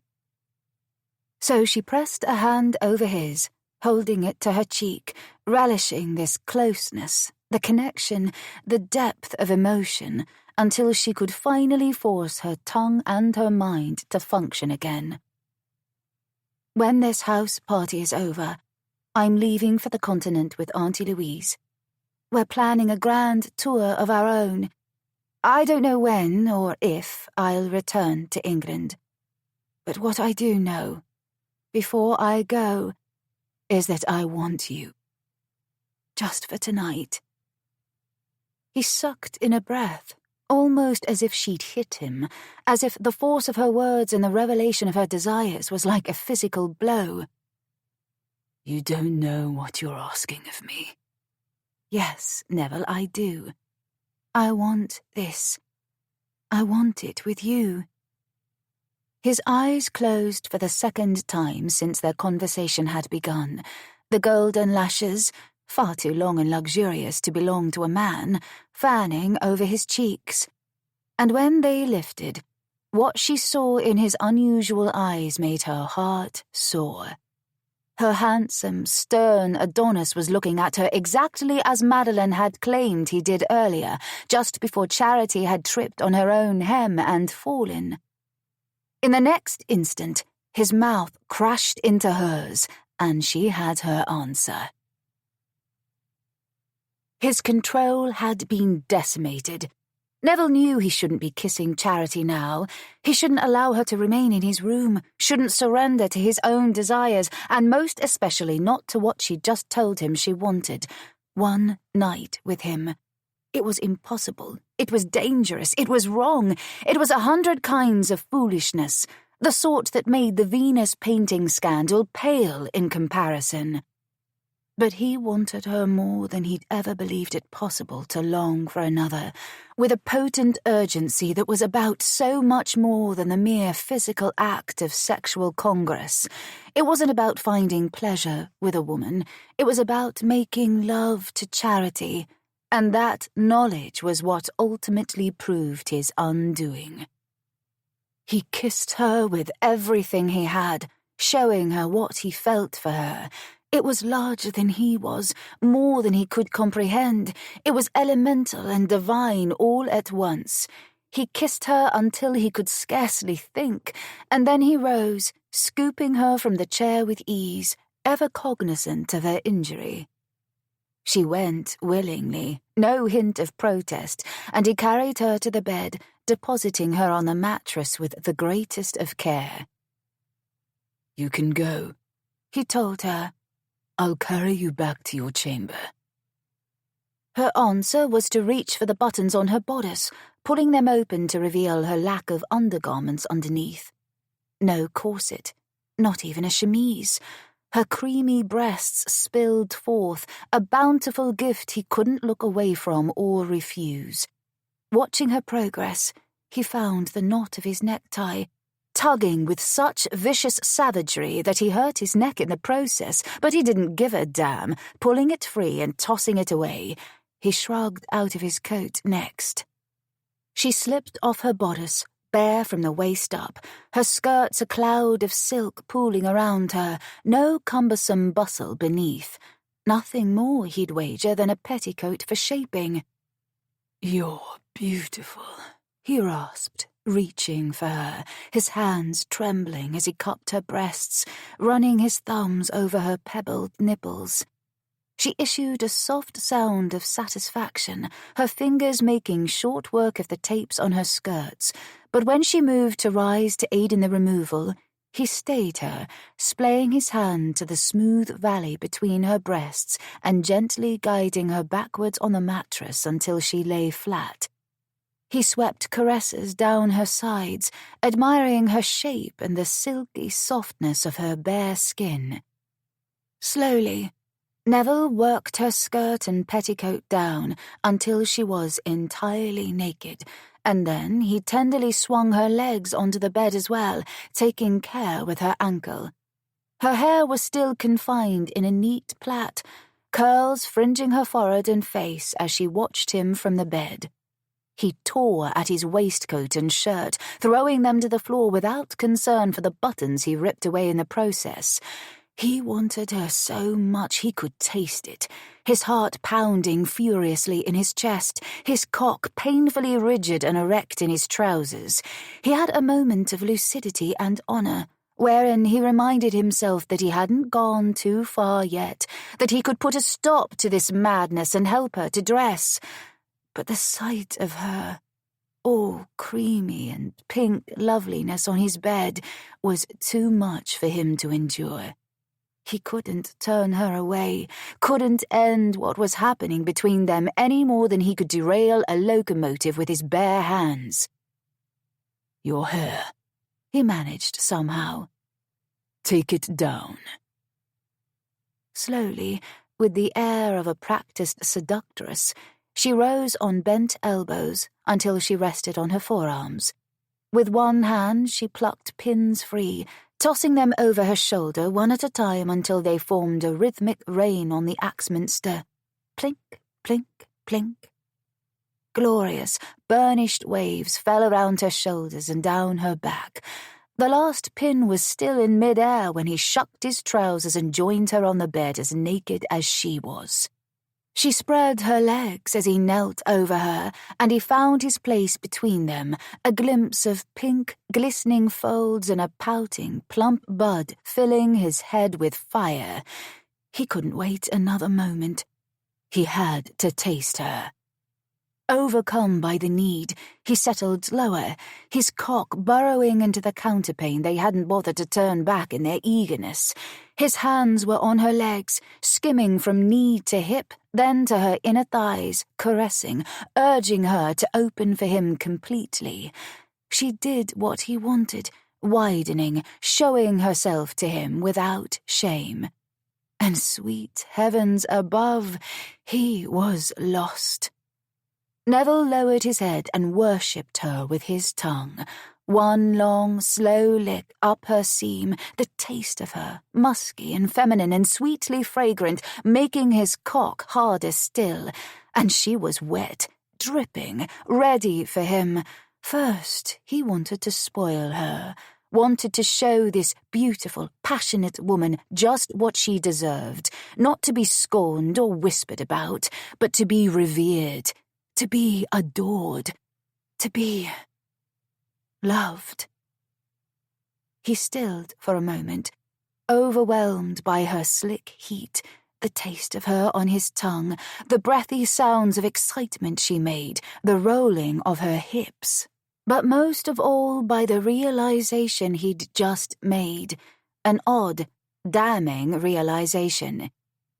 He might have somehow, entirely against his will and despite ration and reason, begun to fall in love with Lady Charity Manners. Who was he fooling? He hadn't begun to fall in love with her. He already had, fully and utterly. She was the wrong woman for him to harbour a tendre for. That much was certain. But it didn't matter when her fingers sifted through his hair and she shifted restlessly under him, her body seeking more. He listened, because if there was anything Neville did well, it was that. Listened to her body's demands, to the sheer erotic joy of pleasing her. His tongue traced over the swollen bud of her sex, and then he took that sensitive bundle in his mouth and sucked. Sucked and nibbled as she came apart so sweetly for him, hips undulating to the rhythm of his tongue, her gasps falling from her lips, her fingers grasping his hair and tugging him closer until she was all there was. He was surrounded by her soft, feminine heat, by her lush legs and slick desire, by her body's ceaseless demands. He wanted her to use him, to find her pleasure, to come and then come again, crying out and writhing, losing herself with nothing more than his tongue to push her over the edge to her peak. When he sensed she was there, he listened to what pleased her most, applying more pressure, finding the secret place on her pearl that made her hips buck and her breath catch, made her stiffen beneath him. And then he used his teeth, alternating between licking, sucking, and biting until she cried out his name, her body quaking under his as the force of her orgasm rolled over her like a storm. He was there for it, there for her. Neville raised his head, drunk on Charity, his lips coated in her dew, transfixed by the erotic sight of her, naked atop his covers, legs spread wide, her breasts full and tipped with taut peaks, her hair golden on his pillow, her full, pink lips parted in wonder. He kissed her sex, suckled her bud again, and had never felt more pleased with himself. Of all the men this vibrant beauty could have had with nothing more than a quirk of her finger, she had chosen him. And he was the reason for the expression on her face, for the dark swirl of passion in her eyes, for her ragged breathing. He thought that he could drink from her sex forever, make love to her with nothing more than his mouth, and still be fulfilled. that he could lick her until she screamed his name and the whole wing of guests came racing from their rooms, certain something was wrong. He wanted her loud and lusty, unashamed as she deserved to be. But he couldn't have her that way now, so he would settle for bringing her to her pinnacle again. "I read about this," she murmured, still out of breath, surprising him. But then, why should he be shocked that her curiosity had led to her finding some ribald prose that detailed sexual congress in vivid detail? She was unabashed about her daring ways, and he admired her for it, even if he knew he ought to be properly horrified. "What did you read about?" he asked, kissing her sex lightly, caressing her everywhere he could.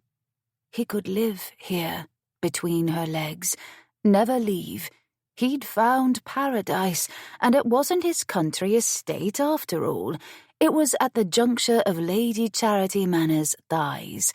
Venus was no competition for her. "A man kissing a woman this way," she murmured, reaching down to tap the top of her mound with one forefinger. "Here." The sight of her touching herself was unbearably sensual. His cock was weeping, and he had to grind it into the counterpane to stave off his own roaring need. This wasn't about him. It was about her. But no, that wasn't quite right. Rather, it was about the both of them. He caught her finger in his mouth and sucked the tip as he'd done to her clitoris, then dragged his teeth along the fleshy pad before releasing it. "Touch yourself again. Show me." It was a bold request, a shameful one, but Charity didn't even hesitate in giving him what he wanted, her finger settling on her mound at first, then lower, to where her pearl protruded from the hood. She ran her finger over herself there. He muttered something unintelligible, even to himself, a curse, a plea, he didn't know. "Beautiful," he praised, even though he had before. He couldn't tell her enough. Admiration was a gift meant to be shared. Neville kissed each of her inner thighs, and then, as she continued to lightly toy with herself, he kissed her opening, his tongue dipping inside to claim her the way his cock wanted to so desperately.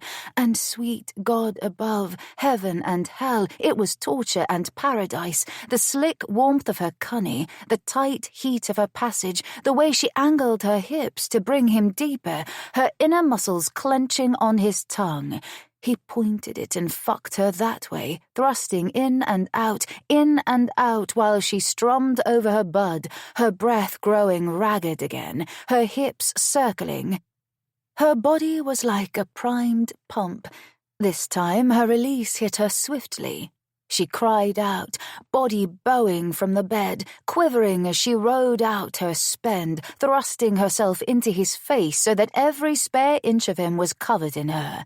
And then his own need roared through him, his bullocks tightening with the reminder of how very desperate his cock was to be inside her, planted deep, to claim her, to make her his. It was wrong, but he couldn't stop. Neville dragged his mouth over her hip bone and kissed his way along her gorgeous body, savouring every curve, leaving the glistening evidence of her desire in his wake. He sucked her nipples and then covered her, settling between her legs, until they were hip to hip and breast to chest, his face hovering over hers as his cock pressed into her folds. "Charity, sweetheart, are you sure?"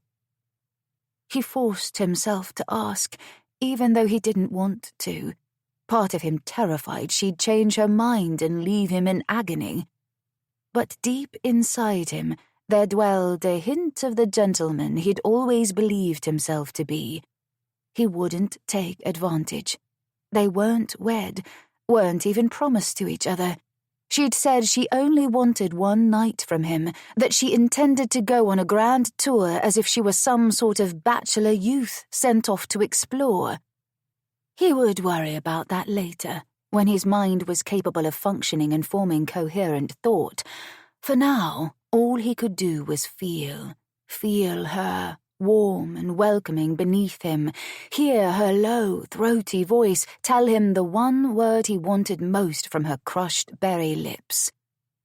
Yes. She kissed his jaw, clutching at him wildly, as if she feared he would leave. She needn't have laboured under any such misapprehension. Not even the devil himself could pry Neville away from his present position. He kissed her ear, reaching between their straining bodies to grasp his erect cock and run the tip through her folds, the sound of her wetness making them both groan. She felt like liquid silk, like hot velvet, like a dream. "Lost chance," he warned her, lips grazing the shell of her ear as he inhaled deeply, tucking the sweet rose and bergamot scent of her glorious hair into his lungs. She was restless under him, wriggling, her hard nipples abrading his chest. Her hands settled on his shoulders, and then she was raking her nails down his back as if she had done so 100 times before, spurring him on in wanton surrender. "I won't change my mind," she told him, breathless. "I want you inside me, Neville. Now." He was hers to command, hers for tonight, hers forever. Neville positioned himself at her entrance. Her hands found his arse, and she was impatient, grasping, urging him on. He gave her what she wanted, what they both wanted, thrusting his hips and sinking into her. Shallowly at first. She stiffened, her cunny clamping around him and nearly forcing him from her body. It occurred to him then that his wild hellion was a virgin, that she was not just giving herself to him, she was giving her first time making love altogether to him. He kissed her shoulder, her throat. "Breathe, Charity. Let me in."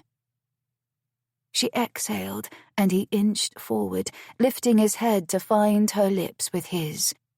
He kissed her slowly, deeply, tenderly, showing her without words what he wanted from her, what he could give her. The pleasure of being inside her was excruciatingly good. He had to pace himself, to remember to take his time with her instead of ramming deep and losing himself the way his body screamed for him to do. Their breaths mingled, their tongues slid sinuously. She relaxed, the tension seeping from her. He guided her legs farther apart, then higher, around his hips. They fit together naturally, perfectly. Another shallow thrust, and he was almost entirely seated. He wanted this to be good for her. Nay, better than good. He wanted it to be wonderful. Neville paused, tearing his mouth from hers, bussing a kiss on her cheek, her jaw. He found the hollow behind her ear, teasing it with his tongue as he slipped his fingers between them to stroke her body into the heights of pleasure again. She was still soaked, and his fingertips revelled in that wetness, playing over her demanding bud with sure motions that had her gasping and tipping up her hips to invite him the rest of the way in. The tension in her eased, and he slid deep, stretching her, filling her, her hot cunny clenched around him tightly. He had to hold himself still for a moment, to gather his wits.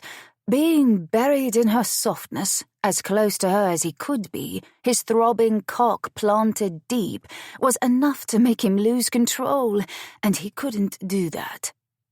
"How are you?" he asked her, still toying with her pearl, feeling her cunny ripple and grip his length. "I need... Oh, sweet heavens!" Her response was incoherent, her breathing gratifyingly ragged. This was good. He was bringing her pleasure instead of pain. Reassured, he moved. his cock gliding through her slick heat, finding a steady rhythm that had her gasping, her hands flying to his shoulders, her nails digging into his skin. He hoped she would mark him. He wanted to wear her passion like a tattoo, an indelible memory of the wonders of this night and this woman. He dragged his lips back to hers, kissing her as he moved in and out, the sounds of her wetness and her breathy sighs of pleasure bringing him perilously close to the edge already. His fingers flew over her, coaxing, demanding. She stiffened under him as another orgasm seized her, and the way she tightened on his cock had him groaning into her mouth. It was too much. It wasn't enough. The thin thread of his restraint snapped, and then Neville was riding her, surging into her again and again. She moved with him, her hips chasing his, back arching, her moans spurring him on. He lost himself to the intense bliss of her wrapped snugly around his cock, their bodies pumping together in tandem, faster, deeper, harder. He forgot how to be gentle, forgot everything but finding that mindless place where he lost himself inside her. It was here, it was now, he was going to spend, but he couldn't. Not inside her. Frantically, he withdrew, gripping his cock, his release almost violent in its potency, his seed splashing all over her belly as he emptied himself. He dropped his face into the soft warmth of her throat, too far gone to kiss her properly, struggling to catch his breath. She wrapped her arms around him, holding him to her when he would have rolled to his side, fearful of crushing her under his weight. He stayed where she wanted him instead, absorbing the rapid beating of her heart, the rise and fall of her chest, gratitude falling over him along with the sweet languor of quenched desire. Chapter 10. Charity woke to the faint lights of dawn brightening the night sky around the curtains, like a watercolour portrait encroaching on the edges of darkness. She blinked, lucidity returning to her slowly, for she felt as if she'd slept for days. There was a big, warm body protectively curled around her, and she was naked. She was sore in strange new places. It took her a moment to realise where she was, in Neville's bedchamber. And that swiftly, everything that had happened the night before returned to her in one wicked rush. The kisses, the touches, Neville's mouth on her, kissing and licking her everywhere, his manhood, so long and thick and beautiful, pressing inside her, stretching her, taking her. An answering throb came to life between her legs. His forearm was slung around her waist possessively. She took a moment to admire it, the golden hairs on his skin, which had been bronzed by the sun.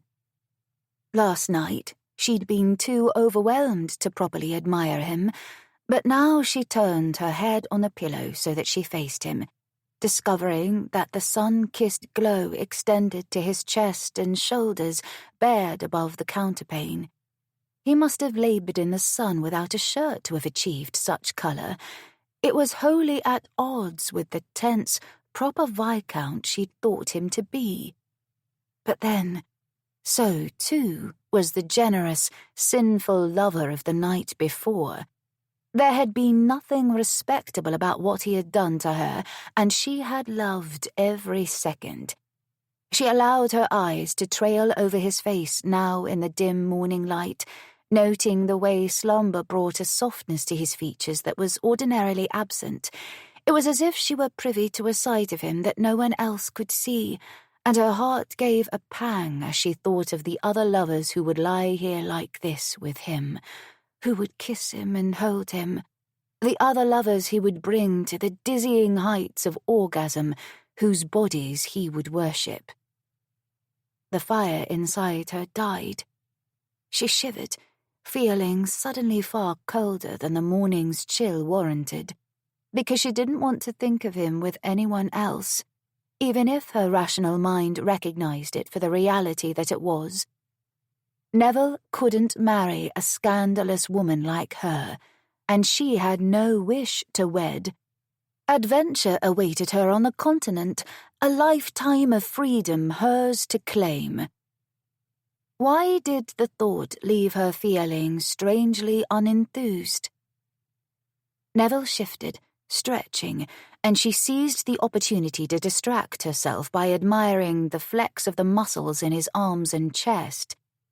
He made a soft sound deep in his throat, not quite a growl, and she felt an answering pulse in her core, along with the wanton urge to roll into his big body and rub herself against him.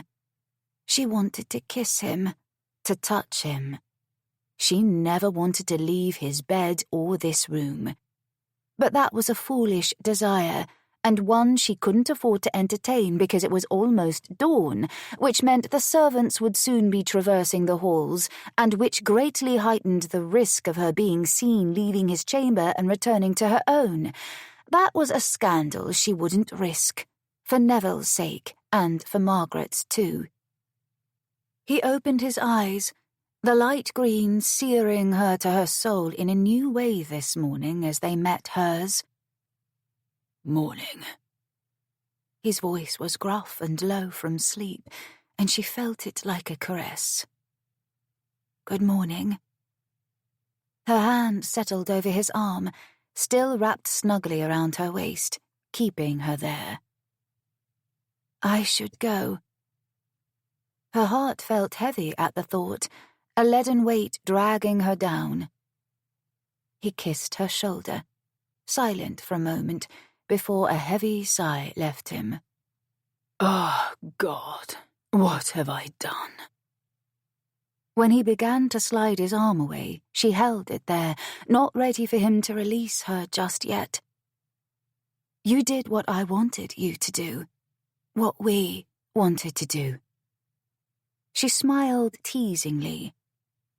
What you wanted to do since you saw me swimming that morning. He regarded her solemnly, his expression inscrutable. What I wanted to do since I first saw you when we arrived. His words gave her pause. He hadn't paid her much notice when he had come to Sherborne Manor with Margaret. She'd been teasing Lady Edith about her reading proclivities in the Great Hall, likely too loudly, as she did most things, when he had swept over the threshold, alarmingly handsome, all rigid hauteur. I didn't think you noticed me that day. Neville gave her a crooked smile that was almost boyish, so much more at ease than he ordinarily was, his dimples making a rare appearance. Sweetheart, it's impossible not to notice you. She found herself smiling back at him, warmed by his words. Because I'm wretchedly ill-mannered, likely. At least, according to most of her family. No, because you're bold and daring and beautiful and kind. He was serious, holding her gaze so there could be no doubt of the validity of his words or his own belief in them. You're everything a lady should be, and you're unapologetically you. I admire you for that. You're far braver than I've ever been. But that wasn't true. She was brave. They both carried scars on their hearts from their pasts, and she admired him for the man he was. Thank you, she told him simply, held captive by his stare. The air between them changed. The drowsy ease of slumber had fled him. He was awake, his eyes sharp and clear, and his body was radiating heat that she wanted to burn her. You needn't thank me, Charity. It's the truth. The other side of his mouth kicked up in a self-deprecating grin. Flattery is beyond me, I'm afraid. I've never been a silver-tongued charmer. Her hand drifted down his arm, past his wrist, until she could twine her fingers through his. Their palms met, perfectly aligned, his hand dwarfing hers, capable of so much strength, so much gentleness, capable of bringing her such great pleasure. "I like you just as you are," she told him, the closest she dared come to making a true admission of just how deeply her feelings for him ran, like the roots of a tree, spreading and reaching into the furthest, darkest depths of her being. They stared at each other, the silence thick and rife with meaning. She was busy committing his face to memory, the way he looked, golden hair ruffled and falling rakishly over his brow, his eyes dark with desire, the prickle of stubble on his sharp jaw. He felt like he was hers this morning, and she felt like she was his. Without saying a word, he used their linked hands to roll her toward him. She went from her back to her side, and he met her halfway, their noses so close they almost brushed, their mouths a scant inch apart. He kissed her then, and all the desire from the night before returned 100-fold, because now her body had been awakened to passion. She was intensely aware of every part of her that longed for his touch, from her breasts to her nipples, to the apex of her thighs, where she was already wet and aching. His tongue was in her mouth, his hand cupping her nape. Leaving was suddenly the last thing on her mind. All she wanted to do was linger with him, to kiss him and make love with him again. He ended the kiss before she was ready, nuzzling her cheek, the rasp of his whiskers on her skin a divine torture. "Don't go yet." "I won't." The words left her before she could think better of them, before she could think at all. Neville kissed the corner of her lips, her jaw, her throat, his breath falling hot on her skin. "Don't go ever." "I wish I didn't have to." But there were realities awaiting them, realities that could wait a few minutes longer. She prayed for the sun to slow its ascent, for the servants to oversleep, for time to halt. He released her hand then, gliding it beneath the counterpane and smooth, soft sheets to touch her. The graze of his fingers over her breast made her gasp with pleasure, and when he took her nipple between his thumb and forefinger, plucking and rolling the sensitive peak, her gasp turned into a throaty moan. His caress glided over the dip of her waist, along her hip, and then across her belly before dipping between her legs. He parted her folds, sending a jolt of need through her, unerringly finding the bud of her sex. She arched into his touch and, growing bolder, allowed her own hand to slide under the covers. She found the muscled wall of his chest, the crisp hair tickling her palm. He was so hot, his body hard and masculine and yet sleek. She followed the plane of his abdomen lower, and then his cock was there, erect and smooth and unlike anything she'd ever touched.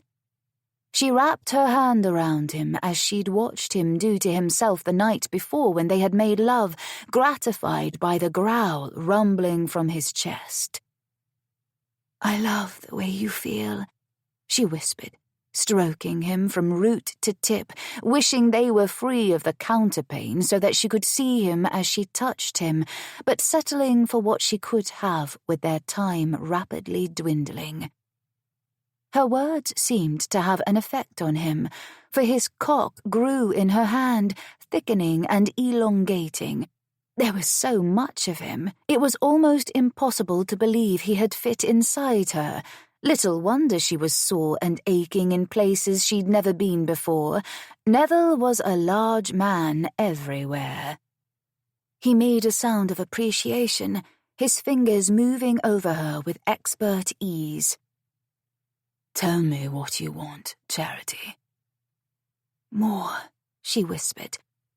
"One more time before I go." "Yes, That was what she longed for more than anything. Surely they had time.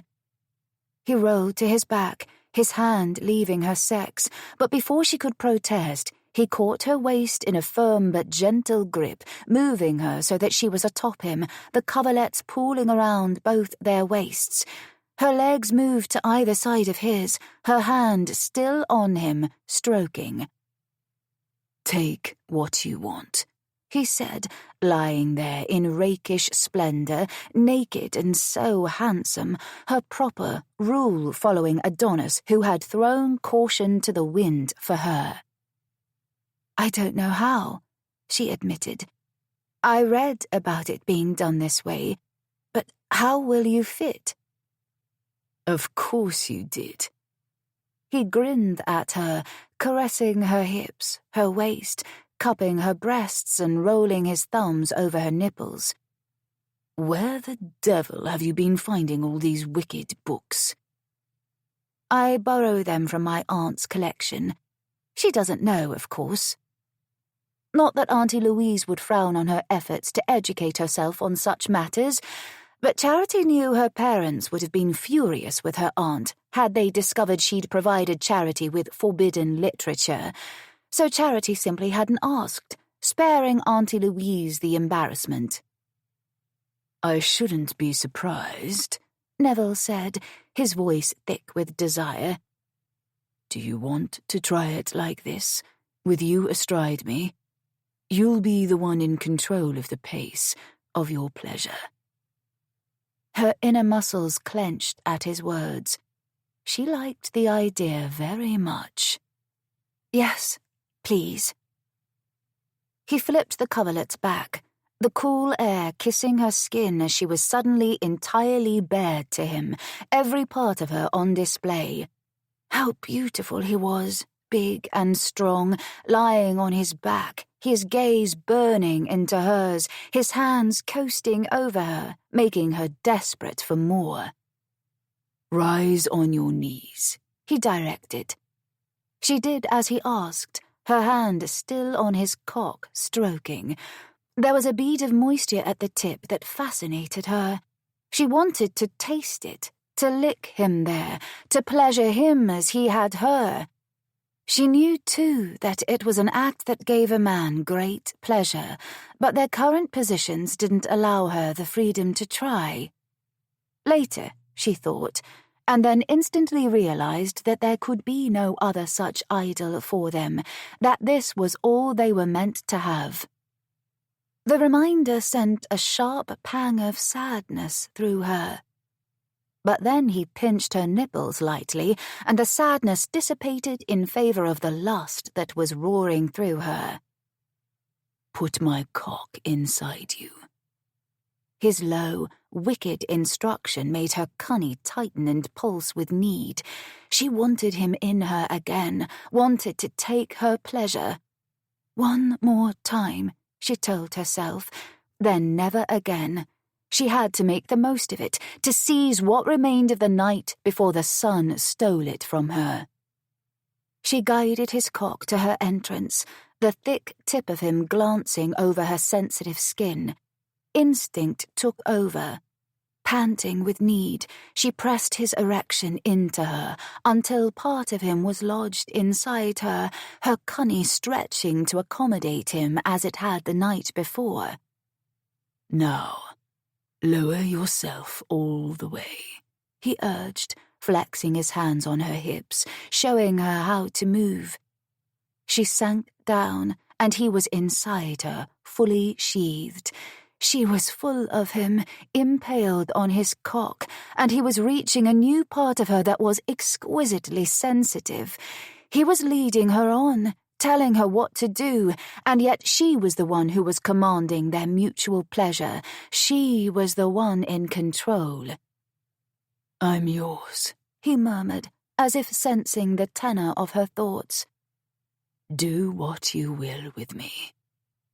He didn't need to say more, and Charity had no way to answer him, save one. With movement, with her body taking his, claiming it as surely as he had hers. She rocked on him, the pressure so intense that it thieved her breath and her wits, until she was drunk on pleasure, on him, on her sweet Viscount who was all wrong for her and yet oh so very right. She rode him, his hands helping her to find a pace, up, then down, his cock sliding with impossible precision as she rose, then sank down upon him again. Each thrust brought her closer to the edge, her belly tightening, her sex pulsing, her release almost upon her. He pulled her toward him, catching one of her nipples in his mouth and sucking hard, his hands coasting over the small of her back and up and down her spine, allowing her free rein as she found her rhythm. She'd never felt more powerful, as if she'd been made for this man, their bodies fitting together in perfect rightness. She was close, so close. He sensed her need, one of his hands coming between them, his fingers flying over her pearl until the pleasure coiling inside her could no longer be contained. With a cry, she found her release, rocking on him, her heart thundering with the force of it, bliss bursting over her like fireworks in a night sky. She collapsed against him, breathing as ragged as if she'd just swum the length of Sherborne Manor Lake twice over, and he held her to him, kissing her softly, sweetly, before rolling them as one so that she was on her back now, his hard, thick shaft still lodged deep inside her. Belatedly, she realized he hadn't found his own release yet, but Neville was considerate and gentlemanly even in his love-making. He didn't take without giving, and he always put her needs first. How grateful she was for him, for these stolen moments, for the chance to know him so intimately and be so transformed, to be held by him, kissed by him, loved by him. Her heart gave a pang that he banished with kisses, hot, hard and demanding kisses that stole her breath all over again as his fingers returned to her bud, resuming their relentless teasing. The rasp of his calloused thumb over her made her gasp. The way he thrust deeper inside her made her moan. She held to him tightly, her lips seeking his, and the pleasure somehow, impossibly, began to build anew until she thought she might explode with it, or catch fire. Dimly through the haze of her pleasure-drunk mind, she was aware that she needed to savor their love-making, to commit every breath, each touch, the heady sensation of him moving within her to memory so that she would never forget. He gave her his tongue, and she sucked on it, her hands on his shoulders, then down his back. She dragged her nails over his skin, and he groaned, low and feral, his thrusts harder and faster. Noises fled her. His thumb worked her pearl, and then, suddenly, it was upon her again. She came on a cry that was far too loud, and he swallowed it with his kisses, his body above her, over her, in her, claiming her in a way no one ever had and no one else ever would. It was too much. She thought she might die from it, but oh, what a death it would be.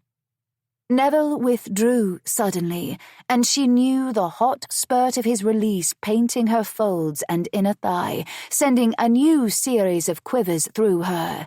He rolled off her, his chest rising and falling as harshly as hers, landing on his back at her side. And she lay there for a few purloined moments, the sun rising ever higher beyond the curtains, steadily banishing a night she never wanted to end. It was then that she made a stunning realization. She was in love with Neville. Charity limped into her bedroom with nary a minute to spare, whirling over the threshold and snapping the door closed at her back as she rested against it, breathing a sigh of relief. No one had spied her on the perilous journey back to her own chamber. Not even a servant had been about. Her secret was safe. Not a soul knew she'd spent the night in Neville's bed, in his arms. And part of the morning, too. "Where have you been?" The firm, disapproving voice made her jump and gasp, her hand pressed to her galloping heart. She wasn't alone. Someone else was in her bedroom, seated in one of the wing-back chairs by the hearth, illuminated by a thin slat of early morning light slipping through a gap in the curtains. Someone all too familiar. "Auntie Louise," she said weakly. "What are you doing here?" Her aunt rose from the chair, her countenance as grim as Charity had ever seen it. "Waiting for you, my dear. You didn't answer my question.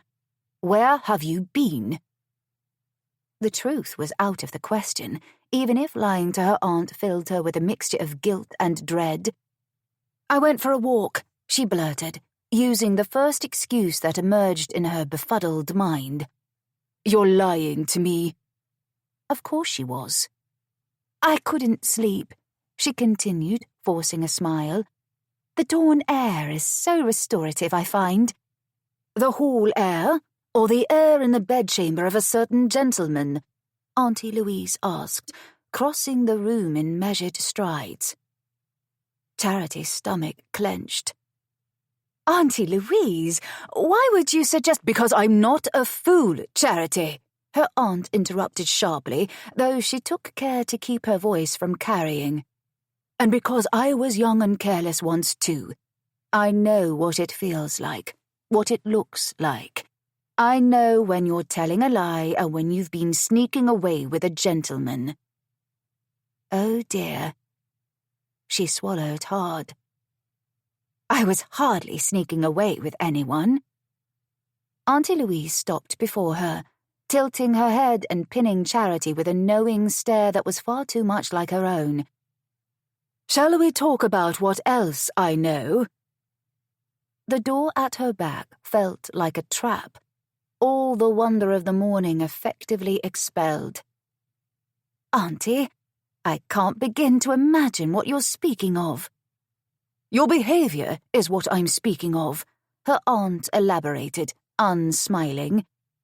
"Morning swims in the lake in your chemise, disappearing into the maze with Lord Wilton." "I didn't disappear into the maze with him," she interrupted, aghast at the thought that her aunt might have been watching her far more closely than she'd realized, and that she might truly have more than just a suspicion of what Charity had been doing and where she'd been. "I watched you from an upstairs window." "Oh." She bit her lip, for there was no arguing what Auntie Louise had seen with her own eyes. "Yes, oh." Auntie Louise planted her hands on her waist. "And your hair was terribly mussed when you emerged some time later. It was plain to see what you'd been doing in that maze with him. As for the swimming, I can only hope you had no witnesses. Yes, my dear, I've been watching you because it's my duty to see that nothing ill befalls you. I didn't object to the swimming or the disappearing, nor even to kisses with the Viscount, because I thought it was innocent fun. I believed him to be a gentleman of morals, a man who takes propriety seriously." "He is," she protested. "He's proper and staid." Well, not entirely proper and staid. With sufficient impetus, Neville was quite deliciously wicked, and she liked that hidden facet of him. "Not if he allowed you to visit him in his bedchamber last night," Auntie Louise countered quietly. "Not if you spent the night there with him." Oh, good heavens, it was worse than she'd thought. Charity had to look away from her aunt's disappointed gaze, directing her stare to the floor instead. And that was when she realized the buttons on her bodice were misaligned, off by 2. In her haste to dress in the shadows of Neville's chamber after they had made love for the second time, she had failed to button herself properly, and she hadn't even noticed. "Lord Wilton did nothing of the sort," she squeaked out. Hopefully Auntie Louise wouldn't spy the error. Charity swept past her aunt, moving to the window, hastily trying to rectify the matter whilst her back was to Auntie Louise. She feigned interest in the window dressings, fingers flying over the fastenings. "You needn't bother with the buttons," Auntie Louise said from behind, her tone sombre. "I know it wasn't the handiwork of your lady's maid." "Blast," she muttered, giving up and thrusting open the curtains instead. The sun was far too bright, shining directly into her eyes and making her squint. Where was the rain and dreariness when one needed it? Her aunt joined her at the window, casting a knowing look in her direction. "What am I to tell your mother and father, dear heart?" "Nothing," she said hastily. "You needn't say a word of what has happened here to them. They don't care about me anyway. They're far too busy with everyone else to notice me." Her aunt's lips tightened into a stern line. "Charity, when you lie with a man, you can become with child. You are aware of that, are you not? Unlike most of your scrapes, this is the sort that can have lifelong implications and consequences." Her cheeks went hot. "Not if he doesn't... if he finishes... elsewhere." Words she'd hoped never to have to speak to her aunt. But she knew that from her books as well. Auntie Louise's books, as it happened. Her aunt paled. "I don't wish to know how you garnered that understanding of matters." "From your books," she blurted. Auntie Louise stared at her, mouth agape. "Charity!" "It was a mistake, the first one I took," she explained. "I was bored and looking for something to read that wasn't tedious. You'd left it in the blue salon. After that, I noticed the bookshelves in your bedchamber and realized there were more of them." Guilt assailed her, making her reveal all. "I became astonishingly adept at removing one and replacing it with another after I'd finished with it. I didn't think you'd ever noticed, and I knew that if you had, you would have likely blamed it on my brother or one of the footmen." "For how long?" her aunt demanded curtly. "Since I was 15, she admitted. "My God, I failed you. You were doomed to repeat my sins from the start." "Your sins?" Charity frowned, struggling to understand. "Whatever do you mean?" Her Auntie Louise had never married. She'd lived with Charity for as long as she could recall, a maiden aunt fixture of the household. And whilst she was always garrulous and wore bold colours and never shied from fun, often entertaining Charity and her older siblings in a way their parents would never lower themselves to do, she was hardly a sinner. "Nothing." Auntie Louise shook her head, blinking furiously. "You must forget I ever said it." And that was when Charity realised her aunt had tears welling in her eyes. Why? Because she had stolen some of Auntie Louise's vulgar books? Because Charity had disappointed her?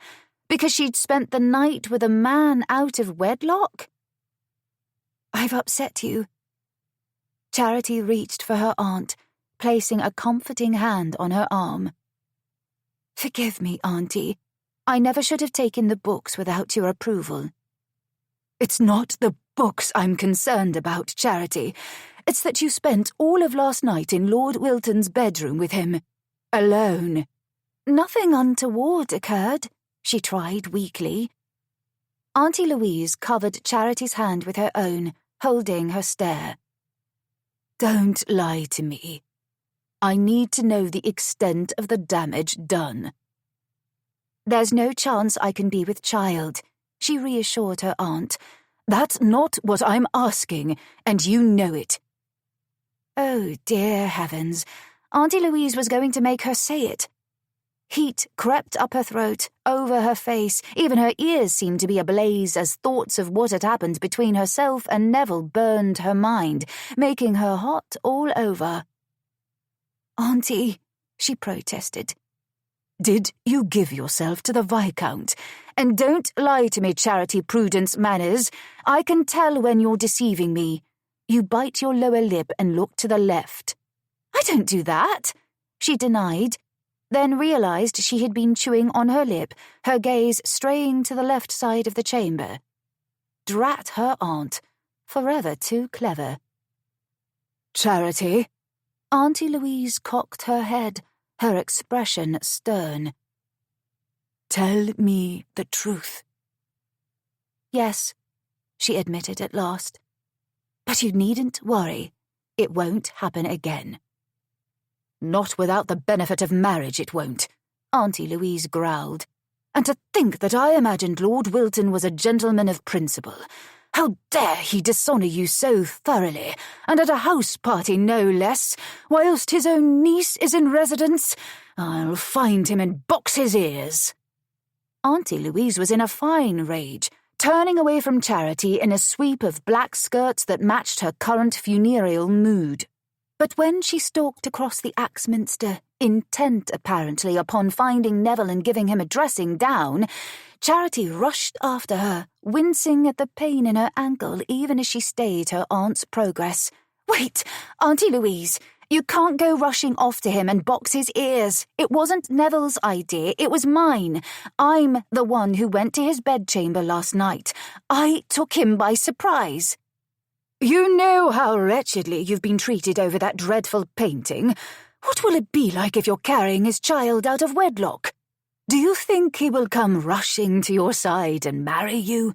Do you think you'll be able to keep your baby as an unmarried mother, alone in the world, without everyone spurning both you and the innocent child?"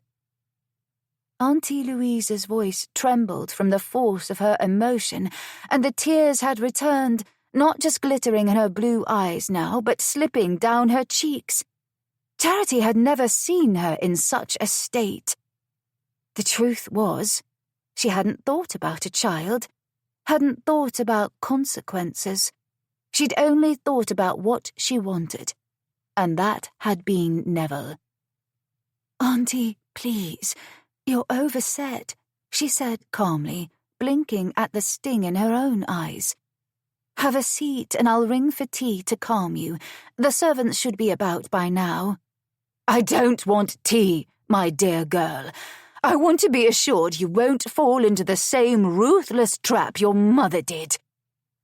Auntie Louise pressed the back of her hand over her lips suddenly after her last curious pronouncement, almost as if she wished she could recall the words. For all their faults where she was concerned, her mother and father had a rare, loving marriage. As far as Charity knew, neither had strayed, which meant... Charity's brow furrowed. "My mother? What do you mean? Did mother have a child before she married father?" It seemed an impossibility, and yet that was what Auntie Louise had inferred. "You mustn't think of it," Auntie Louise said, pale again. "I misspoke." "No," Charity said slowly, turning her aunt's words over in her mind, struggling to make sense of them. "I don't think you did." "What are you saying, Auntie? That my mother had a bastard child she was forced to give away?" "No, darling," her aunt said quietly, her face graver than Charity had ever seen it, all the good cheer and levity that were her hallmarks shockingly absent. "I'm saying that I had a bastard child I was forced to give away." Charity stared at her aunt, a strange, almost sickening sensation dawning on her. A suspicion which, if it were true, meant that her entire life had been a lie, that everything she'd known had been one vast, devastating and carefully constructed falsehood. "You had a child," she repeated hoarsely, feeling as if she were seeing Auntie Louise, truly seeing her, for the first time. The golden hair that had a marked determination to curl, the love of vibrant colours, the blue eyes, the voice that no one could tell apart from Charity's when they were in another room. Her nose, the freckles that plagued her if she ventured into the sun without a well-brimmed hat, her love of naughty books and reading and water. Auntie Louise loved to fish and swim and go boating. I did, Auntie Louise confirmed quietly. I do. And it has been my greatest joy to watch her grow into womanhood. But it has also been my greatest devastation to do so as someone other than her mother. I don't want that for you, Charity. It will tear you apart. Wilton has to marry you. There is no other option for the two of you now. I'll see to it. Charity was reeling, but not because of her aunt's determination that she and Neville marry, because she feared she understood what her aunt was truly saying, without uttering the words. "You didn't rest until I told you the truth," she said, her voice quavering. "Now it's your turn to do the same. Your child. You said you've watched her grow as someone other than her mother. What does that mean?" It means she doesn't know I'm her mother, Auntie Louise said. "Who is she?" Charity whispered, already knowing the answer. It had been plain as day. It was staring at her now, with a face that resembled hers far more than either her mother's or her father's ever had. "She's you, Charity," Auntie Louise admitted, a hitch in her voice. "She's you." A rush of emotion hit her. Shock, anger, confusion, so much that she was shaking with it. Trembling, her mind blank as a page waiting for words to be written upon it. "You're my mother?" The woman she'd known as her aunt all her life nodded. "Yes." With a sob, Charity rushed past her, not knowing anything other than she'd been lied to for so long, and she needed to escape, to walk, to think. She needed to be alone. "Charity, where are you going?" Auntie Louise, her mother, called after her. "Wait, please. Let me explain." But Charity didn't stop. She threw open the door and rushed from the chamber as fast as her sprained ankle would allow, down the hall to the grand staircase. She raced down the steps as quickly as she could, rushing through the great hall, all the way to the exterior door, not even caring that she didn't have shoes. Out into the rising sun she went, the start of the day she'd dreaded. She didn't stop running until she was outside, the cool morning air on her cheeks, the ground punishing and wet beneath her bare feet. She ran and she ran and she ran, until her lungs burned from the effort and her ankle was aching and the soles of her feet were cut and bruised. And then she threw herself to the ground beneath the leafy boughs of a wizened old oak and drew her knees to her chest, hugging herself as she burst into tears. Chapter 11. Neville woke to an empty bed that smelled of Charity's sweet floral perfume, an aching cock-stand, the morning sun burning through the curtains with all its recriminations, and a gut heavy with regret. She was gone. Which meant that after he'd fallen asleep into a sated slumber, she'd slipped from his chamber, and on her injured ankle, which was likely still paining her, when he'd said nothing of his feelings or his intentions, which were more than clear now that he was lucid enough to think. In the absence of temptation, a man's brain worked damn well. Pity his hadn't been functioning earlier. After they had made love for the second time, before dawn, he had tended to her, and then he had tucked her into his arms. They'd lain together, both of them dreading the rising sun and the necessity that they part. And yet, being wrapped in her embrace had felt so good, so right, that he had allowed himself to drift asleep. It certainly hadn't been what he had wanted to do. He had meant to talk to her about the future, for surely she could not wish to go on her grand tour with her aunt after everything they had shared. She felt something for him. He knew it. And well, it was plain as the sun risen high in the Yorkshire sky that he had fallen ridiculously, foolishly, madly in love with her. He wanted to make her his wife. He wanted to spend his life with her, to wake with her in his arms, in his bed, to kiss her awake and kiss her to sleep, wanted more than he had ever supposed himself capable of wanting. But first, he had to find her and convince her that she wanted all those things too, that she wanted him, puns and all. He hoped he was capable of such a feat. God knew he was no matrimonial prize. Charity, with all her vibrant boldness, and himself, with his awkward lack of town bronze, his social niceties spare and almost non-existent. He had to try, however. And to do that, he had to dress himself and get out of this bloody bed. He tossed back the bedclothes, performed cursory ablutions, and threw on his clothing himself, not bothering to ring for his valet or even shave. There wasn't time. He needed to find Charity forthwith. With haste, he left his bedchamber, stalking down the hall as he consulted his pocket watch, 9:30. Despicably late. Charity would likely be in the breakfast room by now, already having had her swim in the lake. Had she swum in the lake this morning? There was a distinct chill in the air. If she had, she'd be fortunate if she didn't come down with a lung infection. She needed to take better care of herself, by God. He didn't want her flitting about alone at dawn any longer. She was his to protect, and he intended to do so. He had no doubt she was going to put up a fight about that, but they could compromise. He would stand sentinel as she swam, make certain she was safe. Neville was so caught up in his thoughts that he didn't notice the lone female figure tucked into a chair in an alcove until she spoke as he passed. "Lord Wilton?"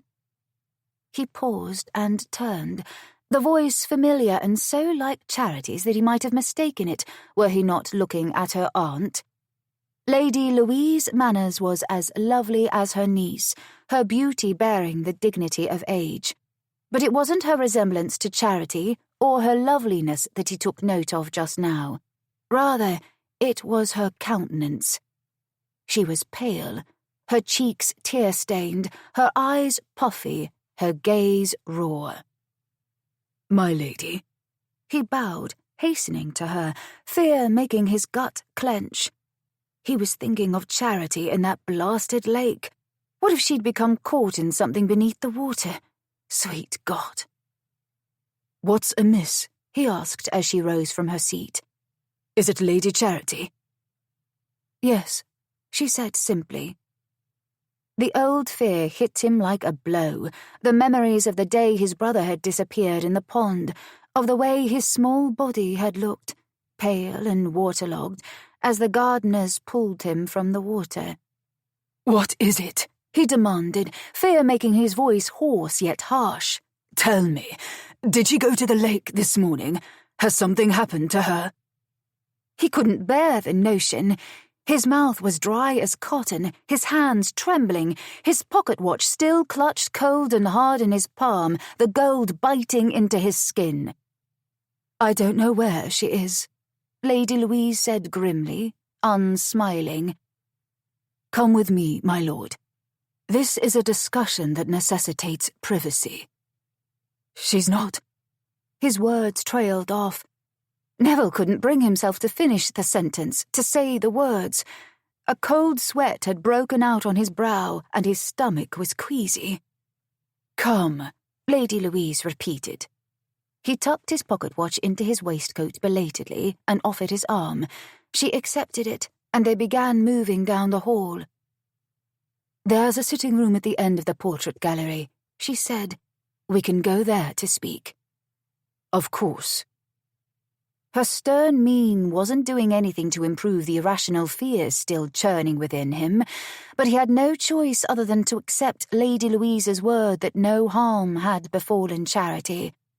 Still, where was she? What was going on? They passed through the portrait gallery, the unsmiling faces of generations of dukes and duchesses of Bradford watching in silent, eternal condemnation. At last, they reached the sitting room Lady Louise had spoken of, finding it blessedly empty. He escorted her inside and closed the door firmly behind them before turning to Charity's aunt. Now then, my lady, what is the cause for your distress? We should sit, Lord Wilton. Lady Louise's voice was unusually frigid as she gestured to the seating area by the hearth. Understanding crept over him suddenly. Lady Louise's pallor, her forbidding expression, the ice in her tone. She must have been waiting for him in that alcove. Why else would she have been there? And he had been too caught up in worry for Charity to realize the gravity of the situation. Lady Louise knew. After you, my lady, he managed, gesturing politely to the seating arrangement. Thank you. With stilted formality that was unusual for her, she sat in one of the wing-back chairs, gripping the arms tightly with both hands. He sat as well, near enough that she could slap him if she wished. He wouldn't blame her. He had dishonored her niece. If ever a man had deserved a slap, it was Neville. Well, Neville and that bastard Ainsley, who had thrown Charity over because of a silly rumour. What a bloody fool. He deserved a blackened eye. He cleared his throat. Lady Louise, let me preface this discussion by saying that I hold your niece in the highest regard. She's not just the most beautiful woman I've ever met. She's also the most vibrant and caring. She is intelligent, confident, and I admire her more than words can possibly convey. Indeed, during this house party, as impossible and hasty as it may seem, I've fallen in love with her. Lady Louise's lower lip trembled for a moment before she gathered her composure. Of course you've fallen in love with her, my lord. Charity has a way with everyone, and after watching the two of you together, I can't say I'm surprised. What does surprise me, and disappoints me most severely, is the recklessness with which you've treated her. Guilt made his gut clench. You are correct in your censure, my lady. Please accept my heartfelt apologies, along with my promise that I will rectify my actions as soon as I'm able. And, God willing, Lady Charity agrees. Lady Louise's blue gaze was searching. You intend to marry her, then? Nothing would bring me greater happiness than making her my wife. As he said the words, the truth of them settled into him. He felt it in his bones, the very rightness of it. He had come to Sherborne Manor with Margaret's future in mind, above his own. He hadn't expected to find a woman who made him feel the way Charity did, and yet he had somehow discovered a part of himself he'd never known was missing until he had seen her that first day from across the great hall. His lungs had seized, his heart beating fast, and when their gazes had collided across the vast chamber, he had felt the connection between them as surely as a touch. He had dismissed the fanciful notion, of course. She had been teasing her bespectacled friend Lady Edith about a medical treatise, her laughter echoing off the walls and marble floor, and he'd been reluctantly entranced. Thank heavens, Lady Louise said, all the stiffness seeping out of her bearing, her shoulders dipping as she sighed heavily. It's been my greatest fear, you see, Charity suffering for her rebellious nature as I did. A man can sow his seed as he wishes without a thought for the consequences. He can sire 100 bastards, and society and fortune will still smile upon him as if he's done nothing untoward. But for a woman, all it requires is one mistake, one passing fancy that goes too far, and she reaps the pain for a lifetime. It never leaves her. In this world of ours, a woman can never be forgiven for her sins. There was something beneath the surface of Lady Louise's words, an edge to her tone that told Neville she wasn't merely speaking in the abstract sense. Rather, she was speaking from experience. The pain in her eyes, in her voice, couldn't be denied. "You needn't fear such an outcome befalling Lady Charity," he reassured her gently. "I make mistakes as easily as any man, but I do hold fast to my honor. You have my word as a gentleman that I would never hurt her." Lady Louise nodded, then blinked furiously.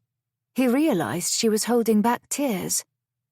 Neville reached into his coat, extracting a handkerchief, and offered it to her. "For you, my lady." She accepted it graciously, dabbing at her eyes as she struggled to maintain her composure. "Thank you, Lord Wilton. I trust you're being honest with me now and that you have every intention of coming up to scratch." "I do," he reassured her with a vehemence that startled even himself. She nodded. "The Earl of Ainsley broke her heart, and I could do nothing to stop it. I saw it happening before she did. He was a worthless fribble and a preening peacock who only cared about the way the rest of society looked upon him. But she was young and naive, and he fooled her with his charm. You're nothing like him, thank heavens. You may be handsome, but you're no useless fop, and what you lack in charm, you make up for in intellect."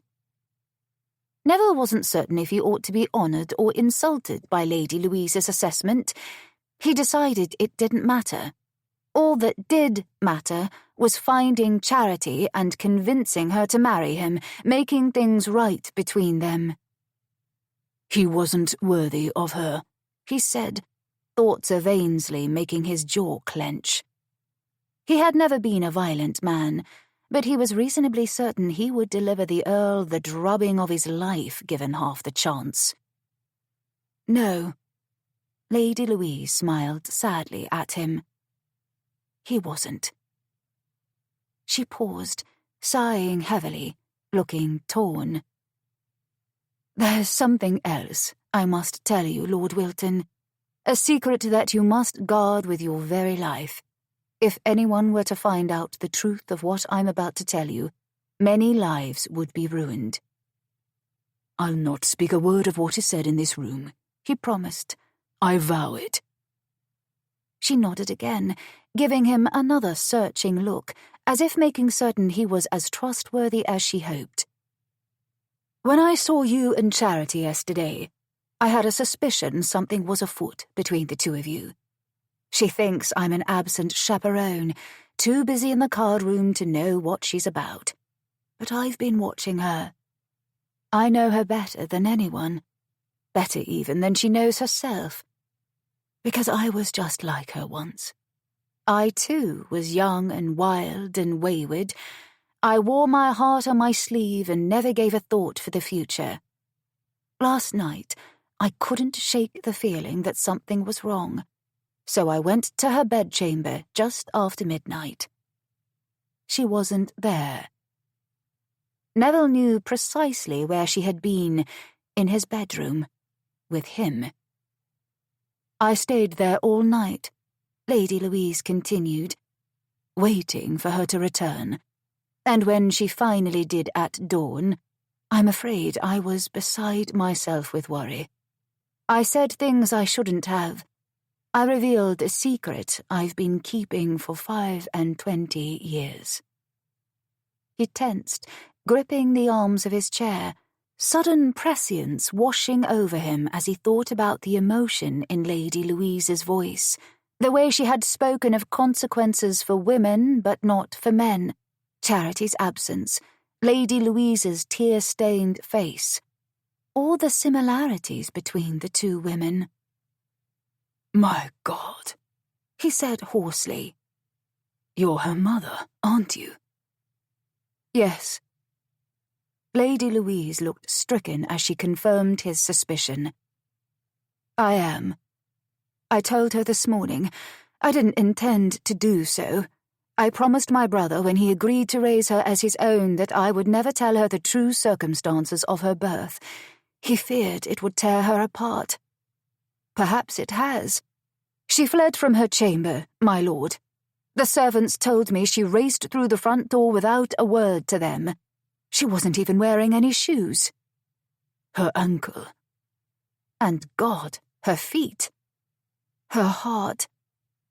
The shock of making such a discovery. Neville couldn't begin to comprehend the effect it must have had on her. "She'll injure it worse, I fear," Lady Louise said.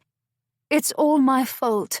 I was at 6s and 7s, and I didn't take care with what I was saying. I'm afraid she'll do something reckless, but I didn't want to raise the alarm in the household. I couldn't bear to create another scandal that would hurt her worse than that blasted Venus painting did." He rose from the chair, knowing he needed to get to Charity post-haste. "I'll look for her, my lady.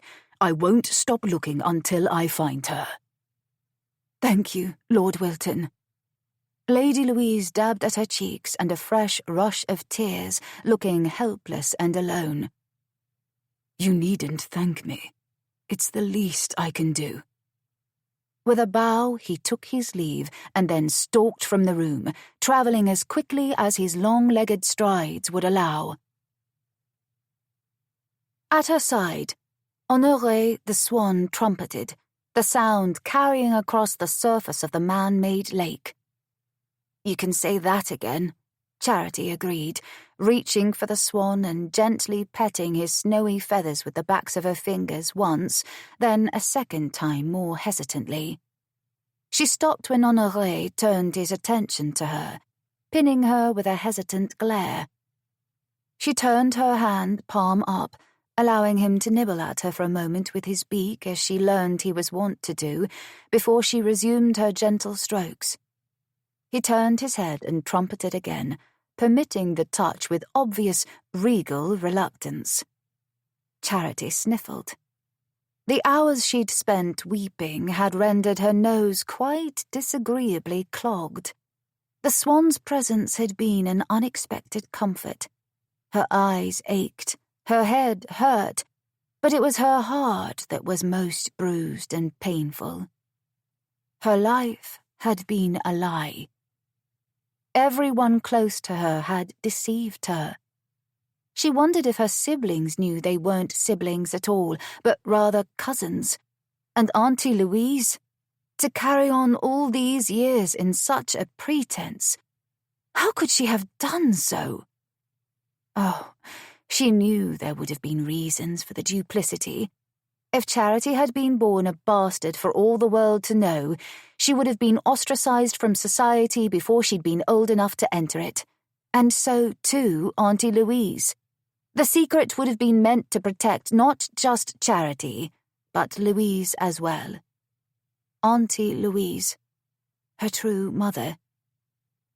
In the wake of the massive shock that had overwhelmed her at the revelation, Charity could acknowledge that the woman she'd known as her aunt had always been the mother of her heart.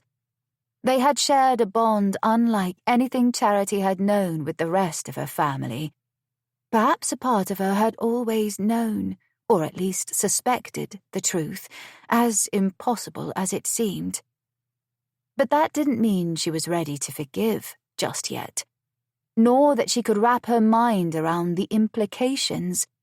In the span of one day, her life had changed irrevocably. She had realized she'd fallen in love. She had made love for the first time, and she had learned a devastating family secret. Neville. A morning that had begun with such promise had been thoroughly set aflame by the discovery that she wasn't who she thought she was. Heavens, she wasn't even Lady Charity Manners. Her mother had never married. She'd been born a bastard, and only Auntie Louise, her mother, she reminded herself bitterly, knew her father's surname. Now she was left with nothing more than ashes. Honoré trumpeted again, as if in outraged protest. "You as well, Honoré," she told him, giving him another light caress. "Ashes and you. That's all I have remaining." "And me, as well." The deep, masculine voice behind her gave Charity a start.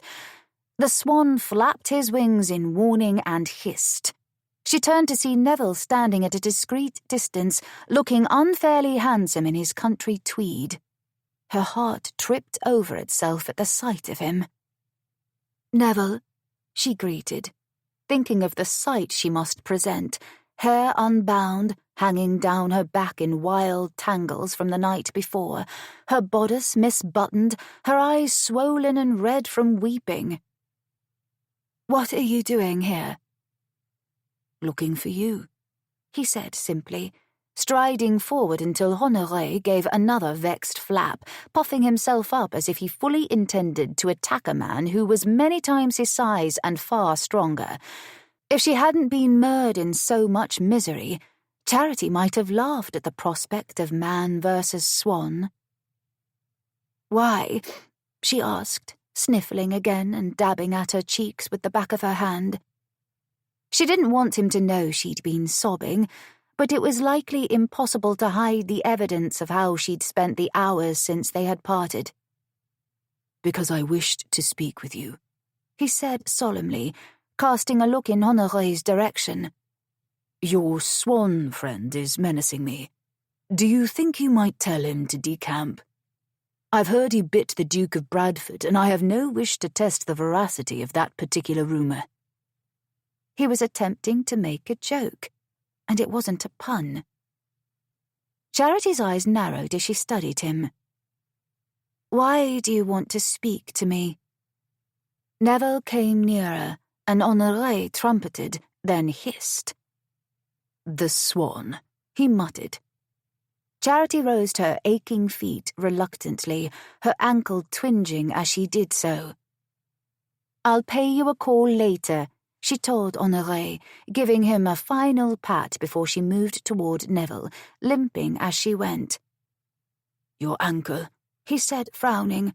"Why are you gadding about after spraining it yesterday? The doctor told you that you must rest to avoid exacerbating it." Yes, the doctor had, but that had also been before her entire world had been torn asunder.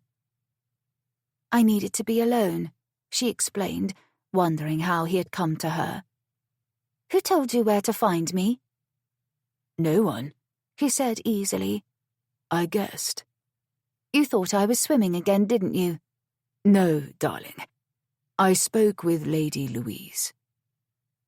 His tone was gentle, his gaze tender.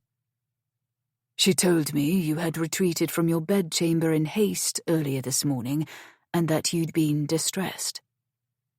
She froze, everything within her turning to ice. "What else did she tell you?" Good heavens, did Neville know the truth as well? Surely she hadn't told him. "Charity," he said, with such feeling that she knew at once. He did know the true circumstances of her birth, and she couldn't bear the pity in his eyes. "Don't say another word," she warned him, hurt welling up with a fresh round of tears. Wincing, she turned away, her bare feet numbed and sore, her ankle paining her. "Charity, wait. Curse it, you haven't any shoes on." He caught up to her, taking her arm in a staying grasp that she could escape if she wished, but his touch was comforting. Heat swept over her, banishing the sadness and the anguish, the physical pain she was suffering too, until she recalled that her love for him was hopeless now. His chief concern was his niece's future, and he couldn't achieve a proper match for Margaret if he continued to consort with a scandalous woman who had been born an illegitimate child. "To the devil with my shoes," she bit out, frustrated, hopeless. "I don't need them." "Let me carry you to the bench," he said softly, his voice entreating.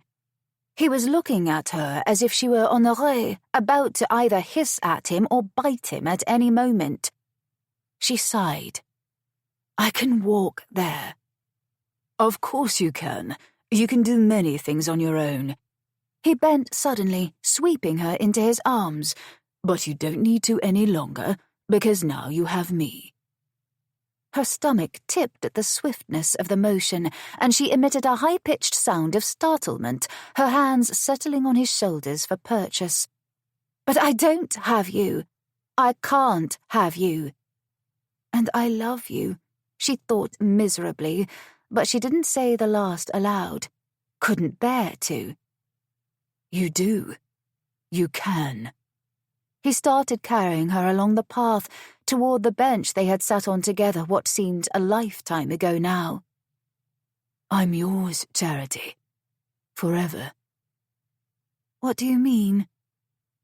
She studied his handsome profile, the golden stubble on his slashing jaw that glinted in the sunlight. "What are you saying?" "I'm saying that from this moment on, when you run to me. I'll be waiting with open arms." He paused, then frowned. "But perhaps remember to wear some shoes first. You seem to have a remarkable fondness for flitting about in bare feet, and I can't help but think you'll step on a thorn one of these days." She had stepped on a thorn, but of course she wasn't going to tell him that. Only Neville would think of something as practical as shoes, and she loved him for it. But still, she fought to understand his words, struggling to make sense of them. He seemed to be saying far more. Or was that just hope, making her think so? "How will I run to you?" she asked as he carried her. "This house party is nearly over. We may never even cross paths again." "Of course we will," he was quick to say, "because I'm marrying you." He was stern and unsmiling. "You can't marry me," she countered. "I was born a bastard." "You were born Lady Charity Manners, and you will become Viscountess Wilton," he countered. "But I don't care how you were born, darling. It doesn't matter to me." "You say that now, but what about Margaret? What about your sense of propriety? If anyone were to find out the truth about me, you'd both be ruined." And she couldn't bear that. Hurting either of them was the last thing she wanted to do. "No one will find out. No one knows save you, Lady Louise, me, and your parents." "They're not my parents." The truth still felt foreign, like a dream. She could scarcely believe it. They reached the bench, and Neville lowered her onto it with such gentle care that she almost started weeping anew. He dropped to his knees before her, heedless of the dirt that would likely stain his impeccable tweed trousers. "I don't care who your parents are. They could be a chimney sweep and a costermonger. I want to marry you, and nothing and no one else signifies." She studied his handsome face, longing to kiss him, love for him bubbling up and threatening to overwhelm her. "You're only saying that because you pity me. But you needn't, Neville. I knew what I was doing when I came to you last night. We both agreed that it would be one night only. What I learned this morning about my past doesn't change any of that." "I don't pity you, Charity." He took her hands in his, raising them to his lips to press a fervent kiss to her knuckles. "Of course you do. Why else would you come chasing after me when you learned the truth? Why else would you demand marriage when we've never spoken a word of it before now?" He squeezed her fingers, his gaze intent. "Because I love you." Her lips parted. For a moment, she could say nothing, think nothing. He had astounded her. But then she shook herself from her stupor. You don't love me, Neville. How can you? We've scarcely known each other for any length of time. How can I not love you? He kissed her knuckles again. You're intelligent. He punctuated the pronouncement with another kiss. You're daring. Another kiss. You're bold. Another. You're strong. And yet one more. You're everything I want in a wife and more. So much more. You charm angry swans and swim in lakes and read vulgar books, and every time I look at you, you take my breath away. No one had ever said anything half so lovely to her. She would have fallen in love with him again for that speech alone. "But what about Margaret?" she asked. "I'm scandalous. I'll never be able to free myself from the whispers surrounding that painting." Margaret will find a husband who loves her for who she is, he said, smiling up at her at last. Or perhaps she doesn't want to marry at all, and she can follow us to the continent. Us? I thought that perhaps you might accept some company on your trip with Lady Louise, he added, since I'll be your husband. Her grand tour. She had forgotten in this maelstrom, but Neville hadn't. And he loved her so much that he was willing to take the greatest risk of all and make her his wife, despite the scandal she brought with her. "I haven't said I'll marry you just yet," she pointed out, softening as all the fight seeped from her. "Then you had better say it, because I'm going to kiss you in the next 5 seconds, and I would prefer to be kissing my betrothed rather than a fellow guest at this house party." She tugged him nearer with their joined hands. "I'll marry you." He stopped when they were almost nose to nose. "You will?" Charity didn't hesitate.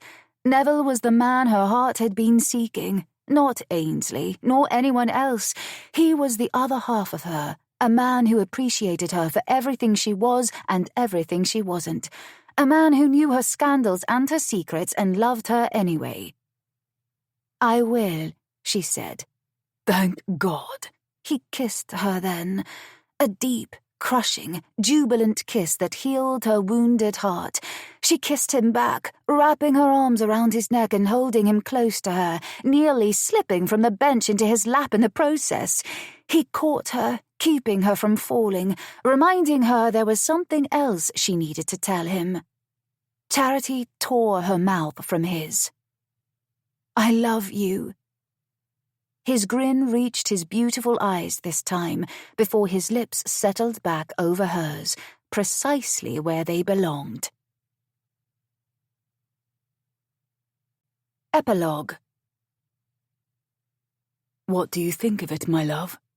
Neville asked from behind Charity as he slid his arms around her waist and drew her against him. Charity melted into her husband's beloved, familiar form, surveying the vibrant oil painting in its gilt frame. Venus at her bath had been hung in a place of honor in Neville's chamber following his purchase of the artwork. A golden-haired goddess stared back at her, all creamy skin and bountiful hips and breasts. Charity did not fool herself that she possessed a fraction of the loveliness the painted Venus possessed, despite her husband's firm avowal that she was far more beautiful than the picture. "I think it's fortunate indeed that you've chosen to hang it here instead of in the drawing room where my mother would see it," she said. The word mother still felt a bit strange on her lips in relation to the woman she had spent her entire life knowing as Auntie Louise. But in the weeks following the revelation, Charity had come to understand her mother's decision. Unwed and carrying the child of a rake who had seduced and abandoned her, Louise had found her options had not been plentiful. She had hidden her condition and given birth to Charity in secret, and then her brother, the Earl of Sandrington, had taken Charity into his home and raised her as his own daughter. Thus, her mother had been able to remain a part of Charity's life, and Charity had not suffered the stigma of illegitimate birth.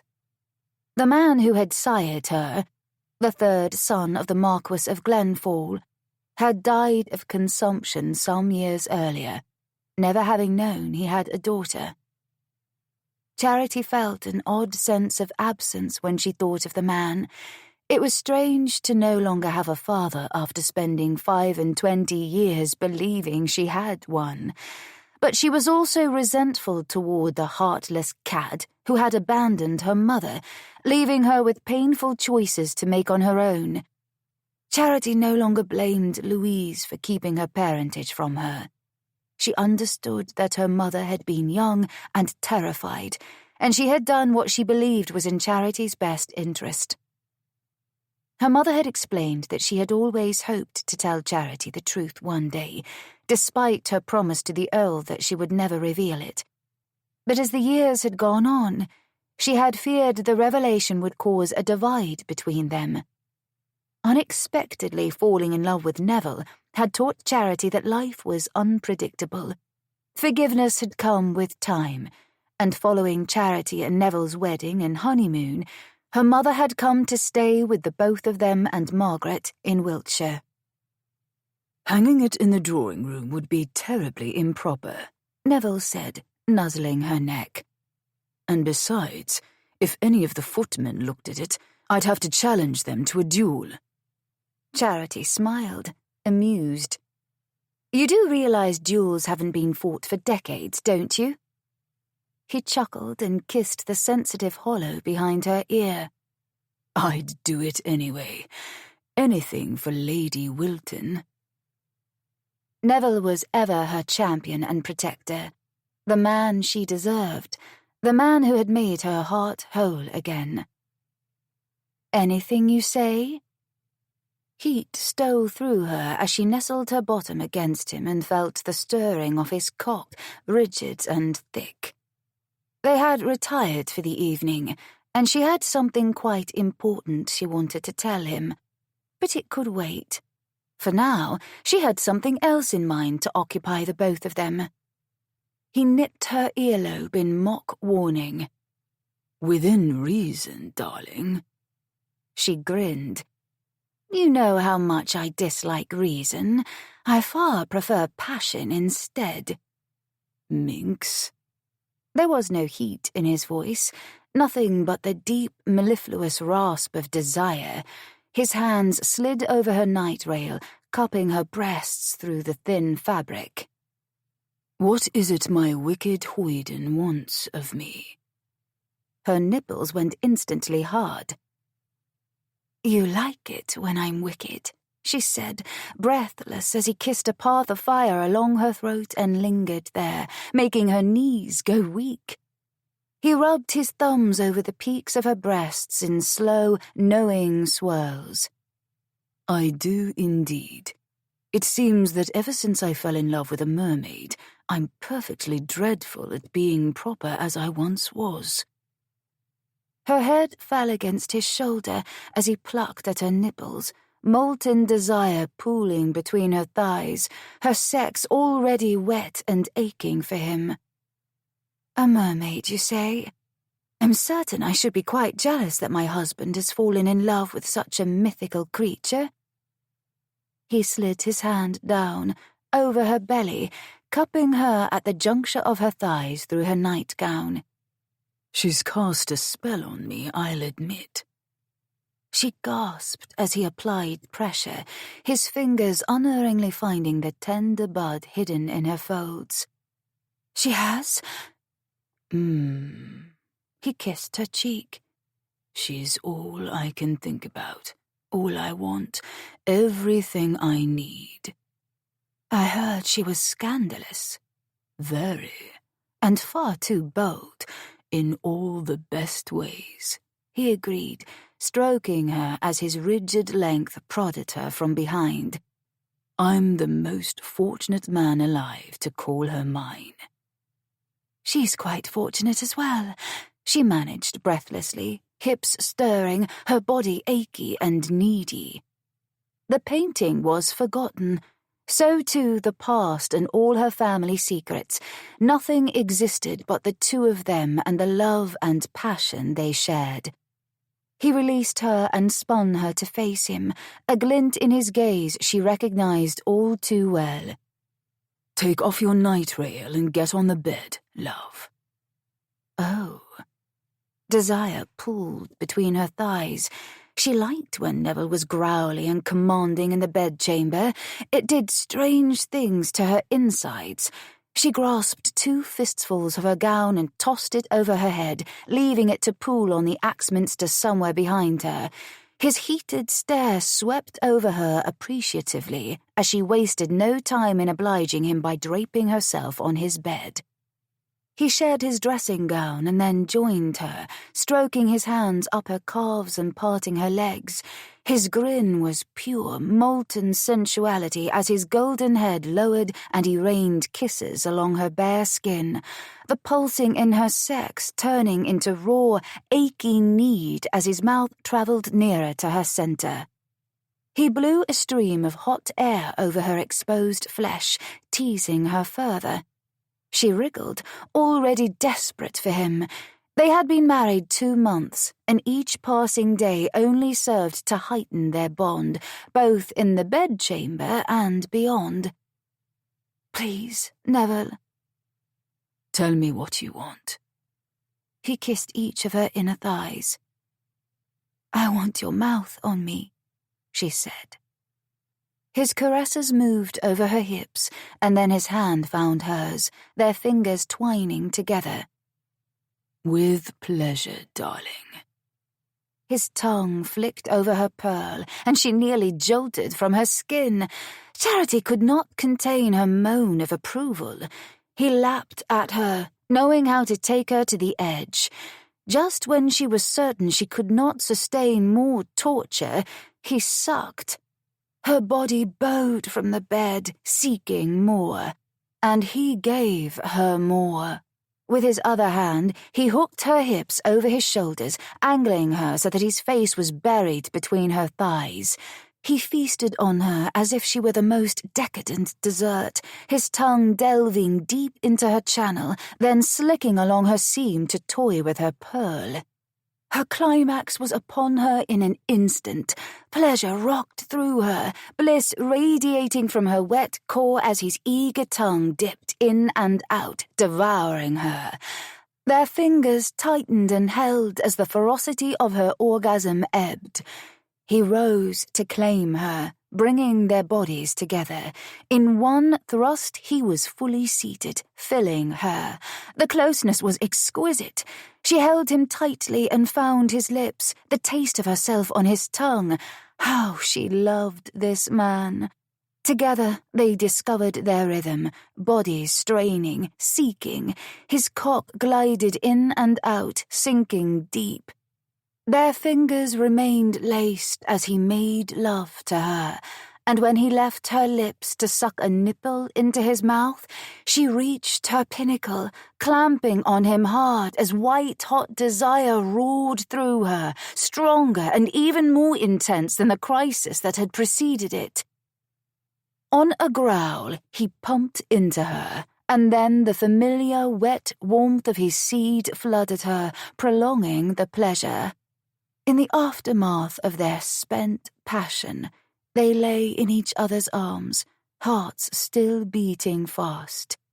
Charity broke the silence first, reminded, now that her mind was functioning properly once more, of the news she had to tell him. "Neville." "Yes, my love." He stroked the sensitive skin of her inner arm. She took a deep breath.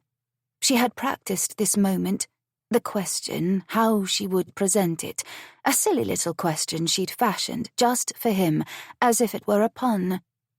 "What do you call a man whose wife is with child?" "A father." His hand stilled, and he raised his head, his pale eyes searching hers. "Charity?" She took his hand in hers and pressed them both to her belly's gentle swell. "We're going to have a baby, Neville." "Oh, my darling," he said, his countenance a mixture of awe and love so profound that she had to blink to clear away the furious rush of tears. I could not ask for more." "Nor could I," she said, her lips seeking and finding his as she wrapped her arms around him, drawing him close. Neville kissed her sweetly, reverently, deeply. He tasted like forever. He tasted like home.